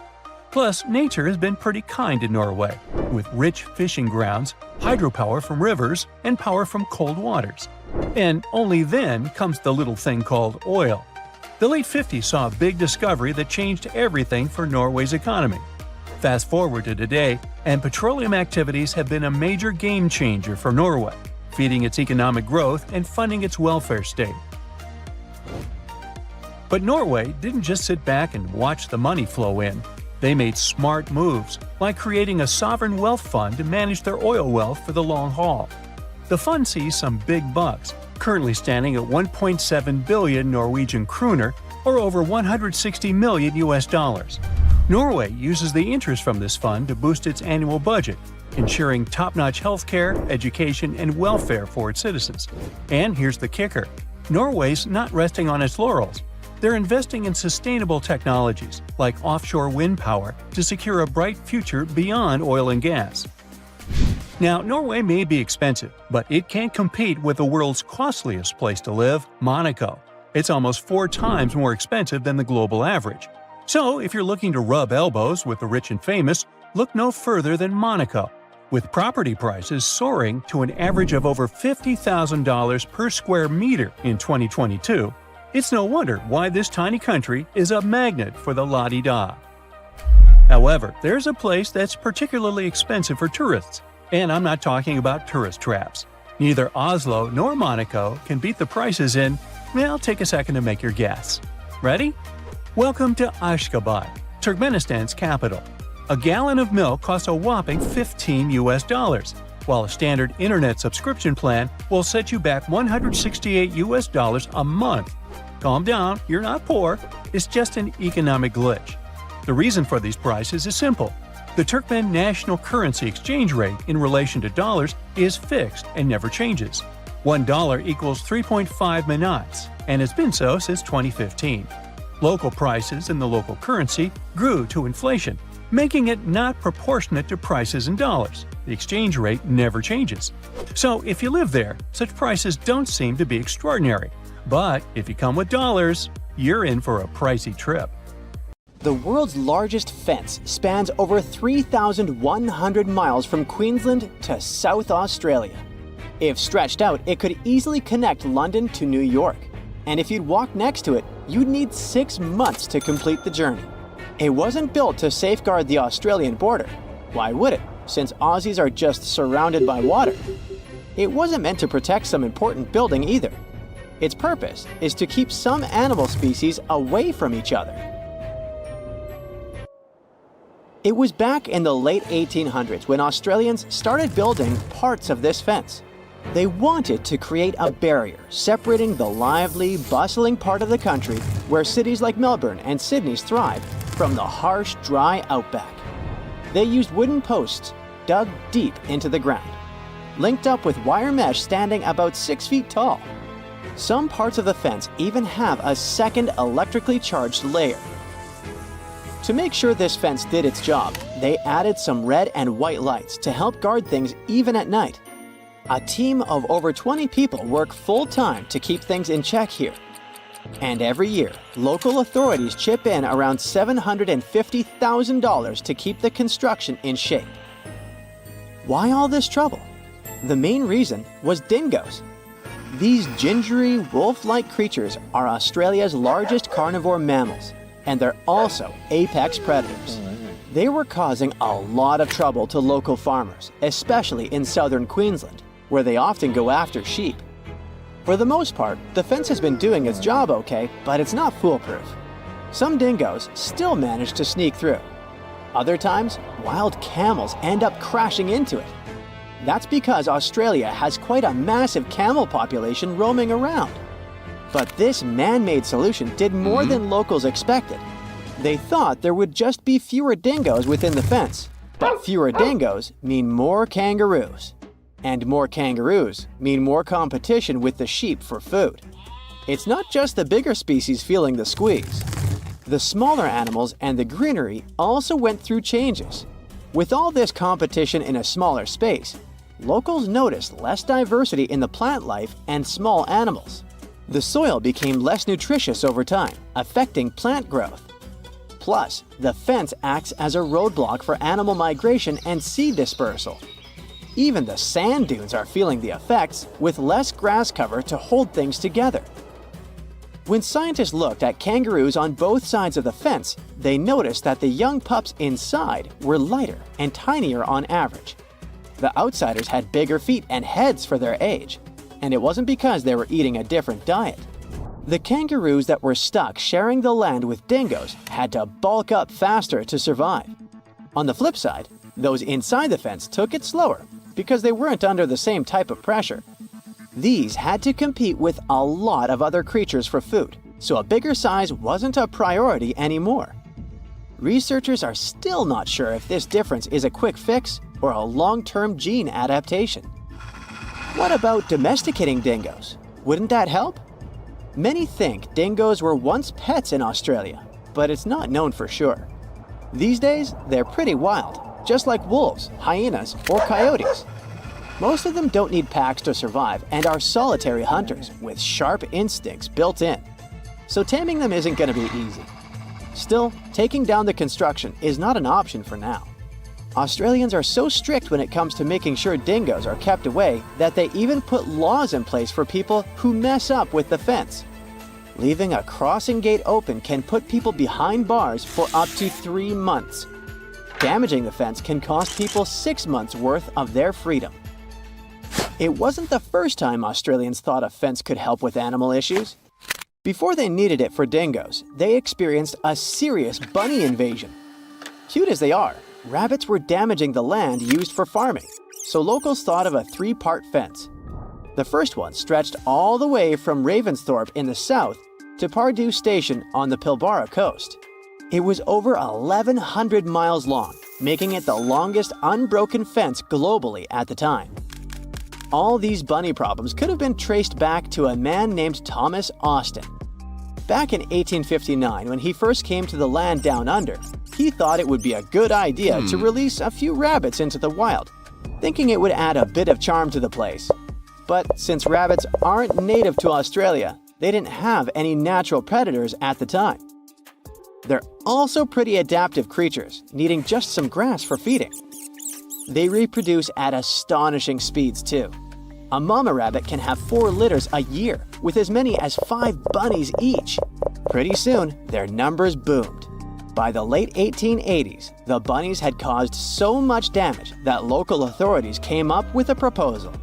They'd offer the equivalent of almost $2 million today to anyone who could come up with a solution to this long-eared problem.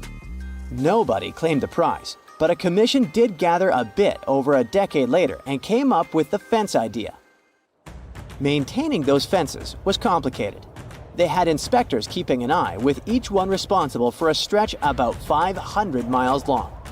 There were also these boundary riders patrolling smaller sections, using bikes at first, then switching to camels or using camels to haul buggies.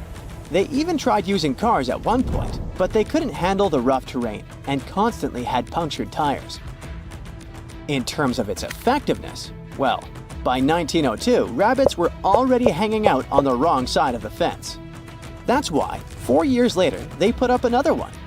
It worked for a while, so much so that the local authorities didn't bother helping out farmers past that second fence with rabbit netting loans.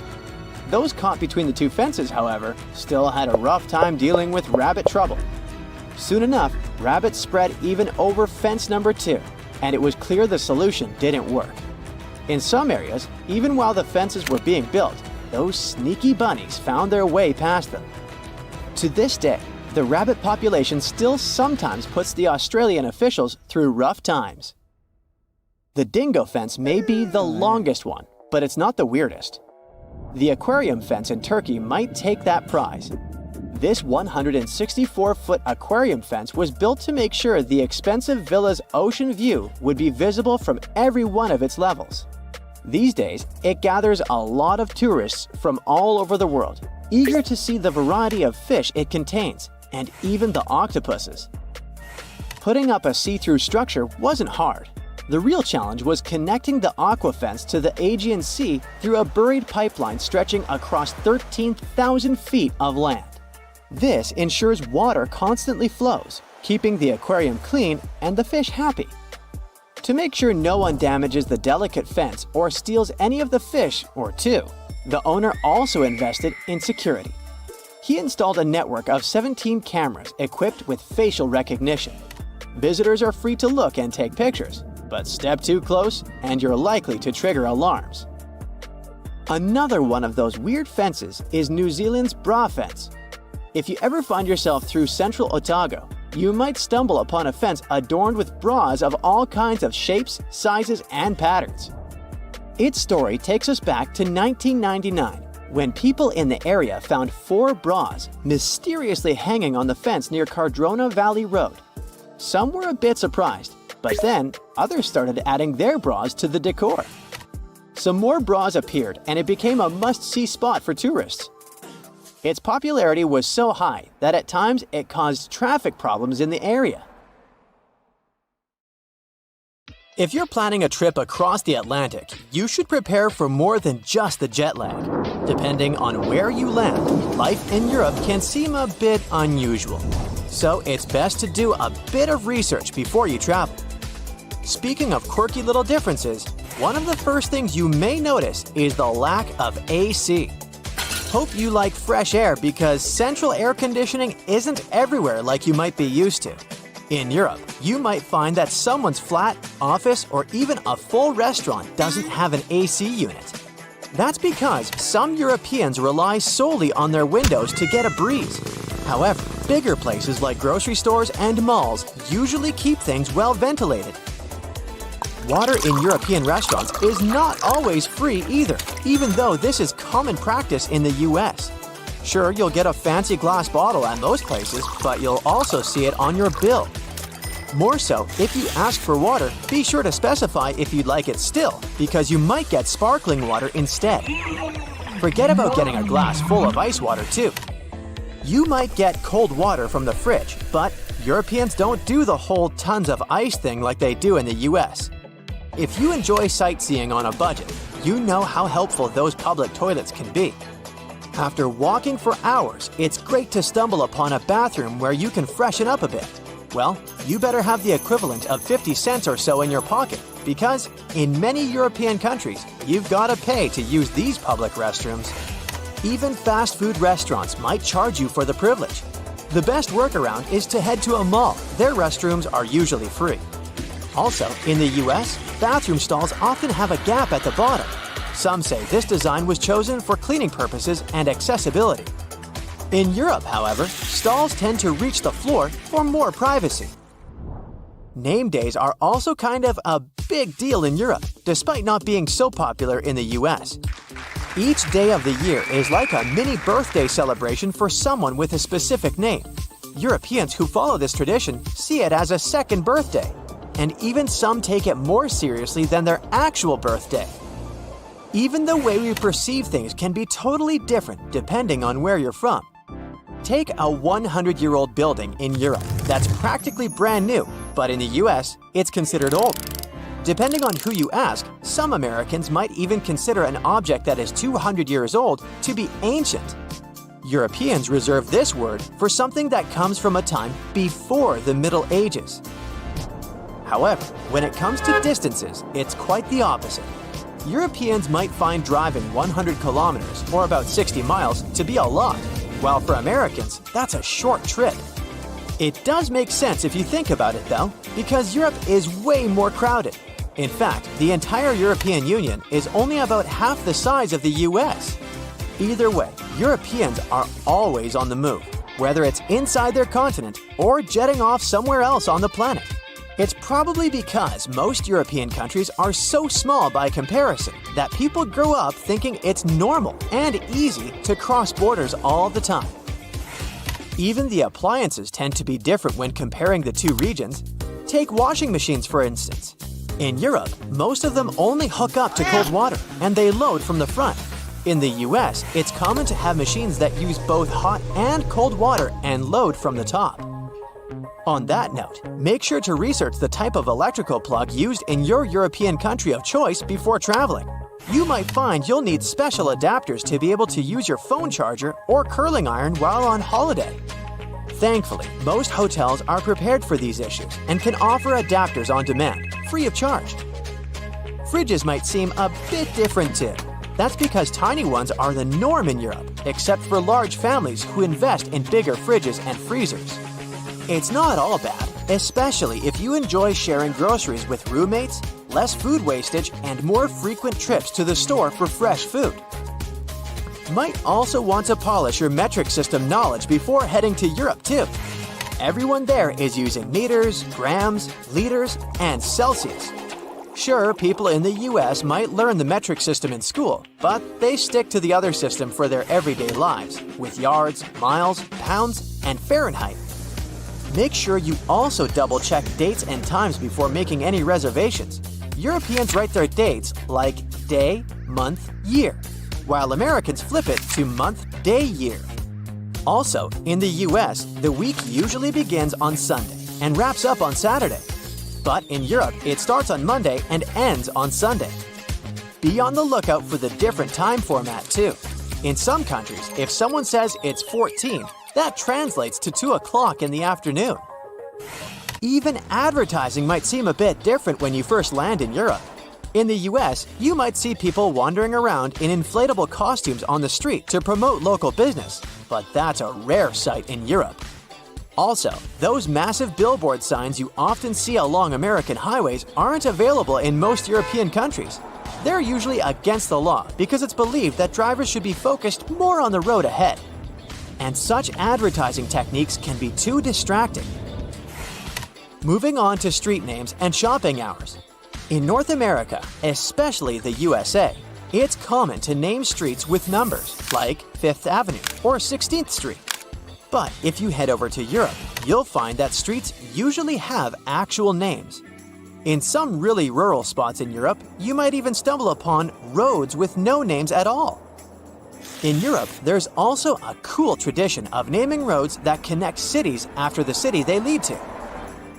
Shopping hours in Europe can be a bit confusing too, at times even frustrating. You've probably heard of the siesta in Spain, with some Mediterranean countries having similar customs. It's when shops and businesses take a little afternoon break. Smaller venues in European cities might close up for lunch breaks or have shorter hours on weekends. Some might even stay shut altogether on specific days. It's best to check out the local schedule if you're planning some retail therapy while traveling in Europe. Those shopping hours can really affect your plans and how easily you can get your hands on the stuff you need. While Americans tend to smile more, even to strangers, it can seem a bit unusual to people from other countries. There's a reason behind it though. You see, over the years, the US became this melting pot with people coming in from all over the globe.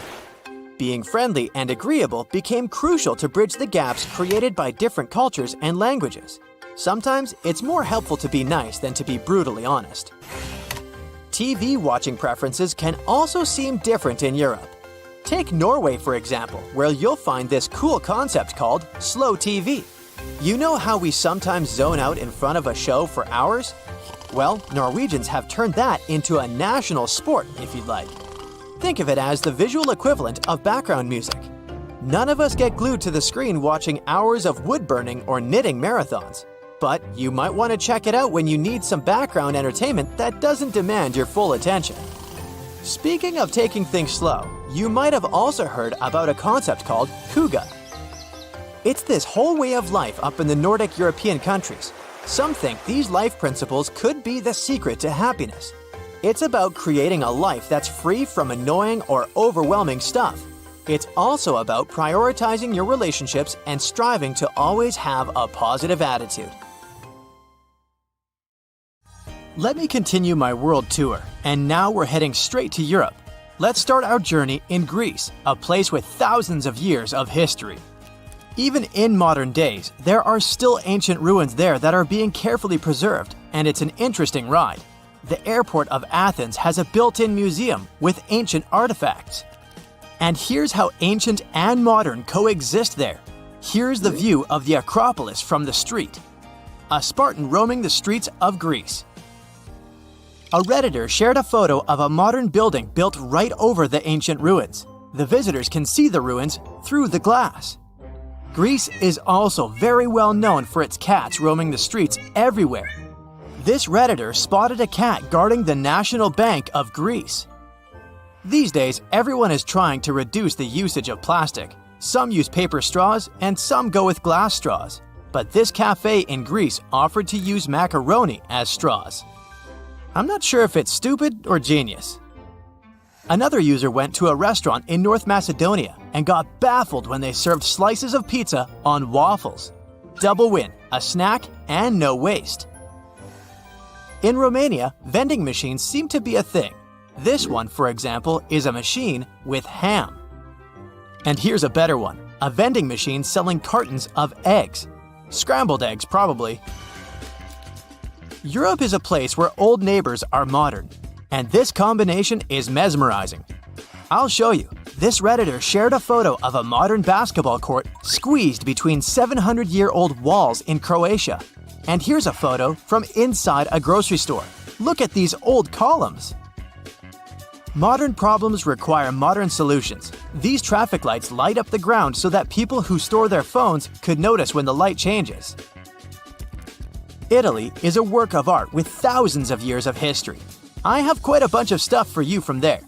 Some ruins date back thousands of years, and a lot of that gets preserved. A Redditor shared a photo of a lobby of a hotel that has a glass floor so that the ruins were visible. And these are the railing in an Airbnb. Even street signs are a work of art in Italy. Look at this one.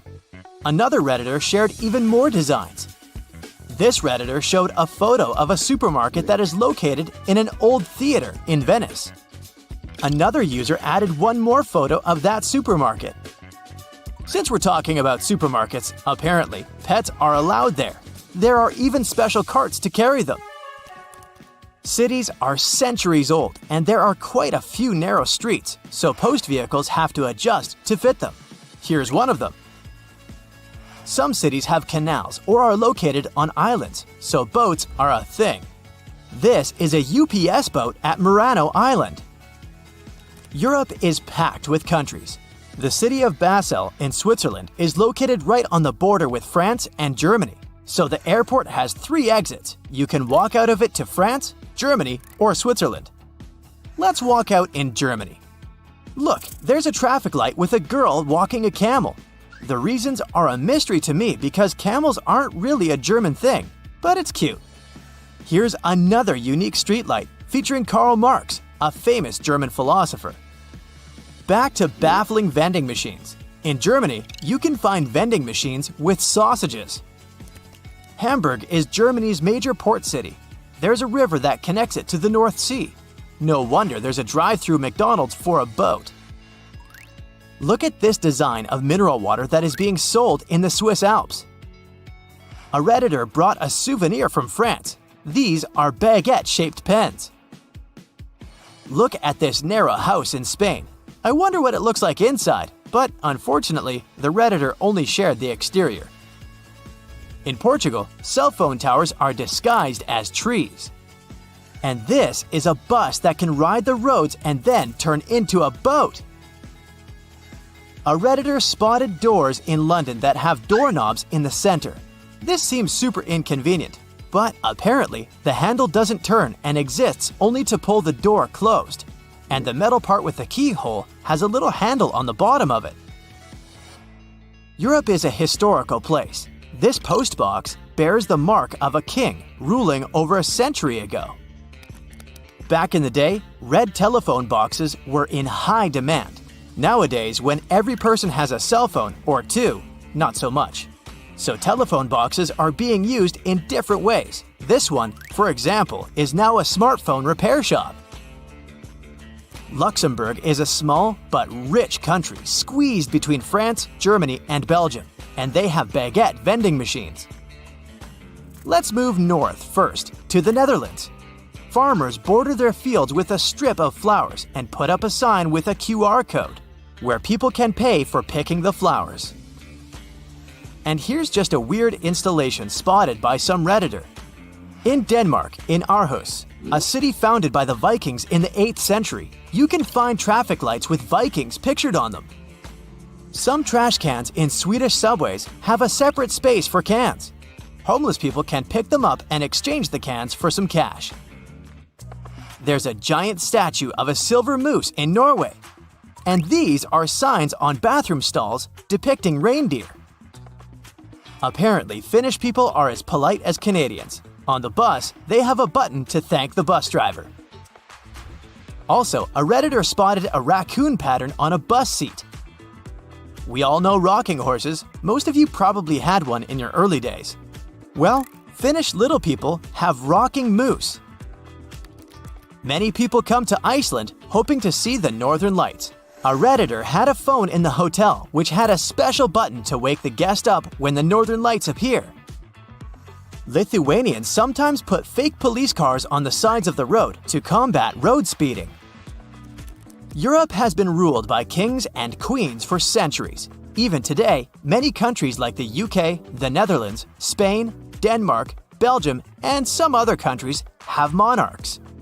So, no wonder that there are hundreds of castles scattered across Europe. Poland doesn't have any monarchs these days, but it still has 500 castles. Here's a warning sign for ghosts next to one of them.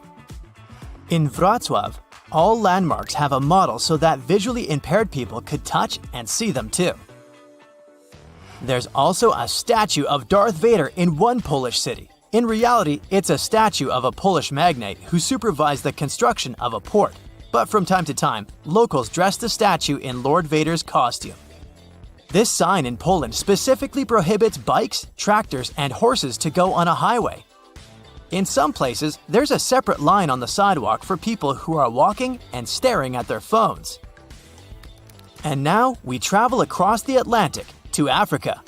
This is Dune 7 in Namibia, the 7th biggest dune in the world. It's as tall as the Empire State Building.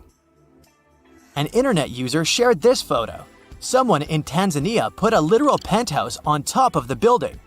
I did some research and found out that it's a hotel. Still doesn't explain the roof, but I'm totally buying it. Maybe it's marketing. Drivers in Mozambique should be careful and watch out for elephants. And this is a sign from South Africa. Watch out for penguins. And another one that asks to baboon-proof the trash bins. So baboons are the raccoons of South Africa. Trees growing through the roads aren't surprising anymore, but this is a palm tree in Morocco growing through multiple balconies. A Redditor shared a photo of a runaway horse in Israel returning to the backyard in an urban area. Urban horse encounters are relatively common in the country. A hotel in Turkey served a whole honeycomb for breakfast to this Redditor. That's it for today. So hey, if you pacified your curiosity, then